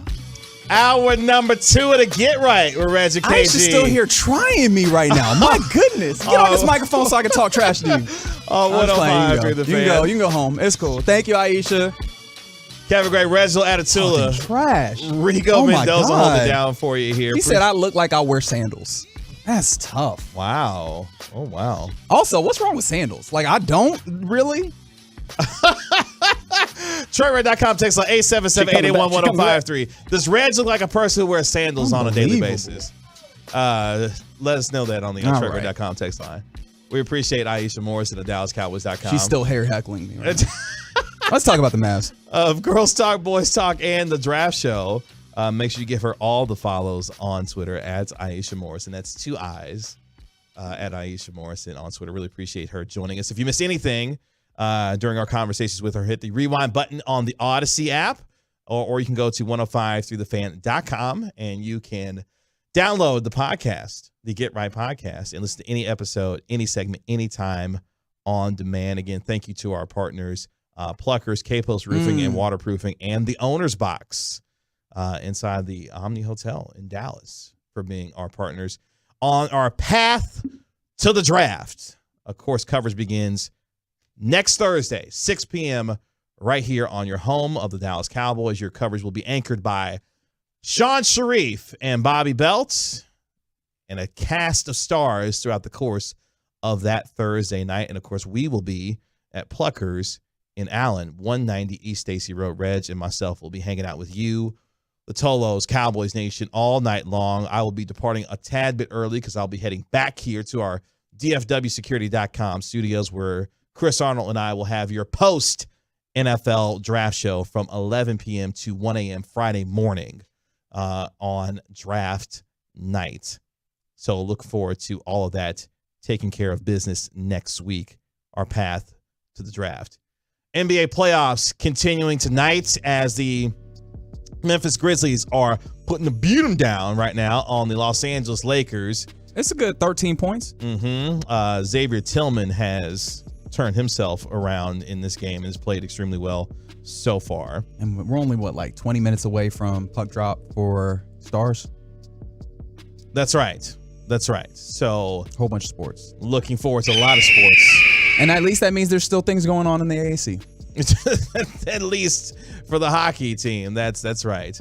So looking forward to seeing the Stars get back on the ice tonight as well, and looking to avenge their Game 1 loss to the Minnesota Wild. But the Dallas Mavericks were in the news today, and have been over the last couple of days. There is a report from Mark Stein, of course, who writes for Substack these days, longtime NBA insider, that the Mavericks are in the process of hiring former general manager and front office executive for the Utah Jazz, Dennis Lindsey.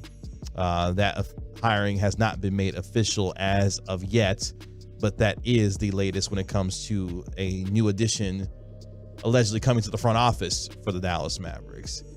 Speaking of that front office, they have a decision to make to try and get themselves back into the playoffs next year, and that is what to do with Christian Wood, among other things. Brian Damaris of D Magazine wrote a interesting piece today about what needs to happen next for the Mavericks to move on. Along with that, Callie Kaplan in her latest piece in the Dallas Morning News, detailing whether or not the Mavericks will re-sign Christian Wood. An interesting quote coming from that particular piece entitled, "Will the Mavericks re-sign Christian Wood?" Nico Harrison's assessment adds doubt to free agency for Christian Wood. Of course, Nico Harrison speaking recently to the media after the season was over with. One quote coming from that piece, Reg, quote, "One team official said the easiest part of lead defensive assistant Sean Sweeney's season came January 20th to February the 4th. You say, Kevin, what are those dates? Well, that is when Christian Wood missed 8 games with a left thumb fracture. Remember that? Yes. The reason why that was the easiest part of Sean Sweeney's season, apparently, according to this team official, was because Sweeney didn't have to stand up off the bench and call out Christian Wood's defensive assignments on every possession each game. He's not coming back. They talk so bad about that man. And out loud, too. Yeah, and in this instance, this is kind of couched in the sources, right? Like, this was in some ways anonymous. But, like, those guys have put their names on it. Jason Kidd has talked kind of crazy about him, right? Like, we've seen a lot of different pretty out front and honest conversations that have been really, like, unflattering to Christian Wood. And this is why near the trade deadline and even before that, it was like, yo, if you do not feel like his future is here, and it seems like from what we, with hindsight, what we've seen, that's something that they saw pretty early on, that, yeah, this is not going to be something that's going to be a long-term thing. You need to figure out a way to recoup value, because this is why the organization is where they are. They have simply allowed the value of talent and assets to trickle out of this organization, decision by decision by decision. And now you find yourself in a place where you need to do multiple things in this offseason, a number of things with a limited amount of assets. And that's why we have to ask this question: how do you move forward? What's next for them? Because it's a pretty gargantuan task in front of them. Some of the numbers to kind of back up what we're talking about here: in 67 games that Wood played this year, shot an efficient 51.5% from the floor, nearly 38% from three, and had a career best from the free throw line at 77.2%. By the way, that was an increase of 15 percentage points for Christian Wood at the free throw line. So shooting 77% was fantastic for him. His individual offensive rating was 115.4 per 100 possessions, was nearly matched, of course, the Mavericks 115.9 mark as a team. However, as Christian Wood defense was lamented all season, and of course, Nikhil Harrison saying last week, look, it's not just about the efficiency in terms of the scoring, it's about everything else as well. Christian Wood's individual defensive rating, which is an imperfect measurement, mind you, 116.7. My man was giving up individually, if you average out to 100 possessions, 116.7 points per 100 possessions, which ranked him dead last among all Mavericks who played at least 30 games this past season. Yeah, I mean, like, all of this was borne out in the, I don't even know if that's the right word to use that word, but you could see it in the play. Like, it was evident. And I guess if you looked at the stats, it was easy to see some games and some instances where you go, oh, there's some blocks there, and maybe you see one possession. The problem is that, like, it's not consistently there. And really what needs to happen is it needs to change behavior. Your play needs to change the way the defenses play you. And defense never looked afraid of going directly into Christian Wood, which is a problem. Point blank, period. And so that looks like a dude that is not going to return for your team. Now, that gives you some cap space, but that also does reflect a first-round pick that you traded to get him last year that is now, in some ways, gone down the drain. Which gets us to this portion of our conversation. The Mavericks offseason overhaul has begun. Here's what must happen next. This is from D Magazine today from Brian Demerson, what he's detailing here. Now, a lot of this is things that we've discussed in terms of roster construction, what you're needing to do to try and get a little bit younger, but at the same time, how do you go about doing that? Because as we were getting ready for the show, one of the things that we praised the Lakers about what they were able to do midseason was, with limited resources, they were able to get younger, better defensively, while still being able to add pieces around LeBron James and Anthony Davis that increased the ceiling of the Lakers this season. You look at the Mavericks, they attempted to increase their ceiling by getting a high-level scorer in Kyrie Irving, but sacrificing all of the defense that was left and remained by moving on from Dorian Finney-Smith and, to a lesser degree, Spencer Dinwiddie.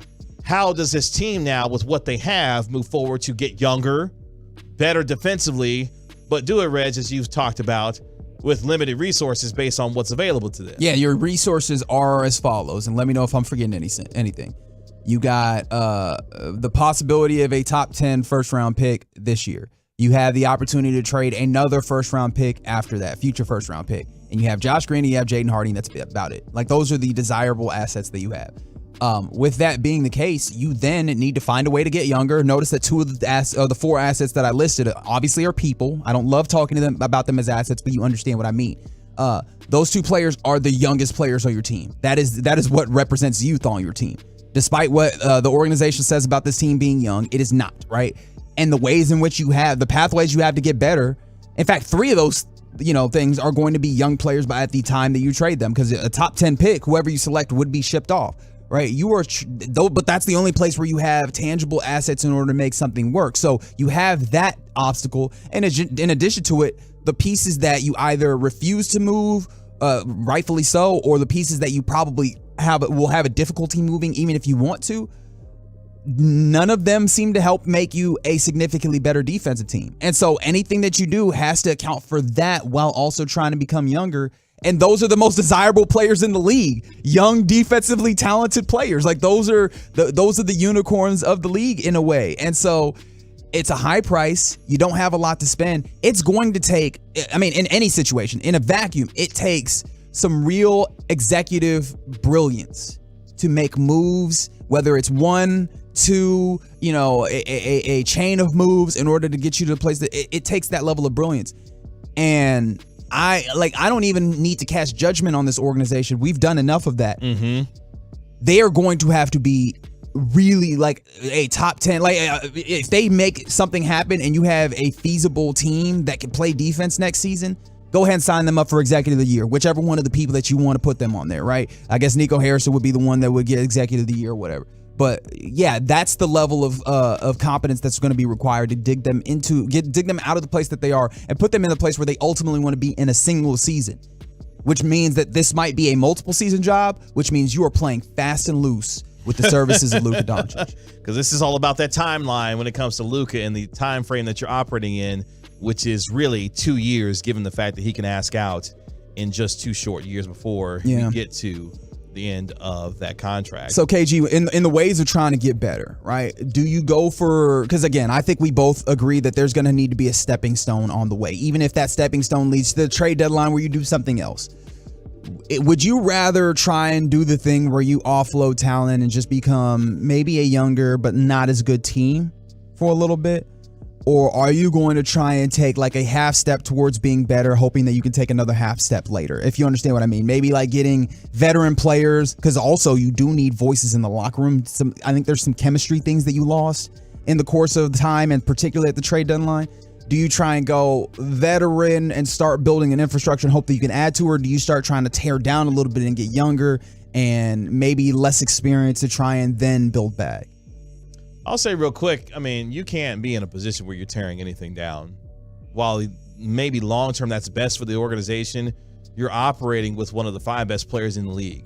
There's no time for any of that based off of what you have to do to ensure that that superstar remains happy and, more importantly, remains here for the duration of his career. So whatever you have to do by hook or by crook to use what resources you have available to you to keep taking steps forward, that's what has to happen. No level of step back. This is about as much step back as this era of Luka Doncic basketball needs to see this year. And how they use that number 10 or better pick, if they're able to keep it, will tell us a lot about what they believe is their future, not just in the interim, but in the long term as well. So to get right, we're Reggie KG right here on 105.3 The Fan. Coming up next, the Rangers got a clean sweep of the Kansas City Royals. So the question is, are you starting to believe? What's about it next on your home of the Rangers 105.3 The Fan? Blasting out 100,000 watts of FM sports talk power and streaming 24/7 on the Odyssey app. This is DFW Sports Station 105.3 The Fan. Calling all Dallas.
and path towards inclusion. We don't want you to just listen. We want you to become an active agent of inclusion as well. Special Olympics, Agents of Inclusion, find it on the Odyssey app or wherever you get your podcasts.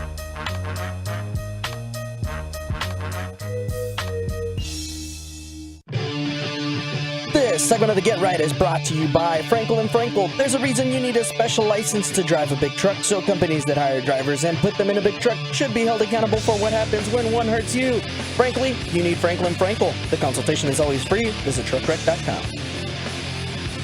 Back here on the Get Right, we're Reggie KG here on 105 through the Fan. Kevin Gray, Reginald Atatula, Regal Mendoza holding it down for you here on your Turn It On, Leave It On station. Really appreciate you joining us on Odyssey and the Odyssey app. Are you starting to believe in your Texas Rangers after they get the clean sweep today of the Kansas City Royals? At Kevin Gray Sports, at Reg Atatula. They gave us the updated puck drop timer. Okay. Sorry, I stepped on you there, but it's because the Dallas. I'm really eager for Stars Wild Game 2 happening at the AAC. If you're not there, you need to get to getting. You need to get there very quickly. Puck drops in about 25 minutes. Obviously it was scheduled for 8:30, so I'm looking at it like, oh, we got a few minutes. Nope, it looks like we're gonna go for 8:50. Just like they did a couple days ago. It feels like forever ago already. Like the sports calendar just moves. It's so compressed this time of year between the NBA playoffs, Major League Baseball, the NHL playoffs.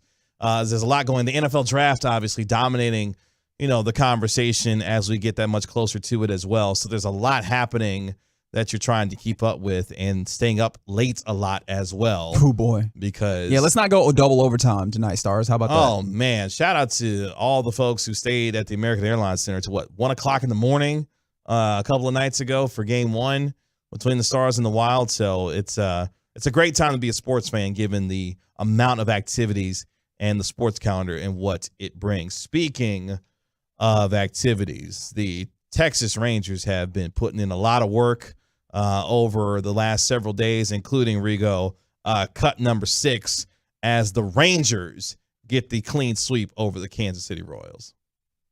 Here's a swing and a miss, and Massey strikes out, and that concludes our series this year with the Kansas City Royals. The Rangers come here to the K and sweep the Royals, winning today by the final score of 12-3. They take 5 out of 6 in the season series, and the Rangers get their first road sweep of 3 or more games since September of 2019. Again, the final score, Texas 12 and Kansas City 3. Matt Hicks on the call. Of course, your Texas Rangers now have won 4 straight, 5 of their last 6 as well. So the Rangers playing some terrific baseball, of course, getting the 12-3 win today. One more cut here because we're starting to believe, because cut number 3, Marcus Semien has been on one as of late, and he continued his torrid hitting today. As Marcus turns this pitch around past Witt into left center, another base hit. That gets Leote in, and the Rangers now lead 5-1. Semien with his 3rd hit of the ball game. And that came after a Leote RBI triple. So like this is the thing that it makes me have some level of belief in the Rangers. It's just they're doing a lot of building innings, stacking hit on top of hit. In fact, there's a lot of great stats, and if you want to see stats, Jared Sandler at Jared Sandler on Twitter is always a good place to get those as it pertains to the Texas Rangers. You mentioned that they are 5-1 in their 6-game road trip here. And what was I just looking at? I done lost it. There we go. Nope, that wasn't it. Man, there's a whole bunch of stats in here. Okay, they have outscored their opponents 37-6 in their current 4-game win streak, including 24 in the last 2 games alone. There you go. Batting .526 with runners in scoring position over the last 4. Right, like that is the thing. Timely hitting, yes, and hitting in bunches, like those things. It seems like they are capable of doing. And of course, we can always do the thing where we point to the fact that they are not playing great teams at times, right? And they're beating up on them, but they also have managed to get wins against teams that were both of the teams that were in the World Series this past year. Now, of course, you could point to the Astros and look at the injuries. In fact, you can point to the Phillies and look at the injuries that they had. But look, man, you play who's across from you. And the idea that the Rangers, who looked so lowly last year, have come out and looked like this is fascinating. You talk about the idea of belief. How does this sound like for belief? And this is per Bet Online. MLB odds to win the 2023 World Series. Atlanta Braves are number 1 at 6-1. Okay. Astros are still number 2. Don't worry about that. Dodgers, Rays. 11th best odds are your Texas Rangers. Now, that's not incredible, but if we had come into the season with that, like, I don't know that anybody had exactly that feeling. That means, and again, 18 games, right? Like, it's not a huge swath, but through 18 games, you've done enough to catch the eye, the intrigue a little bit of Vegas. And so with that being the case, I am wildly interested. And on top of that, you've seen the brilliance of Bruce Bochy come out. You've seen the ways that he's been able to, he's able to build lineups that seem to work without manage your bullpen, without one of your most important hitters in Corey Seager. Yeah, you mentioned the managing of the bullpen, and some of the guys out of the bullpen have looked fantastic. Shout out to Dane Dunning. So, and Cole Reagans as well. Yeah. Give a shout out to them. And so I'm fascinated with this team. In addition to it comes at the right time because you really had a lack of belief because of the way that they had carried on for a few seasons. And then you have that happen while you have this rejuvenation in baseball because of some of the rule changes. It's really fun. Shout out to the 817 who said they haven't watched since 2013 but haven't missed a game yet. Love the new rules, and I think also implicit in that, love the way that the team is playing. Almost a new team the way that they're playing. Speaking of 2013, the Texas Rangers 12-6 start. It's off to their best 18-game start since 2013 when the Rangers had an identical record at that point as well. Other things to put context behind their start this year. The 5-1 road trip that they just had with Houston and with Kansas City was the club's best 6-game road mark since June of 2018 when they went 5-1 against the Royals and the Minnesota Twins. So thanks, Royals. Exactly. For always looking out for the Rangers. That's I appreciate you. And here's where I am. Belief is a little strong for me. Oh, you're not willing to go there yet. Where I am willing to go is they've got my attention. Okay, that's fair. They've got my attention because one of the things that we had most concern about, especially for this pitching staff, is can they stay healthy throughout the course of this season, namely Jacob deGrom and his arrival. We knew that this lineup 1 through 6 was going to be pretty damn good. Now, we didn't obviously see the Corey Seager injury coming, and you're hoping that he comes back and is able to get back and be the kind of player that we know that he has been and is capable of being for the rest of the year. And yes, from the 469, they 1,000% believe. And shout out to Will Smith, who's been terrific from the bullpen as well. But the Rangers have my attention because we've talked about some of this as well. They've scored 24 runs in their last couple of games, right? Sometimes they feast or famine offense, an offense that can score a bunch of runs in bunches. At times can go a little quiet on the offensive side. And we will continue to monitor that because, again, 18 games, right? But as of right now, though, definitely have got my attention. And more importantly, it feels like there's a confidence that this group is playing with. They talk about it all the time. Every time Jacob deGrom gets out there, that you have a chance to win every time that he's on the mound. But more importantly, this manager and the way that he goes about his business, managing this bullpen, instilling confidence in these players day in and day out. You can tell, at least by the way this team plays and the way they go about their day-to-day activities, that they believe in who is leading them.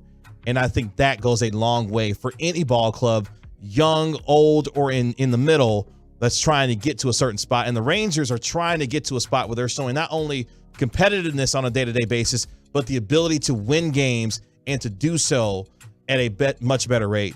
And so far, they've done it. Yeah.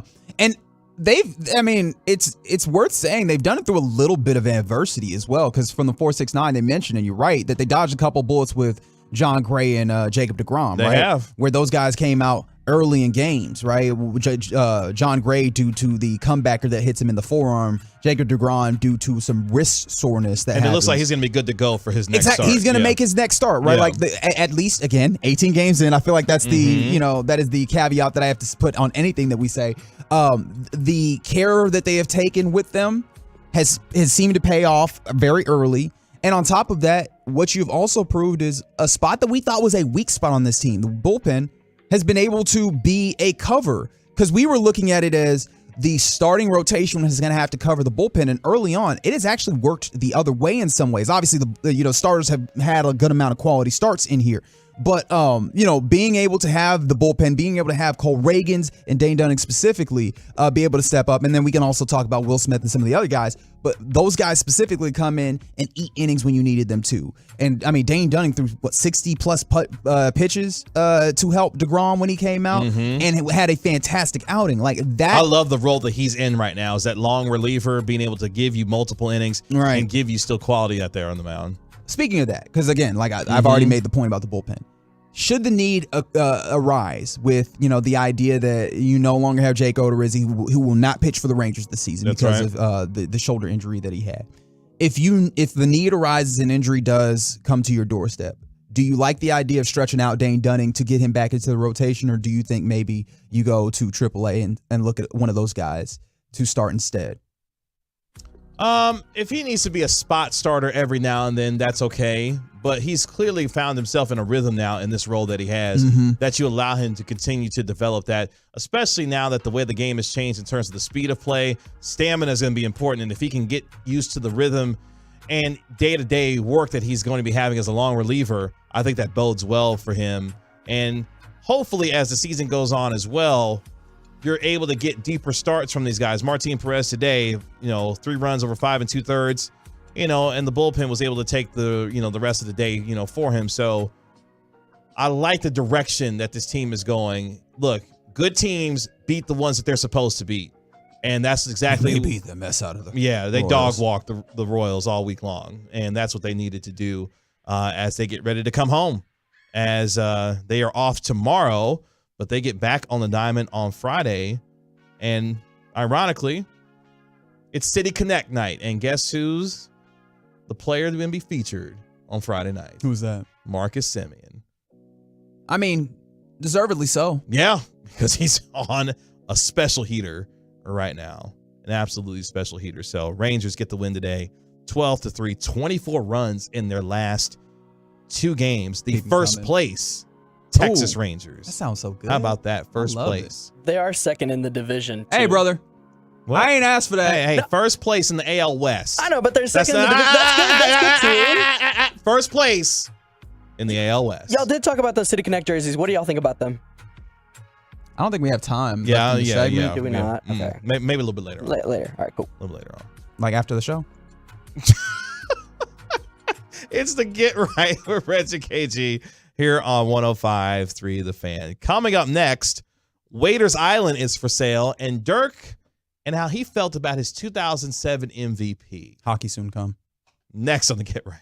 Coming up tomorrow, we will be live from the Las Colinas Country Club in Irving for the Invited Celebrity Classic Pro-Am, along with G-Bag Nation. Thanks to those good people, the presenting sponsors from Choctaw.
24/7 at 1053thefan.com.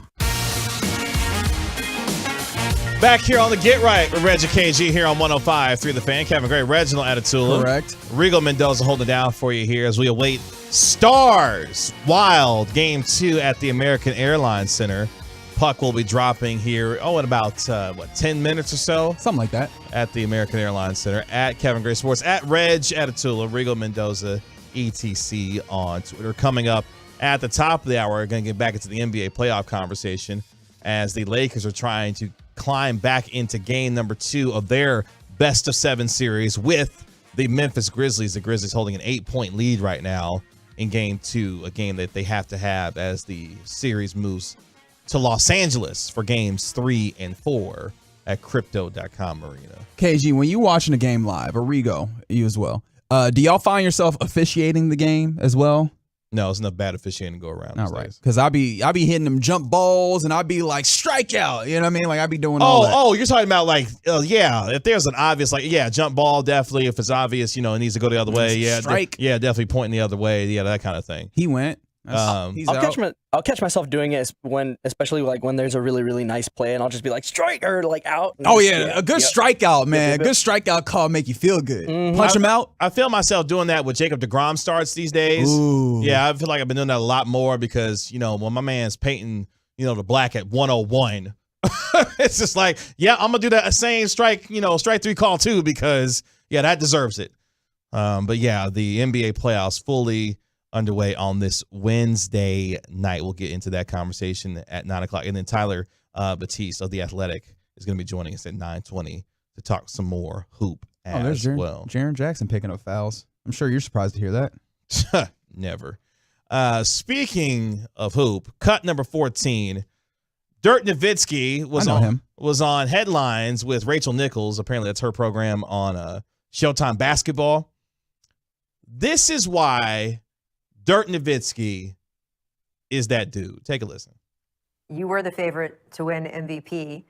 You lose your first round. I assume what you want to do is just go back to Germany. I was embarrassed. I let the city and my team down, and all I wanted to do was go somewhere where nobody knew me and go on vacation or something. And then, sure enough, I got the call from the NBA. Hey, you cannot leave yet, or not quite yet. There is a chance you might get the MVP. And I remember saying, I'd just give it to somebody else. So you said you didn't even want it. It's just not this year. I was still so hurt. I was still so embarrassed about it, the situation, and so we had to do a press conference. And David Stern, commissioner, flew in, and that was some of the most uncomfortable moments of my career. I gotta say, standing there and have a suit on and having to talk now about what had just happened 2 weeks earlier, and all I wanted to do really was be gone, and so I took it like a man and talked about it and addressed it right away that how disappointed I still was, and of course now look back at the MVP trophy. It's amazing. Right. It was a great season with a great team. I found that to be really incredible because we talk about Dirk in a lot of different ways. The player, the ambassador for the game, what he meant obviously as the franchise's greatest player for the Dallas Mavericks. But, in coming to cover and learn more about this team and him in particular over the years, that is one humble man. And for him to even have that as a thought in his mind, look, man, that 07 MVP, that was great. But I was embarrassed as hell over what happened to me and my team. Of course, losing to the Warriors in that 07. And that wasn't the now Warriors. Yeah, that was the We Believe Warriors. That was Baron Davis and them. Steven Jackson and those boys. Monte Ellis. Yeah. And those boys. So man, you know what's funny? Thinking back on it, and people on the truckwreck.com text line are already weighing in. 877-881-1053 is the number to text in from the 972. Name me 3 other superstars that did more with less over a 10-year period. And I've said this often here. Locally, people understood what Dirk was more or less. Nationally, we are getting to understand just how good he was even more. And so I think about that MVP and winning that MVP actually might have been tougher on him. And he obviously illustrates some of that with the emotion, but like the narrative roller coaster and the narrative arc of where, his career, it made it tougher because it almost was less of an accolade and more of a like demerit, more of an indictment of him. Like, oh, you the MVP and you can't even get out the first round, right? Like on top of all of the soft Euro type things, right? The how good is he actually things, while also not fully appreciating the idea that like this man was shouldering a ton and like, let's face it, not getting a lot of help, right? So it made it all the more amazing when they did win that championship. Because I was thinking about it, I was like, isn't that kind of his crowning achievement as we were going through the story as he was telling it? I was like, no, the crowning achievement was the championship. And this is coming off the 06 year after losing to the Miami Heat in that finals game after having a 2 games to none lead in that series. And it's crazy to think that the MVP, because like the MVP doesn't shine forth, even though like he absolutely was the MVP, he deserved it and all those things. What shines forth is the idea that after travailing all of the ups and downs, the MVP season included, because of that first round exit, that he still ends up on the backside at the top of the mountain holding the championship in 2011 rather. Dirk is just he's truly a humble superstar and one of the greats, and forever changed the game the way that we watch and that we see it being played. Speaking of watching, the NFL draft is 8 days away. Yes. Of course, we are your home of all of your draft coverage for 2023 for your Dallas Cowboys here on our path to the draft. Shout out to K-Post Roofing and Waterproofing, Pluckers, and the Owner's Box for our draft coverage this year. The NFL draft in my hometown of Kansas City, Missouri will have the largest stage and the biggest screens in league history, a structure the size of an entire football field. Over 100,000 people have already registered, and the NFL estimates 300,000 visitors for the NFL draft's 3-day extravaganza. Man, marketing really works, doesn't it?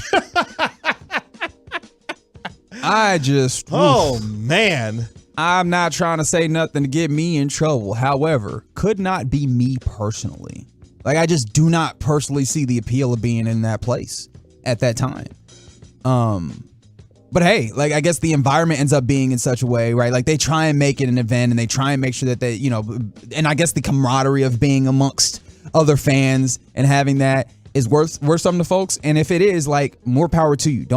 Far be it for me to stand between someone and their enjoyment and their fun. Like, do what makes you, it just has never appealed to me to be in that place where I'm like out and about, traveling to go and watch the NFL draft, or any of these drafts, if we're being completely honest. It's a spectacle. I mean, the event itself, the activities that surround the event, it's gotten bigger and bigger and bigger every year as a made-for-television event. And that's what the NFL has wanted. And that's the thing. Made for television, maybe. Like, I can even kind of understand the made for television nature of it, right? We got analysis in between. We got commercials and stuff.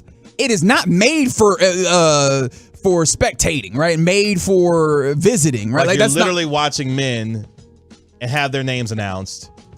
Bear hug, it's Roger a big Goodell. old HR meeting. At least if you come hang out with us at Pluckers, right? If we get to pick right, we get to have some deals. We get to eat We get to eat some wings. We get to eat some macaroni and stuff like this. There's some fun. There's some drinks involved.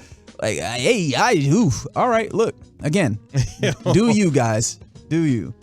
Are y'all in favor of this? By the way, the U.S. men's national team taking on Mexico tonight in Vegas at Allegiant Stadium. Shout out to. And I still don't understand why Serginho Dest is there. Aren't you supposed to be with your club? Why are you here? Why are you stateside? Also, puck has dropped. Yes, sir. At the American Airlines Center, and I did not get my wish. Yeah, no, that was not going to happen. I was hoping Max Domi was going to have it on site. Max Domi already let it fly. But I wanted some more. Some more? Okay. That wasn't enough? But how about this? For 2024, by the way, y'all realize we are just a year away from the 2024 Paris Olympics. You ready for that? I guess not, because the pandemic threw off our timing. Like, right? It felt like we just had the Olympics, which we kind of did. We kind of did, but yeah, the 2024 Summer Games are right around the corner. And, of course, they're in Paris this time around. The city of love. The U.S. Olympic team will open Team USA House to fans at the 2024 Paris Olympics. What is Team USA House? Because please don't tell me it's the dorms. That's a bad idea, brother. I know. That's a real bad idea. For the first time, allowing visitors to watch events and meet the Olympic athletes themselves. Oh, okay. Are you in favor of fans being able to visit their favorite Team USA athletes? You know what? No.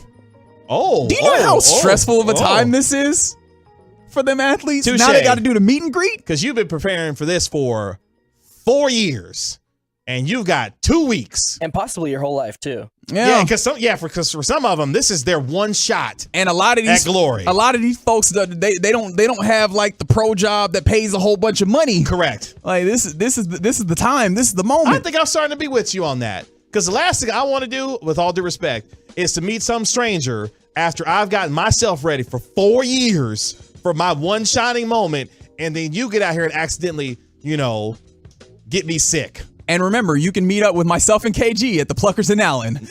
That's right. Next Thursday. That's right.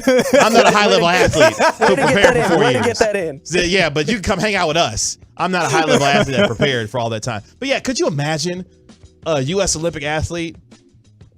I think the other thing with that too is imagine if you just had a bad performance and just by chance, that section is opened up for you and you meet somebody and then they start, bad mouthing you. I probably wouldn't be all down with it either. So yeah, I'm not down. I get that, because you want to, after having all this, time to get yourself ready for this event, you don't, perform the way that you want to. My thing is though, what if you meet one of these, random, people or fans of yours? And they low-key didn't know, just for example, they didn't have COVID. All right. And all of a sudden, they shake your hand. See, that's interesting. You've completely taken it. That was the whole place that your brain went, was the idea of like infection and sickness. I'm not even worried about that. Saying, like just anything could happen. You got a cold and I get sick. Yeah. Anything. Think, well, I mean, you in a whole other country. Like the opportunity for sick is all over the place there. For me, really, it's just... That's a whole nother undertaking. And there are so many things to already consider and to think about in that course. Like, I feel like adding a whole nother. And then also, right, this is the main question. They pay for the meet and greets. Like, are we doing this like one of these cons where you pay for the meet and greet or you're paying for autographs? Because otherwise, this seems like a thing where Team USA is profiting off of these athletes, and they already aren't getting a lot of money out of this, if at all. Right? Like, if you medal, they get a little bit of change, but other than that, like, this is not really a profit endeavor. So the idea that now you are, in some ways maybe mandating some more stuff for them to do. Now, of course, like there are some athletes in the Olympics. Not every athlete's like the other ones, right? Some of these are like the glamour athletes in some ways, like your likes of Michael Phelps. But I have to imagine, and I could be wrong, that those athletes kind of already had these types of things. Mm-hmm. So like, if we just taken hey, this is the person doing the skeet shoot or whatever, right? Like, I don't know if I really like the idea. And well, I guess I can't really speak for everybody because some people might love the idea of just getting out here and meeting people. I had that concern, and I hope that it doesn't overwhelm anybody out there who is not really into that type of thing. So get right with Reggie KG right here on 105.3 The Fan. Coming up next, the best of what has been so far the round one of the NBA playoffs, as Memphis looks like they're about to get their series even at 1 with the Lakers. We'll talk about it all next on 105.3 The Fan. We have you covered, Stars fans, with exclusive content from two-time Stanley Cup champion Craig Ludwig and NHL reporter Sean Shapiro. It's Spits and Suds, 3 times weekly on the...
Do business with their incredible team. Visit southwestcdjrtexas.com and drive a little further to save a lot more at Southwest Chrysler Dodge Jeep Ram.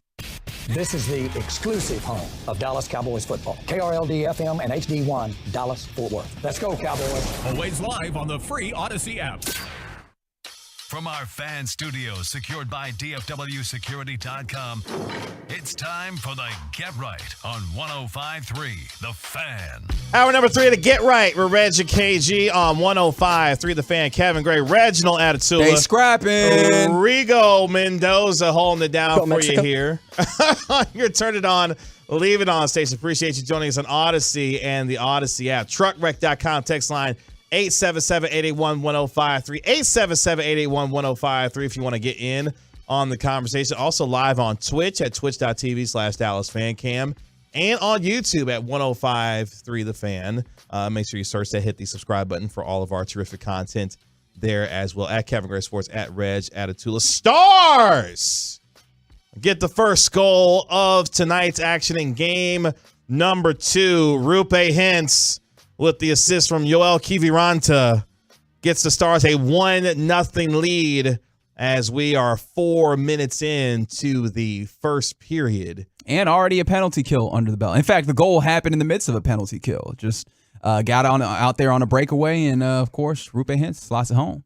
Stars trying to even their series with the Minnesota Wild up at 1 at the AAC. Rupe Hintz, 4 minutes and 14 seconds into the first period, gets the shorthanded goal for your Dallas Stars. We'll keep you up to date on everything happening between the Wild and the Stars as the night goes on. It is a final in Memphis. Memphis making me look smart for game number 2 as the Memphis Grizzlies get the game to win over the Los Angeles Lakers 103-93 to even up their best of 7 at 1. That's because the Lakers were horrendous from the three-point line tonight.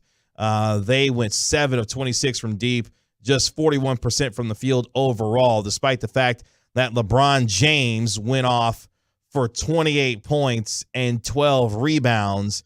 Did not get much help from much anyone else, including Austin Reeves, who, along with Rui Hachimura, were the heroes in game number 1. Grizzlies 103-93 without the services of Ja Morant. All 5 starters in double figures for the Memphis Grizzlies, including Xavier Tillman, who went 10 of 13 from the field for 22 points, and he also had 13 rebounds. I was going to say that's the more important thing, right? The size disparity between the Grizzlies and the Lakers was at least the way that I viewed this. And not having the likes of Steven Adams and Brandon Clark, who is one of the reserve bigs, the most prominent reserve bigs, I thought was going to really wear on them as you look at the Lakers and the way that Anthony Davis has been playing of late, and then the fact that they can bring in some guys off the bench like Rui Hachimura and stuff. And then, of course, just LeBron and what he brings to the paint when he's willing to do that. I thought that they were going to have some trouble, and having a great night from Jaren Jackson getting 9 boards, and then Xavier Tillman being able to be in there as the other big as well. It makes a world of difference when you are capable of playing in the paint alongside the Lakers, because then you can exploit the idea that they are not a great shooting team. I did not anticipate that, so hats off to you, KG, and hats off to Xavier Tillman, who had a fantastic game. So their best of 7 series knotted up at 1. Lakers now get the opportunity to go back to Los Angeles. The crypt. To try and get a couple of games in Los Angeles, as we will see what the status of Ja Morant is going to look like for the remainder of the series as he's dealing with that right hand injury that he re-aggravated, I should say, in game 1 against the Lakers. That gets us into our latest conversation, as it's been a fascinating round 1 so far of the NBA playoffs, including last night while we were getting the news about Draymond Green and his suspension for game number 3 for the Golden State Warriors as they take on the Sacramento Kings, as that series moves to San Francisco at the Chase Center tomorrow night. The Suns woke up and remembered who they were, at least for the second half. Really, it began late in the second quarter, as Devin Booker and company really turned things around to get themselves back into that game in the second quarter, and then held on and handled their business throughout the rest of the game against the Los Angeles Clippers, where Devin Booker and Kevin Durant and company were fantastic to even up their series at 1. Yeah, they definitely found the button to hit, like, right, for them, especially when it comes to those guys. They were working from the mid-range. But can I tell you what I felt was the most important stat on this night, KG? Kevin Durant, 44 minutes. Devin Booker, 45 minutes, right? Like, the lack of depth is it's not just going to be a thing, it's going to be the thing. And I'm not even really just talking about this series, even though I am talking about this series. I had talked about how I thought the Suns had a possibility just because those guys are really good, and they are. You can see that. But the idea that you're going to require those guys to give so much, how much do you think, or how likely do you think it is that those guys can do that level of thing for a month? Because that's how long the playoffs is going to take, right? It's not just getting through the Los Angeles Clippers. Then you have the next round and all these teams. We've seen good, of all of these other teams out here, right? So you'd have to go through 2 more series just to get to the right to play one of these teams in the East that we both think are the best in the league right now, right? This is going to be daunting for them, and it might be like legacy building stuff if they're capable of achieving it. And I think it might be unreasonable to assume that. Also, don't forget, and we know this here a lot locally, because we saw it happen last year.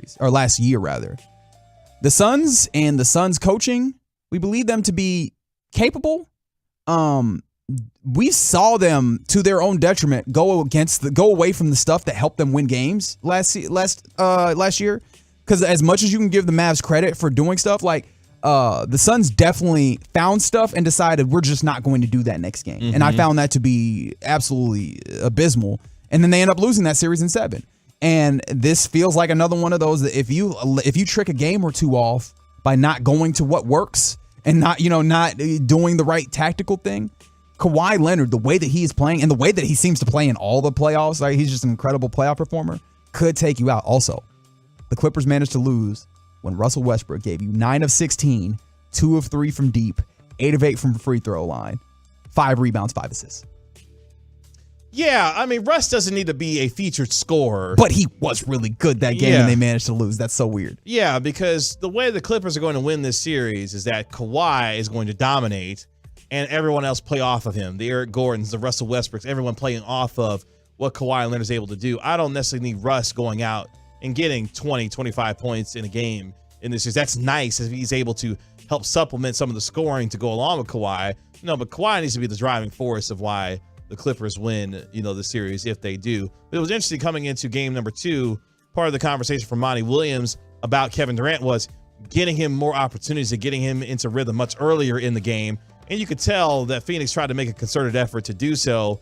And as the game went on, Devin Booker and everyone else was able to really feed off of Durant in that second quarter is where things really turned around as the Phoenix Suns got the win last night to even up their series as that series also moves to Los Angeles. Have you, through 2 or 3 games in these series, has there been anything fundamental that you've seen? Because I mentioned the Phoenix Suns thing that, a lot of people did see ahead of time. I guess I needed some level of convincing. Is there anything that you saw in the first round of these series that was like, oh, wow, okay, no, that I have learned a thing that has now changed my view on these playoffs? No, I think the one thing that has been confirmed fairly quickly is that the Hawks don't need to be anywhere near the playoffs at this rate. And they've got a long ways to go, and they've got real decisions to make this offseason because the way that the Boston Celtics have looked through the first couple of games of this series, they're not playing with their food. And Atlanta has found out the hard way when Jaylen Brown and Jason Tatum, Al Horford, who's been good so far as well, who make things real tough for a guy like Clint Capella. When they're on, Boston is very deep, and they run out the Malcolm Brogdons of the world. Derek White on occasion can get you 4 or 5 threes in a game. Marcus Smart, former defensive player of the year. Like, they've got a lot of guys. I know you laugh when you say that because I don't know what you're talking about. I know that's okay because the idea of Marcus Smart, again, Flower Mound's own Marcus Smart, no disrespect. Shout out. But I get where you're going when it comes to guard play being looked at as defensive players of the year. But no, I think that's the only thing that's been confirmed solidly for me is that Atlanta has no business being in these playoffs as the Stars. 2 of them things. When did it happen? When did the goal happen? on the power That's play. what I'm talking about, baby. Tyler Seguin gets the second goal of the night for the Stars as they are now up 2-0 on the Minnesota Wild. From the 2-1-4, DeJounte Murray and Trae Young are a horrible match. I don't know about a horrible match, but they're not a match made in heaven. And I think also just there's definitely some criticisms to be had of the Atlanta Hawks team building. I think some of this is just you are outmatched with a team that is really well constructed. And I really do hate having to give more praise to Danny Ainge because he annoys the ever living you know what out of me. However, he built the heck out of that team. I mean, you give him credit for that. Also last night, Cavaliers 107, Knicks 90. Hey man, it's a different team when Darius Garland is out here balling. Because for the most part, what you're going to get from, Donovan Mitchell on a night-to-night basis, Evan Mobley, Jared Allen, big men in the middle there. But Garland kind of flips this whole thing up, and he was sensational last night. That, to me, is a series that I can see going the full 7 games. Will not be shocked if Knicks Cavs go the full 7 games. Yeah, I think that's where I was for a while, especially because the tough thing for me is that Cleveland is a team where you knew the defense was going to be capable, but the problem is your offense comes from such limited places. But did you see what they were doing last night? I actually didn't really get a good chance to put an eye on it. So it'll remind you about how the Clippers, what they did to Jalen Brunson. Oh. Yeah, they started getting him involved in pick and roll situations. They started exploiting. They were doing Mitchell Garland pick and roll. Yeah, man. The thing about that is that's real boom or bust, because if that gets open, you get either Mitchell or Garland in space where both of them can shoot, both of them can get downhill. And apparently Darius Garland can boom on folks. I didn't know that. It's like, hey, man, you only 6 foot. How you dunking on folks like this? But anyways, that's neither here nor there. The thing that's tough about that is the bust portion of that is if you run a screen and roll with those two and they cover it, where you go? Like, there's nowhere else to go. That's all your offense right there. And so that's the thing that scares me, is because in the playoffs, again, it's not about what you can do, it's about what you can't do. Mm-hmm. And if they don't give a damn about Isaac Okoro over there, and they don't believe he can score, they don't believe Jetty Osman is going to scare them, they definitely ain't worried about Evan Mobley and Jared Allen, right? Like, Jared Allen can be a good screen and roller. Sure. But like my point being, like, anybody off ball, particularly your wings off ball, if they're not going to care about those guys, they can really focus 3-4 defenders on those guys and really make it difficult for you. Whereas Jalen Brunson on the other end and Julius Randle on the other end, they're not going to have those same exact issues. And now you're having a tough time trying to keep up pace on scoring. So I think scoring is going to be what's tough for the Cleveland Cavaliers. If JB Bickerstaff can find a way to scheme that scoring, that's when it's going to be good for them, because the defense, those guys that they have there, can be really good as long as Julius Randle don't decide to put his shoulder in somebody's chest, and then they don't really have much of a chance anyways. I think that is one adjustment, though, Cleveland can make in this series, because Jalen Brunson is the facilitator of everything offense for the New York Knicks. How much harder can you make him work on the defensive end so that by the time he's back on the offensive end, you're wearing him out as the game goes on? So involving him in pick and roll situations and making him getting involved on the defensive end could bode well for the Cavaliers in the way that they want to try to slow down Jalen Brunson and his ability to not only create for himself, but create for his teammates as well when facilitating offense for the New York Knicks. As we look ahead real quick to the rest of tonight's games, the Milwaukee Bucks are absolutely dog walking the Miami Heat. Without Giannis. Yeah, Miami allowed the Bucks to score 81 points in the first half. It is 81-55 at the end of the first half. Drew Holiday, 21 points in the first half. He's been doing that all season. Like, I think that was the benefit for the Bucks.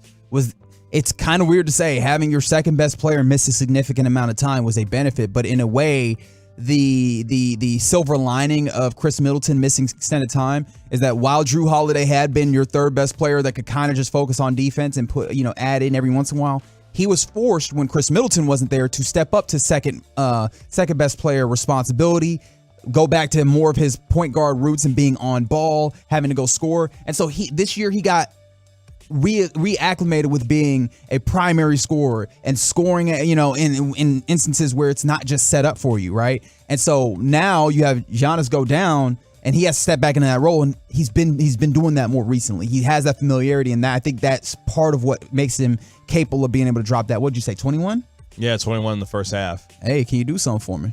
And it's early on right now in Denver, 9-9 early on in the first quarter there. It's to Get Right for Reggie KG right here on 105 through the Fan. Coming up next, Tyler Batiste of The Athletic, covering all things for the NBA, joins us next year on 105 through the Fan. The latest from the Star in Frisco, as well as inside information from around the league. It's DFW's top football podcast for a reason. Love of the Star with Brian Broaddus and Bobby Bell.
mycomputercareer.edu. Start now.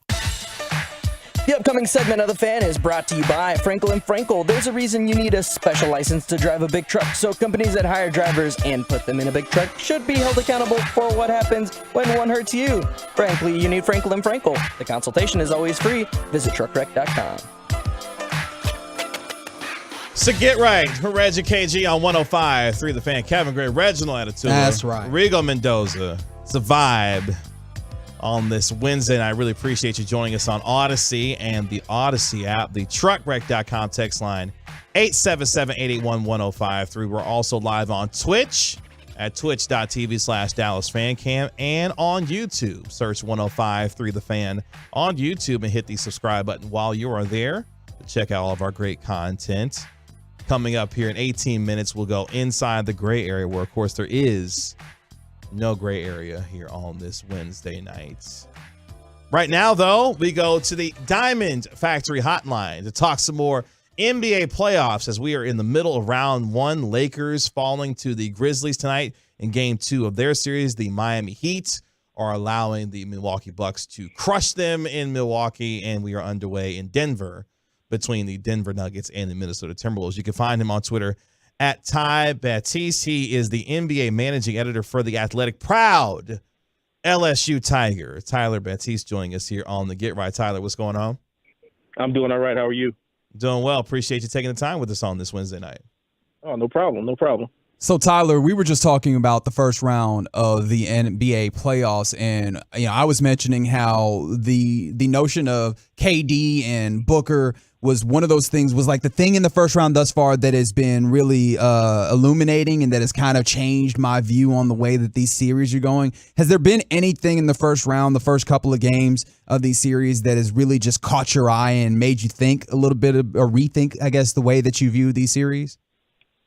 Yeah, I mean, I'll keep it in that series. I kind of came into the playoffs thinking that the Clippers didn't have a chance against Phoenix without Paul George, if Phoenix was kind of clicking on all cylinders with Kevin Durant and Devin Booker. But I sort of forgot, and I think a lot of people out there might have forgotten how good Kawhi Leonard is when he is healthy or even near healthy. And I think we've seen a pretty close to healthy Kawhi Leonard over the first couple of games. 38 points in game 1, played well in game 2, and kind of kept the Clippers ahead in that first half until kind of Devin Booker and the Suns tied it up at halftime and then eventually pulled away. So the fact that that series is 1-1, I came into it thinking that Phoenix was going to, probably beat them in 5 or 6 now. Wouldn't really surprise me if the Clippers, if they continue to play like they have, Russell Westbrook getting the 3-point shooting that they've gotten, kind of advance and get to the next round, certainly possible. And then you get Paul George back and anything can happen then. Tyler, as you've watched some of these games so far through the first few games of each of these series, is it anything that surprised you in any of the series, whether it be in the East or the West, that you did not expect so far through the first 2 to 3 games of these series?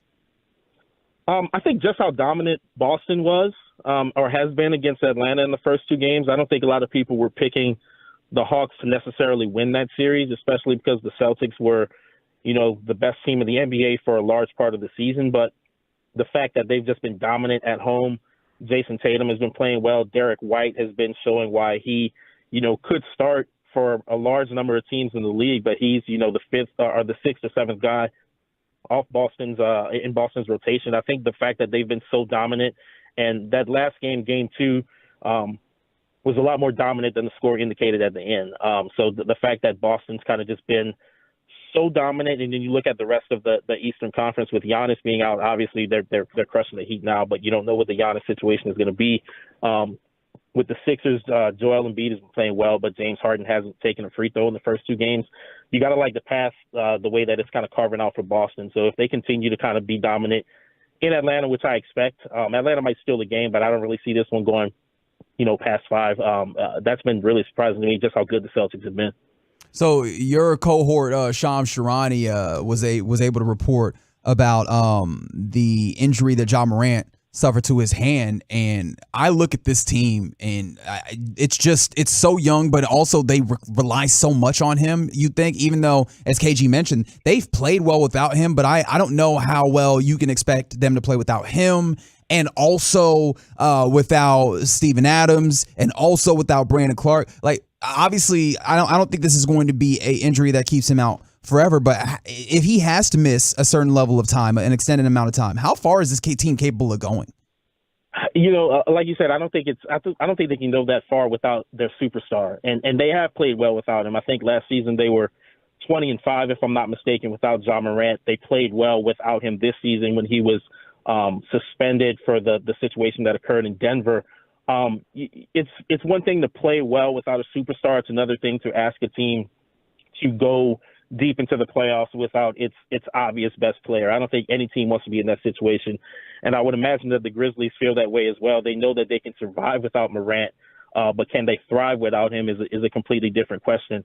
They beat the Lakers tonight. I don't think they can anticipate going forward Xavier Tillman getting 20 and 10 and Anthony Davis kind of having an off night like he did tonight. That's something that's going to that's probably more the exception than the rule going against a team like the Lakers. So I don't think they can get particularly far if Ja Morant is not healthy. I think it's probably going to be more of a pain tolerance thing. When he can get out there and handle the pain that is inevitably going to happen, then he'll be back out there with his team.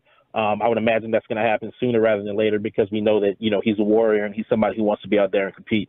Okay, so along those lines, right, because you mentioned the idea of pain tolerance, but one of the things about Ja Morant is he just kind of plays with reckless abandon. All these jumpers, and I realize as I've gotten a little bit older, I'm not trying to say that I'm old, but as I'm a little bit older, I went from reacting when those dudes went up to like, oh my goodness, look at this jump, to, ooh, I hope you land soft. And now I think that we're seeing some of the downside of the jumping reckless abandon.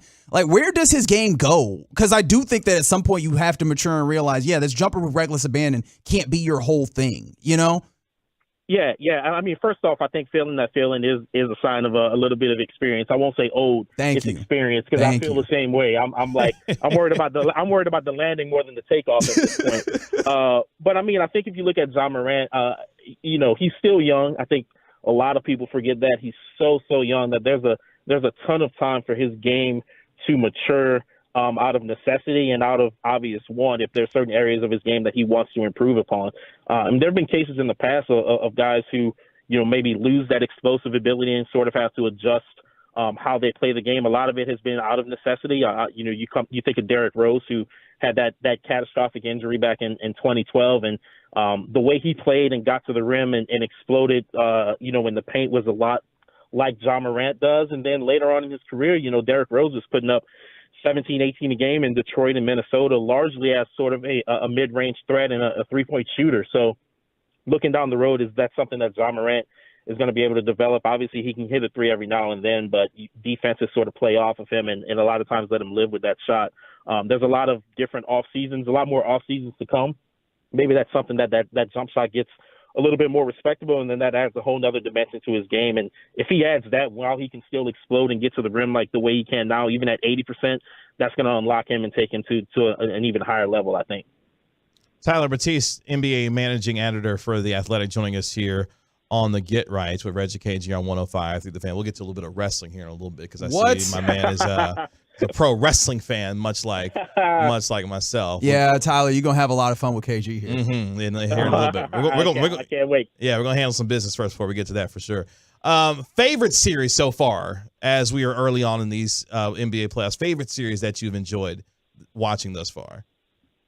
Man, I'll go back to the one you mentioned earlier, Clippers Suns. Kyrie. I'm sorry, not Kyrie. We'll talk about. Wow, you trying to send our guy to Phoenix already? That's crazy. No, the K's, man. The K's messed me up, man. Kevin and Kawhi, Kevin Durant, Kawhi Leonard. When you really think about kind of the heights that those guys have had over the past decade, there haven't been a ton of series where they've kind of both been, clicking on all cylinders. You think about the 2019 finals, Kevin Durant got injured midway through that.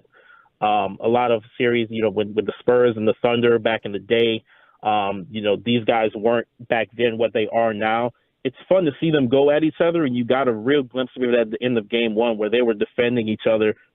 They were going hard, man, and I think both of those guys probably have a little bit to prove. Kawhi Leonard, wanting to prove that this kind of load management and this kind of managing his play and his style that he's done over the past year plus is going to be beneficial in the end. And I think Kevin Durant really wants to prove that, hey, I can win a championship and get to the promised land without Steph Curry and the Warriors.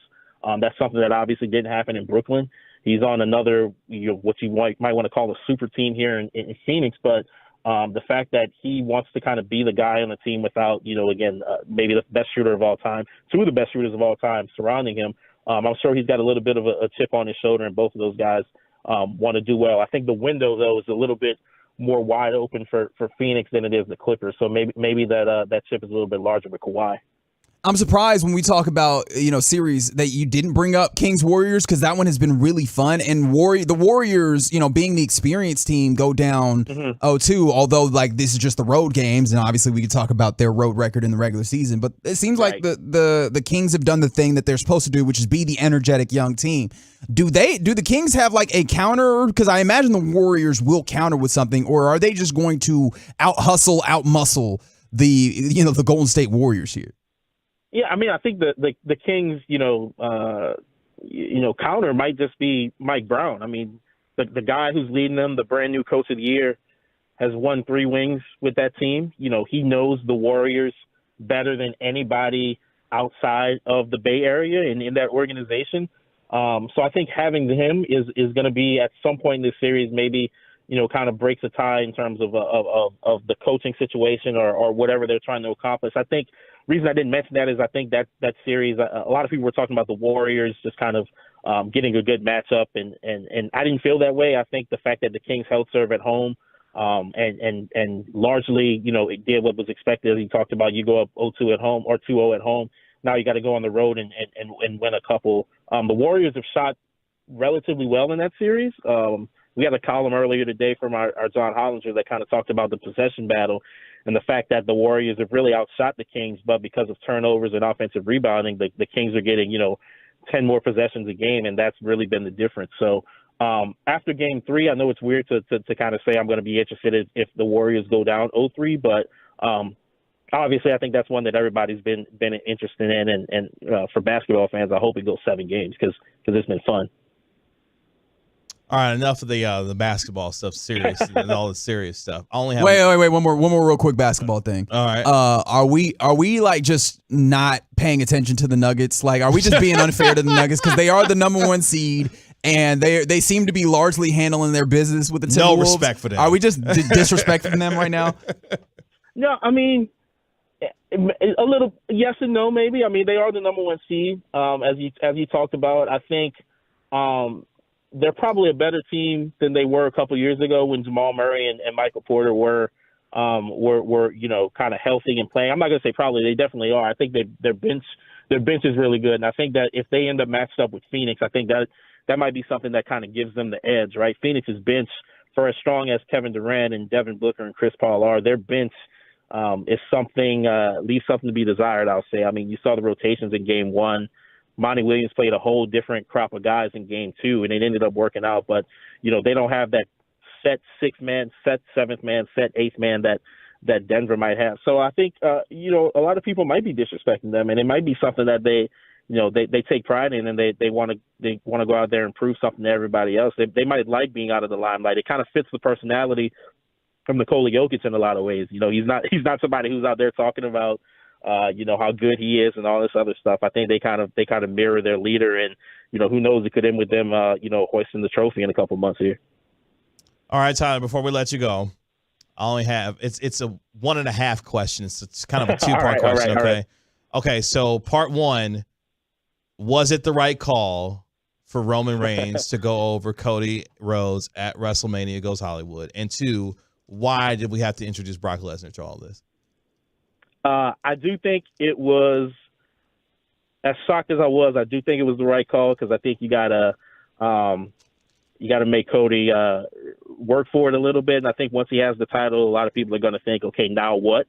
And I think if you watch TV the past couple of weeks, the crowd's still behind them. Mm-hmm. I think the titles, I think it's going to happen eventually, maybe at SummerSlam or something.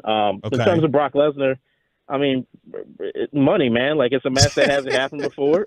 I'm sure Brock was like, hey, I I see dollar signs when I look at that American Nightmare tattoo. So let's make some money out of this. Brock doesn't have that many feuds and matches left, and he's going to try to get as much green as he can before he goes back to Canada to hunt moose or whatever. All right, fair enough. Okay, all right, cool. Because I've been on. You got the pull that Brock has, man. It just happened. You just got to roll with it. Yeah, I'm just tired of Brock Lesnar just being introduced to storylines for no good reason. Like I feel that. I didn't need Brock there. Tyler, tell the folks where they can find you on social media. Yeah, at Ty Baptiste on Twitter, and then please follow the Athletic NBA for all the playoff coverage that we got going on. A lot of good stuff this week and coming in the future. So give us a follow for sure. And that's Baptiste, not Baptiste. There's no P in there. No P, man. Don't tell the people put a P in there. No P. That's right. We appreciate you, my man. All right, man. Take care.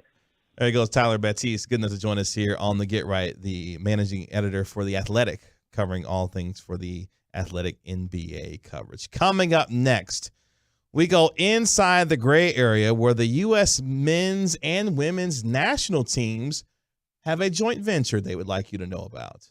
Next on the Get Right. Calling all Dallas Cowboy fans. Cooper Rush will be at Metro by T-Mobile Saturday, April 22nd from 1 to 2 p.m. at their Dallas store. One raffle winner will receive the all-new voice smartphone with free service.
Preston Lynch what his one thing is. Instead of blowing money on a gift that's going to sit on the counter, my girl Kelly, we love being outdoors. We love hiking. And we love exploring. So anything in nature, I think, is a lot better choice than some object that's going to sit on a shelf and collect dust. To find your one thing, plus music, podcasts, and more, download the free Odyssey app. All right, Rigo. I can't even get it. I want to get it out so bad. Roll out. Thank you. Roll out. A little ludicrous here on this Wednesday night. It's the Get Right with Reggie KG on 105 through the Fed. Kevin Gray, ludicrous attitude over here. Rigo Mendoza holding it down for you here. Appreciate you hanging out with us here on this Wednesday night. Let me tell you something. As you let that ride for a second, I don't know who needs to hear this, but I feel like personally, Ludacris is one of the most underrated rappers and hip hop artists over the last 30 years. Very good. Very good. Like, I enjoy him so much. Here's one of the reasons why I thoroughly enjoy Luda. Because number one, and this is going to sound real old manish, but it is. I can understand what the hell he's saying. Like, Luda. Oh, wow. Yeah, I said it. I said it. You're 36. Yeah. But part of that is. By the way, Teddy Ray, comedian, rest in peace. That's who did the U36. Oh, okay. Yeah, okay. As we enter inside the gray area here. But the lyricism of Luda, his flow, like I've always and there's people who agree with me on that. Thank you, 214. You know who else likes Ludacris? Bob Costas. I'm sorry, what? Bob Costas likes Ludacris, and apparently is the reason why is because he mentioned him in a track, and Bob Costas was on. If I can find the audio clip, I'll play it for you guys. Hey man, please make sure getting it's clean. named. Look, Yeah, that's one of my 100%. goals. Yeah, it's clean. That's one of my goals in life. Getting name checked in a rap, like a rap song for real. No shade to our SoundCloud rapper friends. You know what I mean? That type of stuff. I know 214 is real old manish. I know it was very old manish. But he was like, "Oh, this mumble rap." No. Here's the thing. I mean, it's shout out to y'all who enjoy the mumble rap. Like I shout out to y'all. But I'm more. And yes, I am 36. So when it comes to Common, I love Kendrick Lamar, J. Cole, yeah, and Luda. See, thank you 903. Yeah, my old ass is out on that mumble rap too, brother. Yeah, see, I just can't. Again, shout out to y'all who enjoy it, love it, get down with it. I just can't. I can't do it. You mumble rap person? Can you? I mean, from time to time, I listen to a lot of different stuff though. Yeah. So I'll tell you, there's a little bit. There's some good stuff anywhere. And that's my philosophy on music. Yeah, and I'm also an old head hip hop, fan lover as well. So if you got anything Tribe Called Quest, like I mean, we can talk all day. Like that's where I'm coming from with some of that. From the 214. Oh, on the record, like Bob Costas is the lyric. Which I mean, that's so that must have been recent or no? Isn't that his show name? It's back on the record, which references an old show that was called On the Record. Yeah, I completely forgot about that. From the 817, KG said I'm 36 in his LeBron voice. Are we just gonna start talking about rappers now? Because somebody said don't forget about Big Crit. Can never forget about the man from the Crooked Letter. Hey, it's funny. Who loves, and we talk about this all the time. Who loves Hellman. Hellman loves Big Crit. I think that might have been one of the first things that we bonded over. Oh, really? Yeah. That's I like that. I like that a lot. From the 972, check out Nas's latest album. Dropped late last year. Hey KG, did you know that Crit was just at Texas Motor Speedway? Oh, that's right. Damn it, that's right. With the Fuel Fest. That's right. That's right. I knew there was a reason why we wanted to go out there. That's well, we're gonna get out to one of the events at least. Yeah. So, yeah. Anyways, you're supposed to be doing the gray area. We are. Oh, this is it. Yeah, okay, I just want to make sure. Real quick, KG. I did want to ask you a question. So I've given you several little palate cleansers when it comes to giving you your little bed music for the gray area. I'm starting to see a pattern. And Reg, tell me if I'm wrong here. It looks like the Dawn FM instrumentals are the ones that you like the best. What? Yeah, I've been using a lot of the Dawn FM instrumentals, and I'm that's not the ones exactly that- sure if I know what you The mean. most recent album from The Weeknd. Oh. Yeah. You could. Oh, I had no what, idea. Really? Yeah. I've just Look, been brother, peppering them in there. I don't be keeping up with The Weeknd like that. Yeah, I don't okay. either, for damn sure. Okay. Now, Medford, on the other hand, you can go talk to him about all that. Yeah, he gonna be at 2 Yeah. weekend concerts here in the next few months. I don't know how he's gonna do it. He probably sell plasma. You know what? That's probably how he does it. Thank you, 214. No, that's not old manish. They 50, but they love Luda. Oh yeah, Luda being legit is not the old manish Yeah, part. The yeah. old manish part was I don't like what y'all young That's bucks not call what I it. did, though. You and the That is hippity not- hoppity. That's not what I did not go full hippity hoppity on that. No, I did not. All I said was one of the things I enjoy about Luda is that he appreciated me and my, wanted to understand what he was saying. We've had a whole bunch of different people that you couldn't understand the damn thing they said. That's true. You remember Camp Low? Yes. If you could tell me 2 whole bars of Lucchini, I give you $50 right now. Oh man! If you could tell me 2 entire bars of Lucchini, you don't know what the hell he was saying on Lucchini. That's a great song, though. I love Camp. That's such a great song. Can you find that? Okay, make sure that it's clean. Clean, yes. Although the instrumental, nobody would know. just- Nobody knows the words of these songs. No, yeah, you don't have to find the words, just the instrumental. Watch, someone's gonna text in. I know all the words. They done got into Genius and It's looked up the Lucchini. lyrics. Yeah, that's all I got. I got Lucchini. That's all I got. This for you. is it. What? Well, what? Lucchini Yeah, pour what? from the sky. Yeah. Let's get rich. What? Something like that. Anyways. Oh, here you go, Reg from the 903. I'm 26 and I hate mumble rap. Okay. They're not giving you. You're not getting no cookies for that. Okay. Oh, there. Okay, let's get rich. What? Now we're getting the Lucchini lyrics on here. Yeah, there Tell it me is. anything they were saying on the Pearl Jam song. Okay, yeah. Let's take this everywhere, man. Let's aim our ire at Creed. What was they doing with their voices? Yeah, that's true. I mean, look, we've all been in this place. Like, this is really a funny generational thing, and I really try I try and cape for the babies. I understand. Like, even though, like I mentioned, I don't really be listening to it that much neither. But I just love the generational, like, almost the way that we forget that, like, our parents did the same thing. And so it almost is just like ingrained in us. Like, and some of it I understand. I'm messing with you, but I understand you're coming from a place where you're like, it's just not for me, and it's fine if it's for you. Yeah. But sometimes it gets to the place where it's like, I don't like what y'all listening to. It's like, you were in this same place. You was listening to something that your parents was like, why are you listening to this? This is stupid. And that's the thing about, any type of genre, whether it be, music, art, whatever. It's all about how it evolves from one generation to the next. Like, you're not going to get the same, rapper's delight that you used to have with, name your favorite rapper today. Like, it evolves, man. I think that's one of the things I loved about the whole hip hop celebration with the Grammys this year, although they did leave some significant. Oh, there were stories behind that because Questlove was actually tasked with putting that together. Yes. And they didn't give him no instructions. They were just like, oh, we thought you'd figure it out. So he really did have to figure it out. And some people, at least one person, dropped out the day of.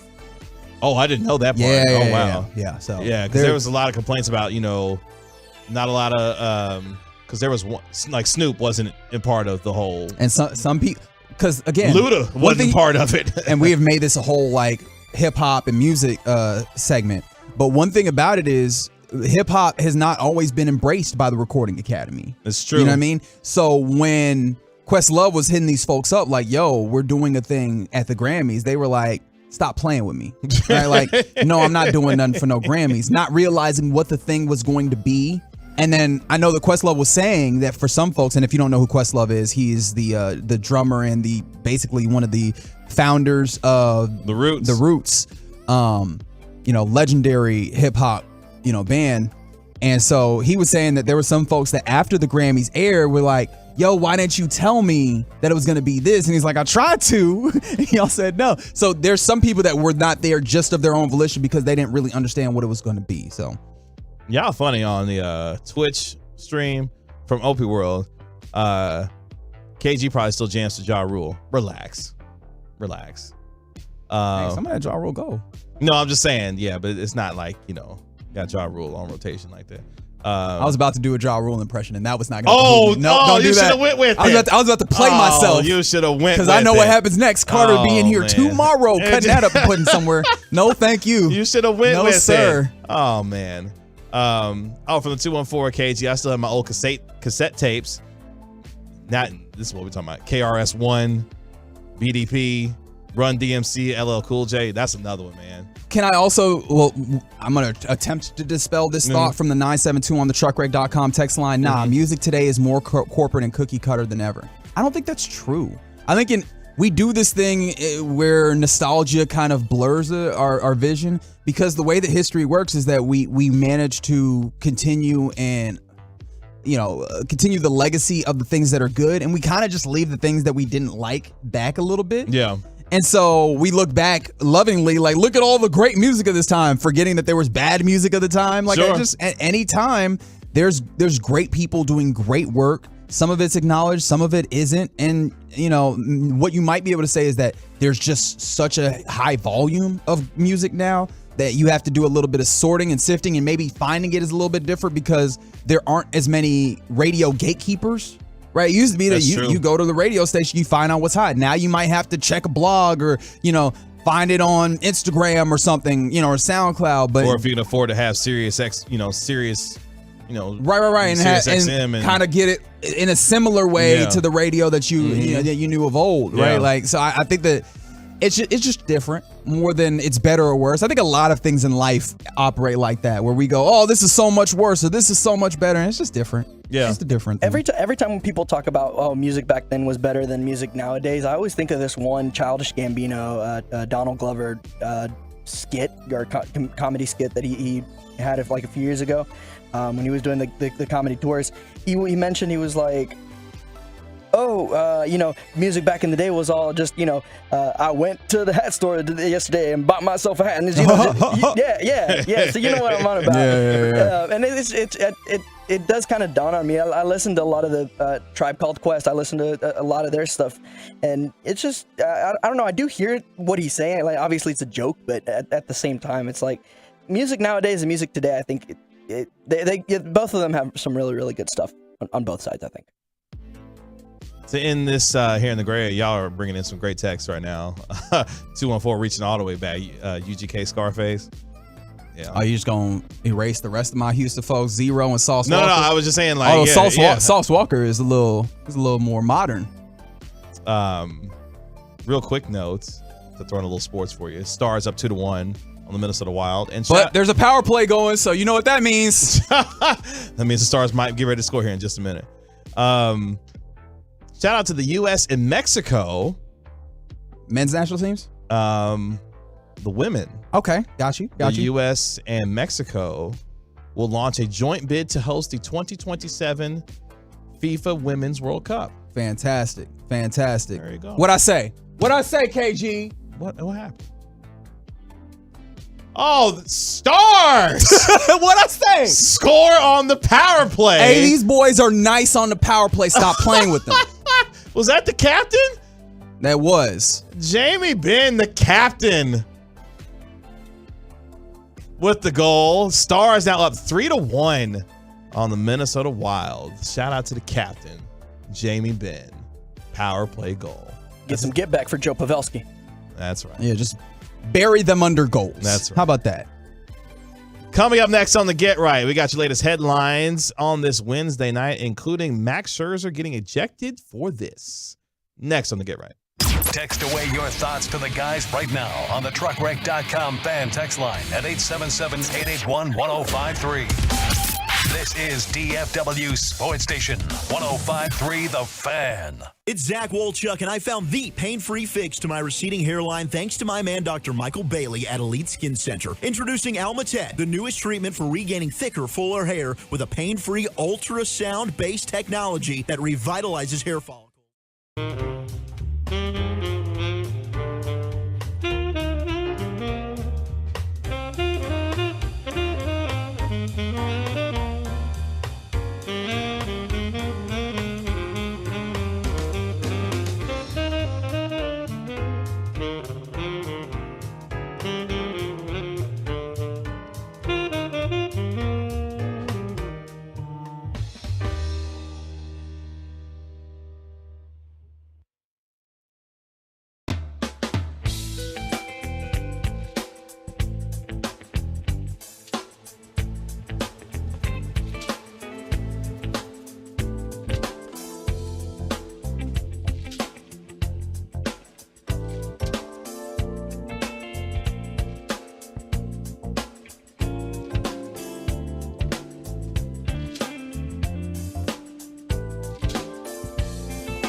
Dallas-Fort Worth. Always live on the free Odyssey app. From our fan studios secured by DFWsecurity.com, it's time for the Get Right on 105.3 The Fan. Final hour of the Get Right with Reggie KG on 105.3 The Fan. Kevin Gray, Reginald Atatula. They're going to score 7 goals, KG. Rigo Mendoza holding it down for you here as the Stars pouring it on at the American Airlines Center. We'll let you know exactly what they have been doing, because it's getting wild at the AAC right about now. At Kevin Gray Sports, at Reg Atatula, Rigo Mendoza, ETC on Twitter if you want to give us a follow there. A busy day in the world of sports. We'll get you caught up on the latest happenings across the world of sports. Appreciate you joining us on Odyssey and the Odyssey app. The truckwreck.com text line 877-881-1053. 877-881-1053 if you want to get in on the conversation. Appreciate the love for the 903. Really appreciate that. Thank you.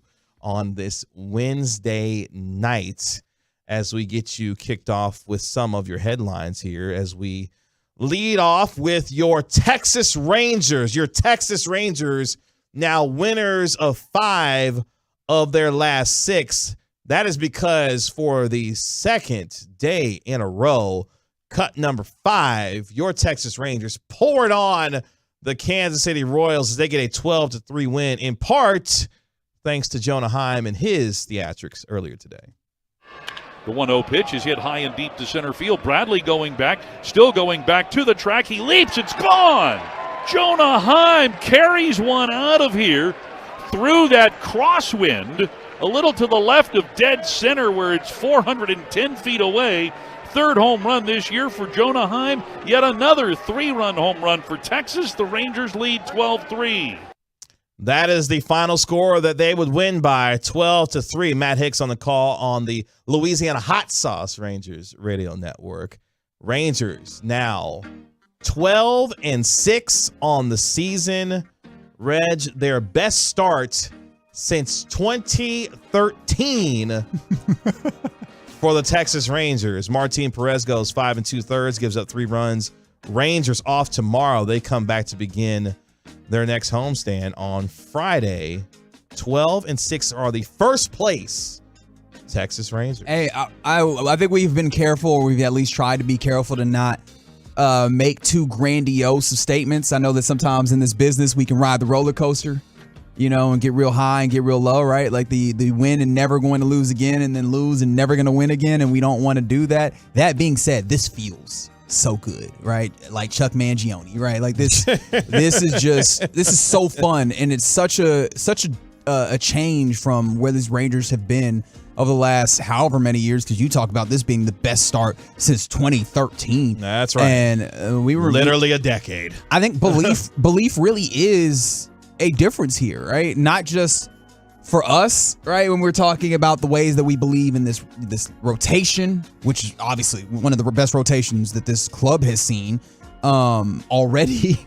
That's kind of wild to say because there's not really a great history of starting pitching with this club. But one of the best rotations, the lineup is showing up well. And maybe most importantly, and I think we all kind of understood this, is the gravitas and like the credibility that is brought to this club simply by having Bruce Bochy on the bench, right? Like having that man really already demonstrate the reasons, or at least some of the reasons why he has been an incredible coach and why he has won, was it 3? Am I shorting him? 3? I never want to short that man. 3 World Series titles as a manager. So, yeah, I mean, that's really been fun. And then when I say belief, I also forget this part, because this part I did feel was important, and I don't want to forget it. Them dudes seem to believe not just in their capabilities, but in each other. And that's one of those things that's real cheesy, but in sports seems to really matter. And so for the time being, I mean, like the tough part about it is everybody's got a plan until they get punched in the mouth. So when the real adversity comes, how do they manage to do this? But man, I'm really enjoying this. And this is a great point from the 214 on the truckwreck.com text line. It's the farm system for me, they say. And that's right. Like Evan Carter out there having fun. Double A Frisco, right? Like we've seen Kumar Rocker doing this thing so far. We know that there's also the possibility of guys coming up, so I'm really excited about this team right now, and I'm ready to see where they go from here. Whether it's to go and win the division or challenge for a wild card, I'm with whatever that is, just because they are playing a fun brand of baseball that is capable of allowing us to believe in them. And to that point, let Evan Carter cook. Let him cook, man. You don't have to rush him. I think that's one of the things right now you can, be okay with, is let him cook, let him continue to get better, and not have to rush him, to the big league club. But let him do his thing, man. But he's been playing some pretty good baseball as well. Speaking of baseball, we'll get to the Stars here in just a moment. And yes, y'all did catch that. 3-2-1. You caught that? Getting wild. Because they're playing against the Minnesota Wild? Uh-huh. Yeah, I like it. Little dad joke for him. Yeah. Speaking of baseball, what the hell with Max Scherzer today? What was going on there? Yeah, Max Scherzer got ejected from a baseball game. So you remember that thing where the pitchers were using that sticky stuff? Oh yeah, I want to call it the stickum, but I'm pretty sure it's not that. Like I think spider tack was one of the substances I or whatever. Remember that. So we got that time where baseball was like, we cutting that out, and we gonna check every inning to make sure you're not using that stuff. We gonna check your hands, we gonna check your glove, we gonna check your hat, we gonna check your belt. We gonna make sure you're not using that stuff. Like and then daddy right now. Yeah, exactly. I was actually trying to go for a little funk flex, like, yeah, that's real bars. You don't know nothing. But anyways, and that one went a little West Coast, so I don't know what I'm doing no more. Point being, to go back on track, Max Scherzer in one of his outing for the Mets against the Dodgers, in the fourth inning, came and they checked his hands and they happened to find some substance, and actually his glove rather. And so he was ejected. As with being ejected, that also then will have you in a place where they have to consider possibly suspending you, because again, right, like the idea was they made this pretty punitive in order to make sure that you don't want to get out here doing this. You don't want to try and cheat the system. So yeah, he is up for the possibility of a 10-day or 10-game suspension, which, as you mentioned, would be what, 2 outings, 2 2 starts. Yeah. And apparently, before he was ejected, Scherzer was yelling, "It's rosin," which, I mean, does anybody believe that? No. Not if they're throwing you out the ball game. It's probably not rosin. He also said, "I swear on my kids' lives." Oh, that's the telltale sign of a liar. That's you lying. You lying? Yeah. Them babies ain't got nothing to do with this, Max. Nothing. What are you doing right now? Drag your poor kids into your lies and your, spider tack. Get out of here. And that's my guy, Max Scherzer, Mizzou guy, MIZZOU. That's my guy. Come on, Max. Relax. So he says, and I quote, "I'd have to be an absolute idiot to try and do anything when I'm coming back out for the 4th inning.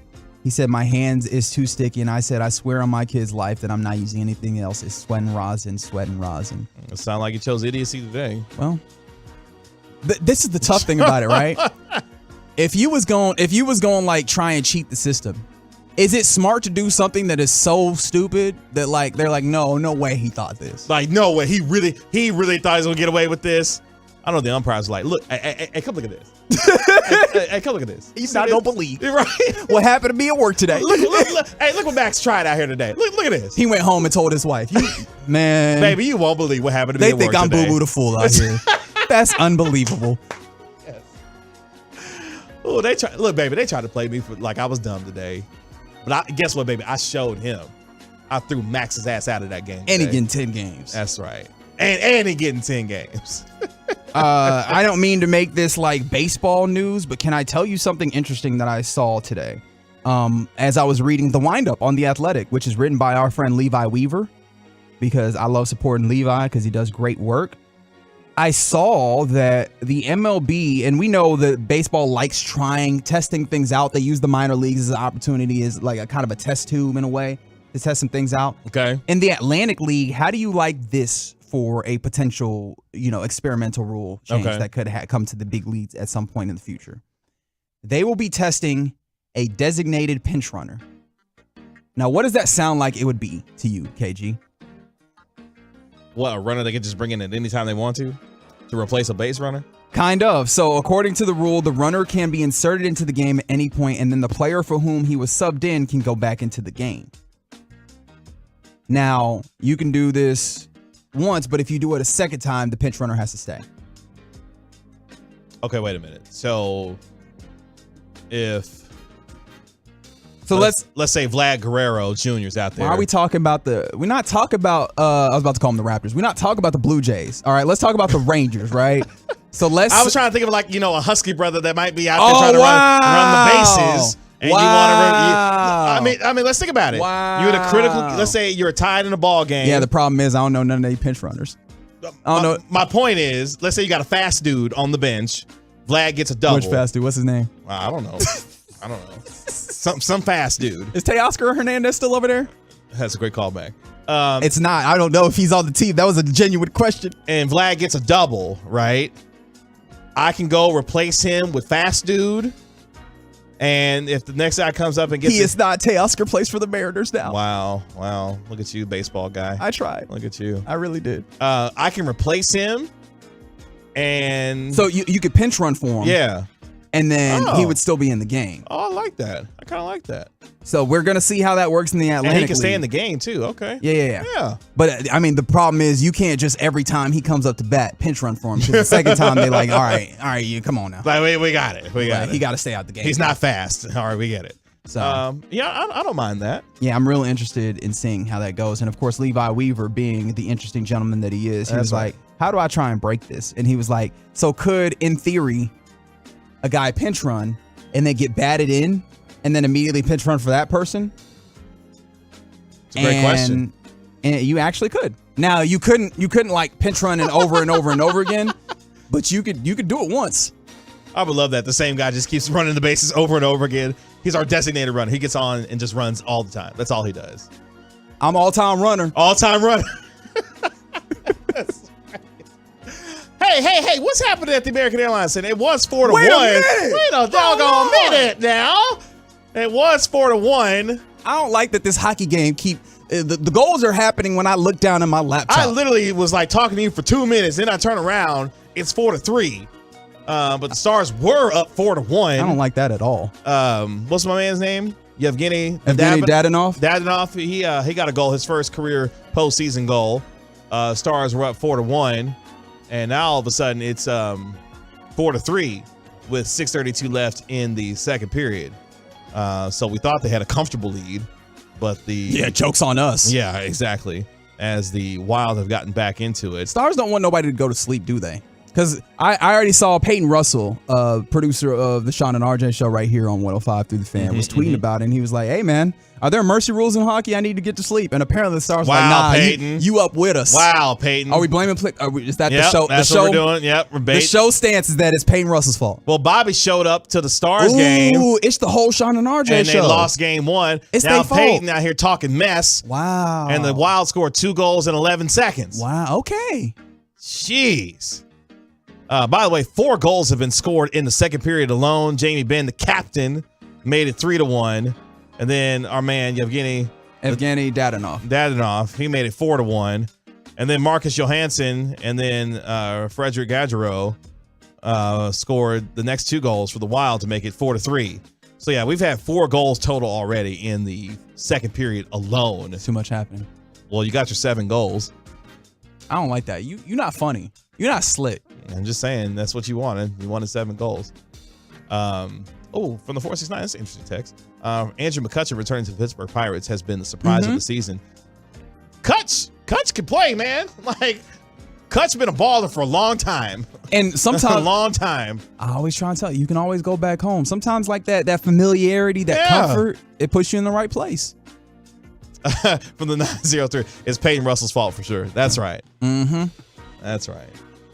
Well, hopefully the Stars can hang on as it's turned into a game at the AAC. 4-3, Stars up on the Minnesota. I'm sick because I didn't see those goals because I don't even know who to blame, right? Like I don't even know what I'm going to have to go back and look at some highlights or something to see. Was it just that they get caught up high? Right? Was it a counter? Was Ottinger just slacking on his pimping? Somebody let me know. Don't do that, 3-2-1. Don't blame me. Stars were doing good until KG made that awful pun. It's true. Wow. It's true. It's KG's fault. My fault. Wow. Because I, had some creativity and decided to, throw a little entertainment your way. That's right. How dare you? How dare me be entertaining? How dare me?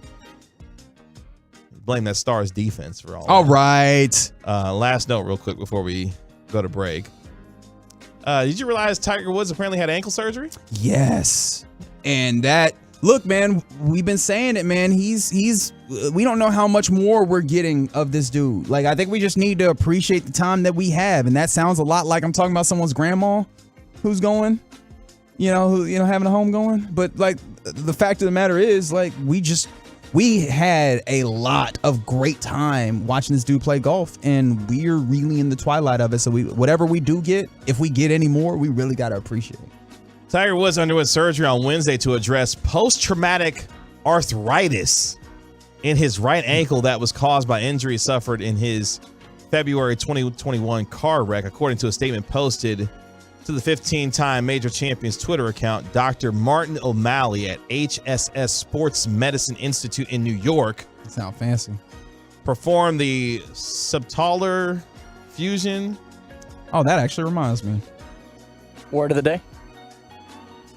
You already know. You need your Spanish word of the day, so I got you. Bring it on. Fusion procedure to address arthritis caused by a previous talus fracture and, quote, determined the surgery to be successful, end quote. Okay. Best of luck to that man. Yeah. Shout out to Tiger. It went downhill for him during the last couple rounds of the Masters. Oh, boy. I also realized that there was a very bad joke that I could have made there, and I hope you feel proud of me for not making Thank that. you for being mature. And to move entirely away from that, All KG, right. All right. your word of the day is... Oh, degeneration. Hey, he did it. I'm proud of you. You know why? Why is that? Because everything, Reg, that's not even the same thing. is pro wrestling. That's not even the same thing. Degeneration. All right. All right. And Break Reg, it down. Your He Spanish. did not beatbox in the theme. That's right. Degeneration. Your Spanish word of the day is adrede. Oh. Oh, sorry. I didn't even hear what you said. Wait, give me a second. Where am I? Your Spanish word of the day is Gotcha. adrede. One more time for me. Adrede. Adrede? Mm-hmm. Ooh, I have no idea what that is. Adrede. Please educate me. On purpose. Oh, wow. Oh, adrede. Got you. So, for example, rompiste el plato adrede. You broke the plate on purpose. I would wow. never do that. Wow. I'm just Somebody's saying. fine china? That's so mean. Adrede. On purpose. All right. No, that's real helpful. I appreciate that. Rigo? For the 940. Hey, Reggie. What's up? How old is KG? He's 36. All right. Y'all gonna stop making me say this like I'm a jukebox, though. I'm on to your game. It's on call now. Say it, Reg. Say it for me. On call. I feel like I'm, was it Bart in The Simpsons? Say it. Dance for me. That's all it is. Okay. Coming up next here on the Get Right with Reggie KG. I actually did a little work, and we're gonna do a little this or that coming up next on 105.3 The Fan. Keep the volume turned up all day and night. And thanks for being a Tolo. We're DFW Sports Station 105.3 The Fan.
Window Nation. Get 0% interest for 5 years. Plus, Window Nation will give you 2 windows free with every 2 you purchase. 866-90Nation or go to windownation.com.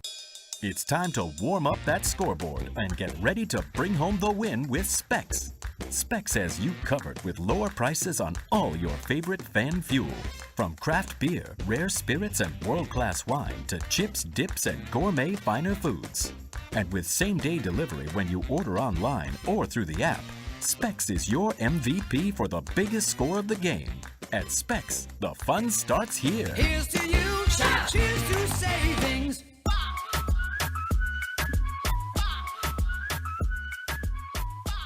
Hey, man, it's rocking at the AAC because the Stars won't quit scoring goals. 7 goals coming.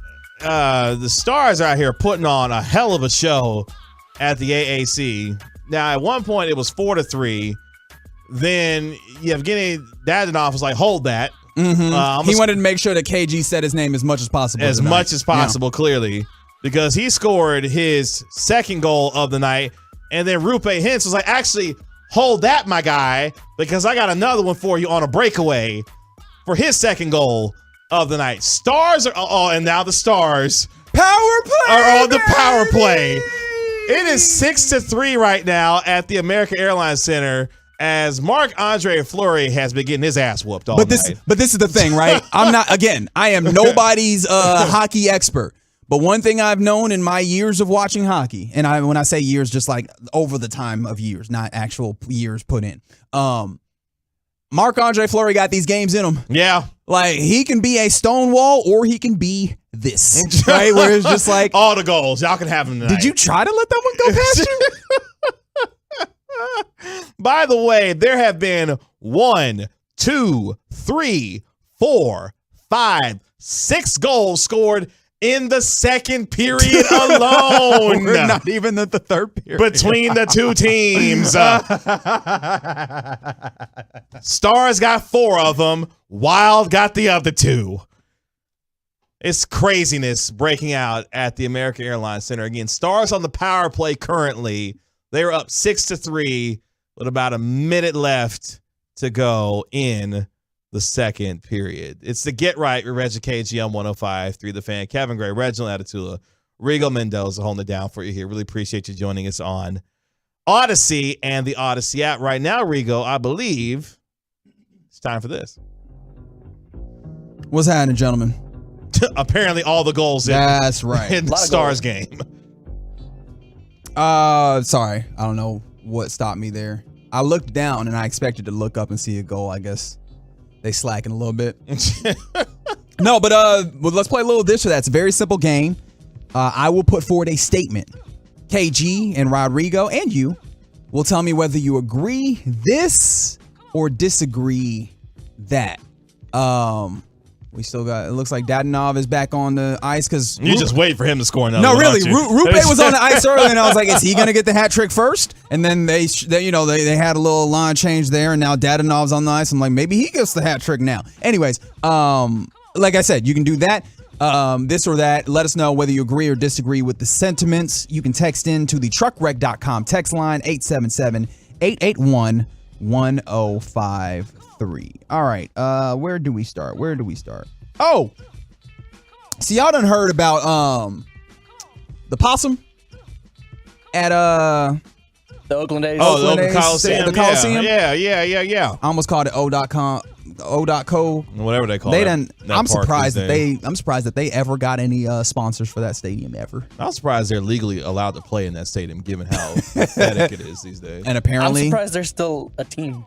Yeah, apparently possum infested. Talk about a team that should be contracted at this point. Now, I mentioned earlier that I was reading the wraparound, or was it the whip around, I believe is what it's called. I should probably just look at it when I say it. The wind up. It was none of the things that I said. Not the at all. wind up written by our friend Levi Weaver. And this got me thinking, Marc-Andre Fleury just got pulled.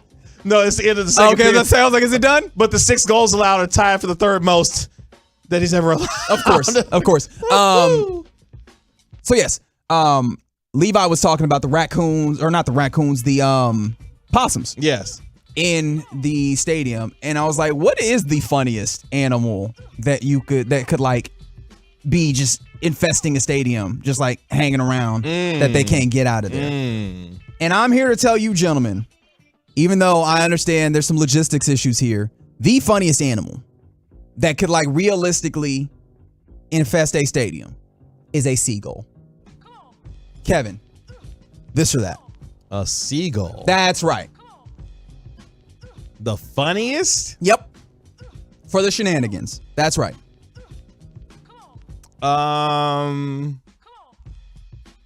That. Okay. I'm going to go with a squirrel. Ain't no way. Imagine somebody trying to chase a squirrel down in the middle of a baseball game to get it off the field, and the amount of tomfoolery that squirrel would cause by having those men or women falling down, getting their ankles broken because the squirrel was ducking and dodging, juking and jiving throughout the course of them trying to be caught. That to me would be hilarious. Okay, I hear your submission. Rodrigo, seagull. Funniest animal that could be realistically infesting a stadium. This, and the only reason why I say that is just because of all the poop. See, that was one thing I thought about. Also, can you think about dollar hot dog night? Everybody got a hot dog, and this seagull is just going on a rampage, snatching people's food before they get to it. Hey! Wait, what? Right? What? So What? there's that. Seagull noise. I also thought about raccoons. Raccoons might be kind of funny. On the Twitch chat, they said goats. And you know what? I hear the idea of goats because they just be grazing. Wait, time out. Yeah. The size of a goat, first of all, making it onto the field. How does that even happen? Well, you know what I thought about is not it being on the field. You know what goats have a propensity for? Climbing on the things that they have no business climbing on. Can you just imagine a goat sitting in center field on the fence, just hanging out? How are you even up there? There's not even a ledge. What are you standing on? Hey, get that goat down from there. Hey. It's a goat on the scoreboard. How did you get up there? What are you doing? Goats just chewing on stuff, the plastic on the in the outfield. Just he's at Wrigley, or actually he's at one of these old stadiums, taking down the scores as they put them up. You know what this reminds me of? What is that? If I could borrow 40 seconds of your this do. or that. It reminds me of one of the great calls all time involving an animal on a football field on a certain Monday night game. He's walking. He's walking to the 3. Oh, no. He's at the 2. And the cat is in the CDW red zone. CDW, people who get it now, a policeman, a state trooper has come on the field, and the cat runs into the end zone. That is a touchdown. And the cat is elusive, kind of like Barkley and Elliott. But he didn't know where to go. Look they're trying to corner him, and they got him in the end zone. There are state troopers all around this cat, which now climbs up into the stands. And the fans are running for their life. Now it goes back on the field again. And it's running in the back of the end zone. And it runs up the tunnel. Very nice. Even though the internet don't want us to be great. I know, man. Jeez. Shout out to Kevin Harlan, one of the greatest calls of all time. So some people bring up cats, which I mean we have all the time. And then somebody was like cow stampede, and I'm like, that's not fairly realistic. But that call reminded me of, I don't know if and I don't remember where we were. It might have been Nebraska, and there was a squirrel on the field, and they started calling the squirrel running towards the end zone like it was a play. And then when the squirrel crossed the goal line, everybody in the stadium cheered like he scored a touchdown. Animals in stadiums are great. Hope you enjoyed that. Oh man. Let's move it along. Actually, speaking of Nebraska, somebody said alligator. I feel like the alligator not doing enough. Yeah, I don't know. I feel like they kind of just chilling. Alligators don't mess with nobody, for real. Unless they get messed with. Exactly. So If something happened, Don't you be out did here it. provoking no alligator. It's a great point. You know what? It's a PSA from the Get Right. Mm-hmm. We should put it on a shirt. Don't be out here provoking no alligator. Just like that, too. All right, gentlemen.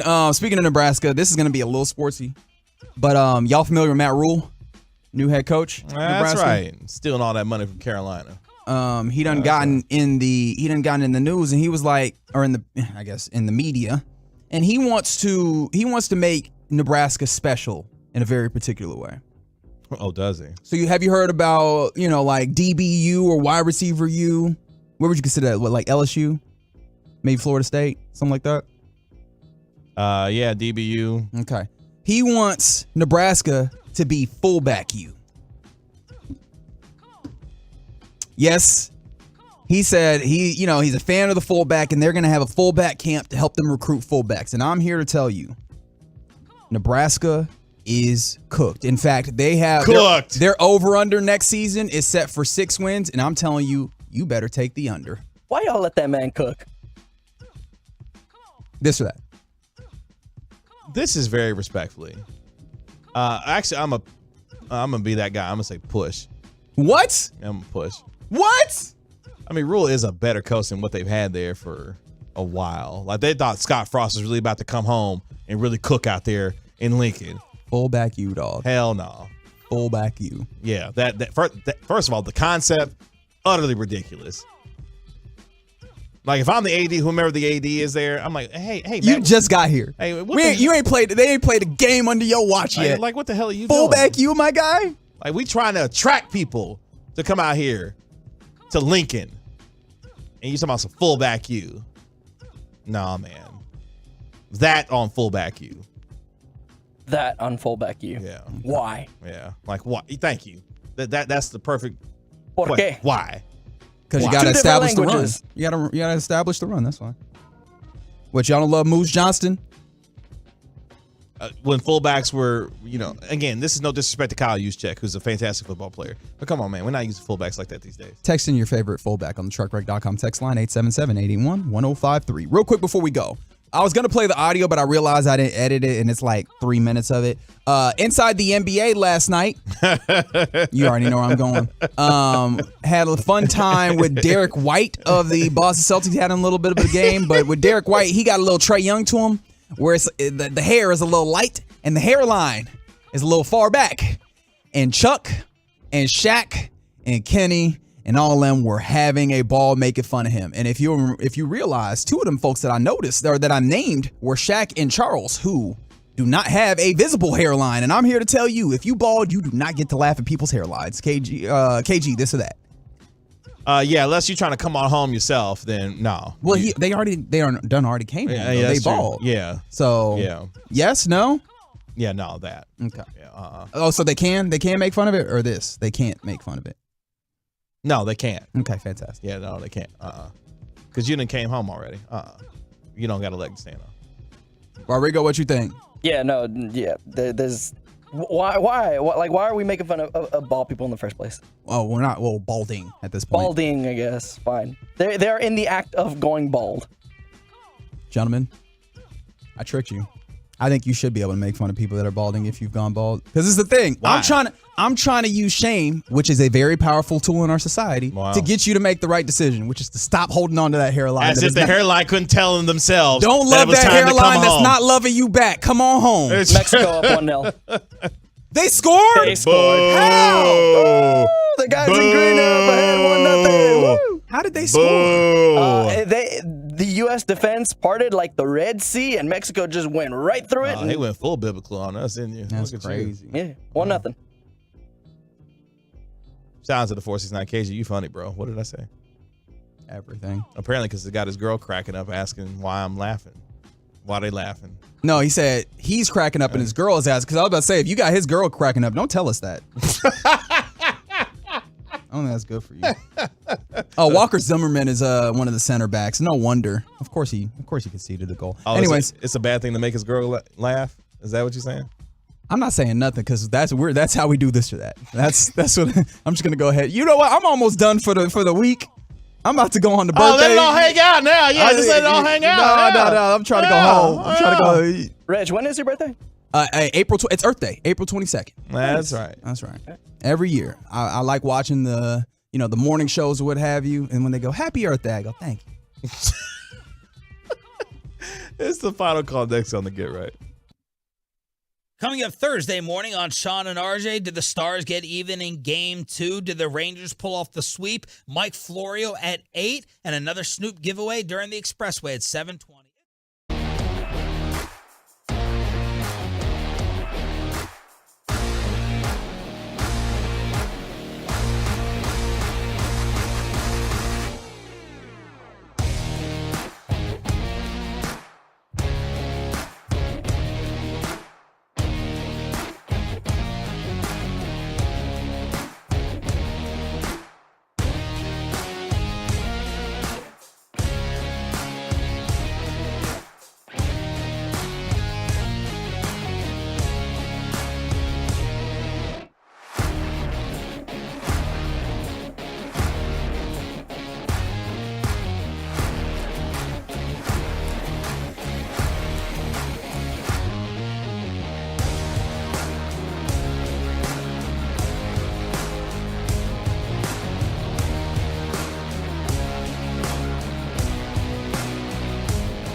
team, they can tackle it all. Nate, I couldn't have said it better myself. We have the experience and resolve to get our clients the compensation they deserve. We fight hard for them all. Call 972-534-8888. Visit SevereInjuryLawyers.com, Dallas, Texas. Kevin Hagelin for the KNC Masterpiece here, inviting all of you to listen tomorrow as we broadcast live from the Invited Celebrity Classic Pro-Am at Las Colinas Country Club. That's right, Hagee. Listen all day long, especially during our show. All the fun, big-name celebs and athletes stopping by. Catch both the KNC Masterpiece and the G-Bag Nation all day Thursday on The Fan. And for more info on the tournament going on Friday through Sunday and how you can be there for free, head to InvitedCelebrityClassic.com.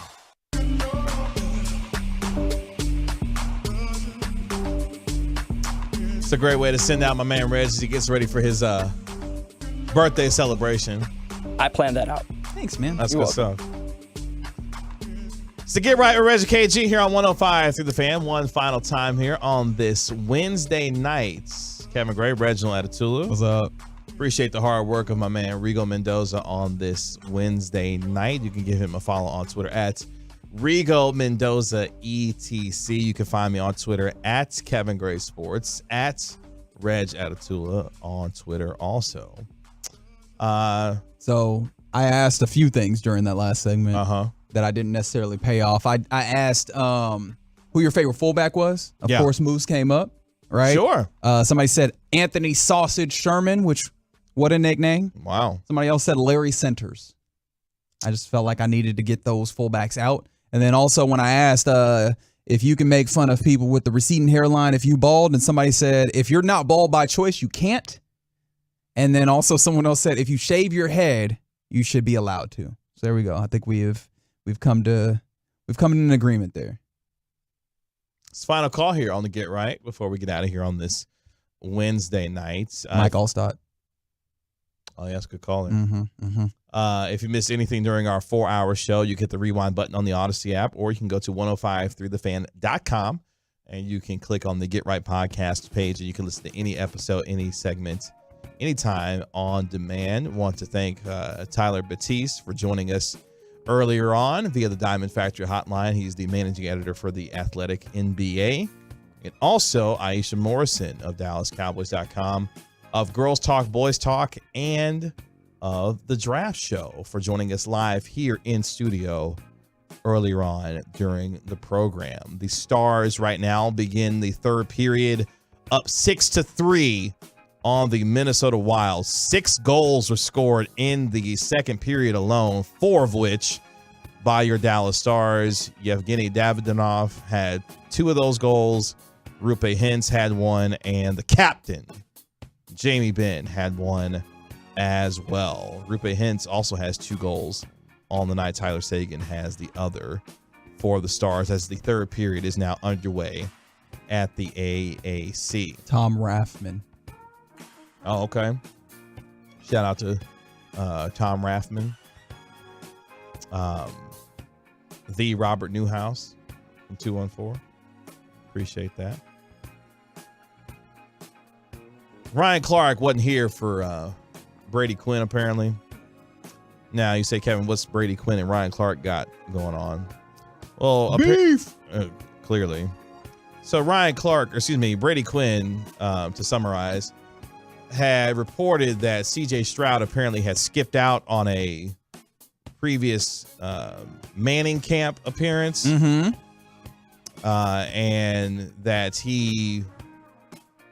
that brought into question the leadership, apparently, in Brady Quinn's mind about CJ Stroud and his ability to lead men.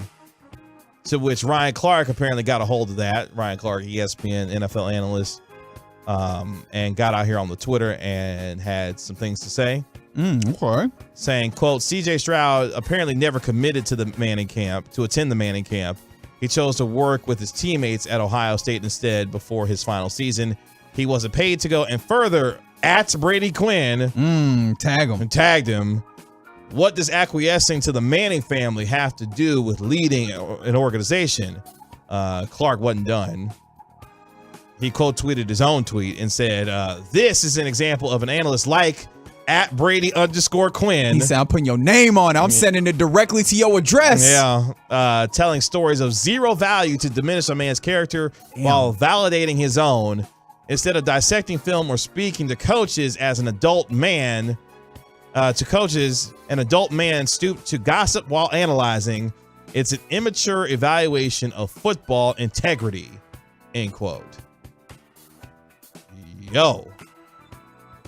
Ryan said it with his whole chest. Yeah, and I mean, like, he went hard there, but I mean, there is absolutely criticism to be levied there, right? Like, these are the things that for so long we have seen, particularly in like the NFL draft process, and we've seen like used to tinge players that really did not deserve such such negative press, so to say. Like we sometimes, like, the most specious of accusations are used to drum up negativity on a player, and this feels real specious, right? Like, this feels very slim. He decided not to go to this one camp. Like, that's really like to then question his leadership.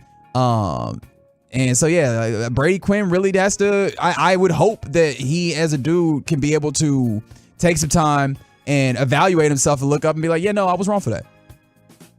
Because that's really what I hope for out of this. Obviously, we can all look at the clapback and be like, oh man, he really told him. But I think the biggest thing is like making sure that you don't end up putting more players in this position, and especially when it's not true, apparently. Right. Speaking of not true, Lorenzo Neal. That was a good call. Tell me if you believe the gangster is real in Dylan Brooks based off this statement here. Don't do it. I know you want to. When they started making a run. There are some people, the Lakers are making that run. They get it to 14. You and LeBron have that exchange. There are people out there that say maybe you shouldn't do that with one of the better players in the game. I guess what were you thinking? I don't care. He's old. You know what I mean? I was waiting for that. I was expecting him to do that game 4, game 5. He wanted to say something when I got my 4th foul. He should have been saying that earlier on. But, I poke bears. I don't respect no one until they come and give me 40. I pride myself on, what I do is defense and taking on any challenge that's on the board. Now, Brooks is saying all of this with this gaudy DB necklace around his neck and these, what was supposed to be, some stunner shades or something that he's got going on here? Don't ask me. I don't know. I don't know, but I get why a lot of folks like to embrace Dylan Brooks and the, supposed, antagonist that he is. Mm-hmm. But this sounds real non-organic. Yeah, but I mean, the tough thing about it is, even if it's inorganic, if it works, then that's what it is. Like, this time of year, that's kind of what it is. I mean, early on in his career, he said, there's video being circulated of him saying he really wanted to be like Draymond Green. And that's kind of some of the things that happened. It actually made me think about the Draymond Green thing, right? Him getting that suspension and like the idea that, he was held. That's in some way obviously was not right. And he, Domantas Sabonis ended up getting a technical for his efforts in that way. But that's something that they've been working towards, because that is something that Draymond Green has done. They know that he can get to that place where he flies off the handle and maybe can get himself suspended or something. And so in the playoffs, when losing a key player for a game can mean something, try and get under their skin. If you can get a reaction, cool. And if you can't, then that is what it is. We've seen that happen, particularly in the NBA, forever. It's happened for a very long time. So yeah, this is part of the game of the playoffs. I get it. How good is he at it? That remains to be seen. By the way, more people have come to dunk on Brady Quinn. Oh, no. The latest being Jalen Ramsey, who quote tweeted the report, tagged Brady Quinn in it and said, of course, quote, fake story. Trying to break a kid down before the draft is lame, especially for not going to a camp that I'm sure he wasn't getting paid for, and instead working with his teammates. Plus, at Brady_Quinn, you was a bust. Shut up. You should have went to a passing academy or two. God bless, though. He knew what he was doing. That's nasty. Because this is the thing. Were those multiple tweets or was that the same tweet? Well, he's not going to sit out. That's the same tweet. If you tagged him twice, he was doing too much. He was being excessive. Or he tagged him once in the. I'm sorry, he tagged him once in the tweet. Okay, all right. Oh man. I mean, but you're right. Narratives get created, especially we're about to be a week away from the draft. All these narratives get created, at the behest of whomever. It seems like we've gotten a little bit better about it, and I guess maybe some of the ways that we get better about it is making sure that we call it out when people are wilding. Because you remember when Bill Polian was out here talking crazy. Yo, reckless about Lamar Jackson. Yeah, I'm always real hesitant to do like the pile on thing, because that also feels like at a point it stops being about like trying to make sure that we enforce right behavior and make sure not to allow bad behavior, and it becomes about us trying to like make ourselves feel good. And I'm not really here for that in particular. But yeah, he was wilding. Well, happy birthday, Reg. It's not my birthday just yet, but I appreciate that. Feliz in advance. I won't see you. Muchas gracias. Mi amigo. Until after your birthday. So, yeah, you enjoy yourself, man. Thanks, man. I'm going to try. Have yourself a good time. We'll hold it down until you decide to grace us with your presence once again. I mean, you said decide. I'm going to show up for work when I got to. These bills got to get paid, man. I heard that. Again, appreciate the hard work of my man Rigo Mendoza on this Wednesday night. Thank you, sir. Viva Mexico. All right. He was doing real good until all of that. By the way, Luis Chavez was like this close to scoring again. Okay. Let's go. All right. See, y'all not used to scoring that much, so you got to take him when you score on the C team. That's cute. That's cute. From my partner, Reginald Atatula, my name is Kevin Gray. This has been the Get Right with Reggie KG on 105 through the Fan. We're back with you tomorrow from 7 to 11 here on your home of the Cowboys and Texas Rangers. Y'all be good. Be easy. The latest from the Star in Frisco, as well as inside information from around the league. It's DFW's top football podcast for a reason. Love of the Star with Brian Broaddus and Bobby Bell. Sponsored by Boomer Jacks on the Odyssey app or wherever your favorite podcasts are found. The mind-gut connection is an undeniable truth. Science and nature come together to bring you Synergy, the original organic raw kombucha. Transform your garden with 9 billion living probiotics. Strength, immunity, clarity. Sip from nature's source, tend to your garden, and watch it bloom.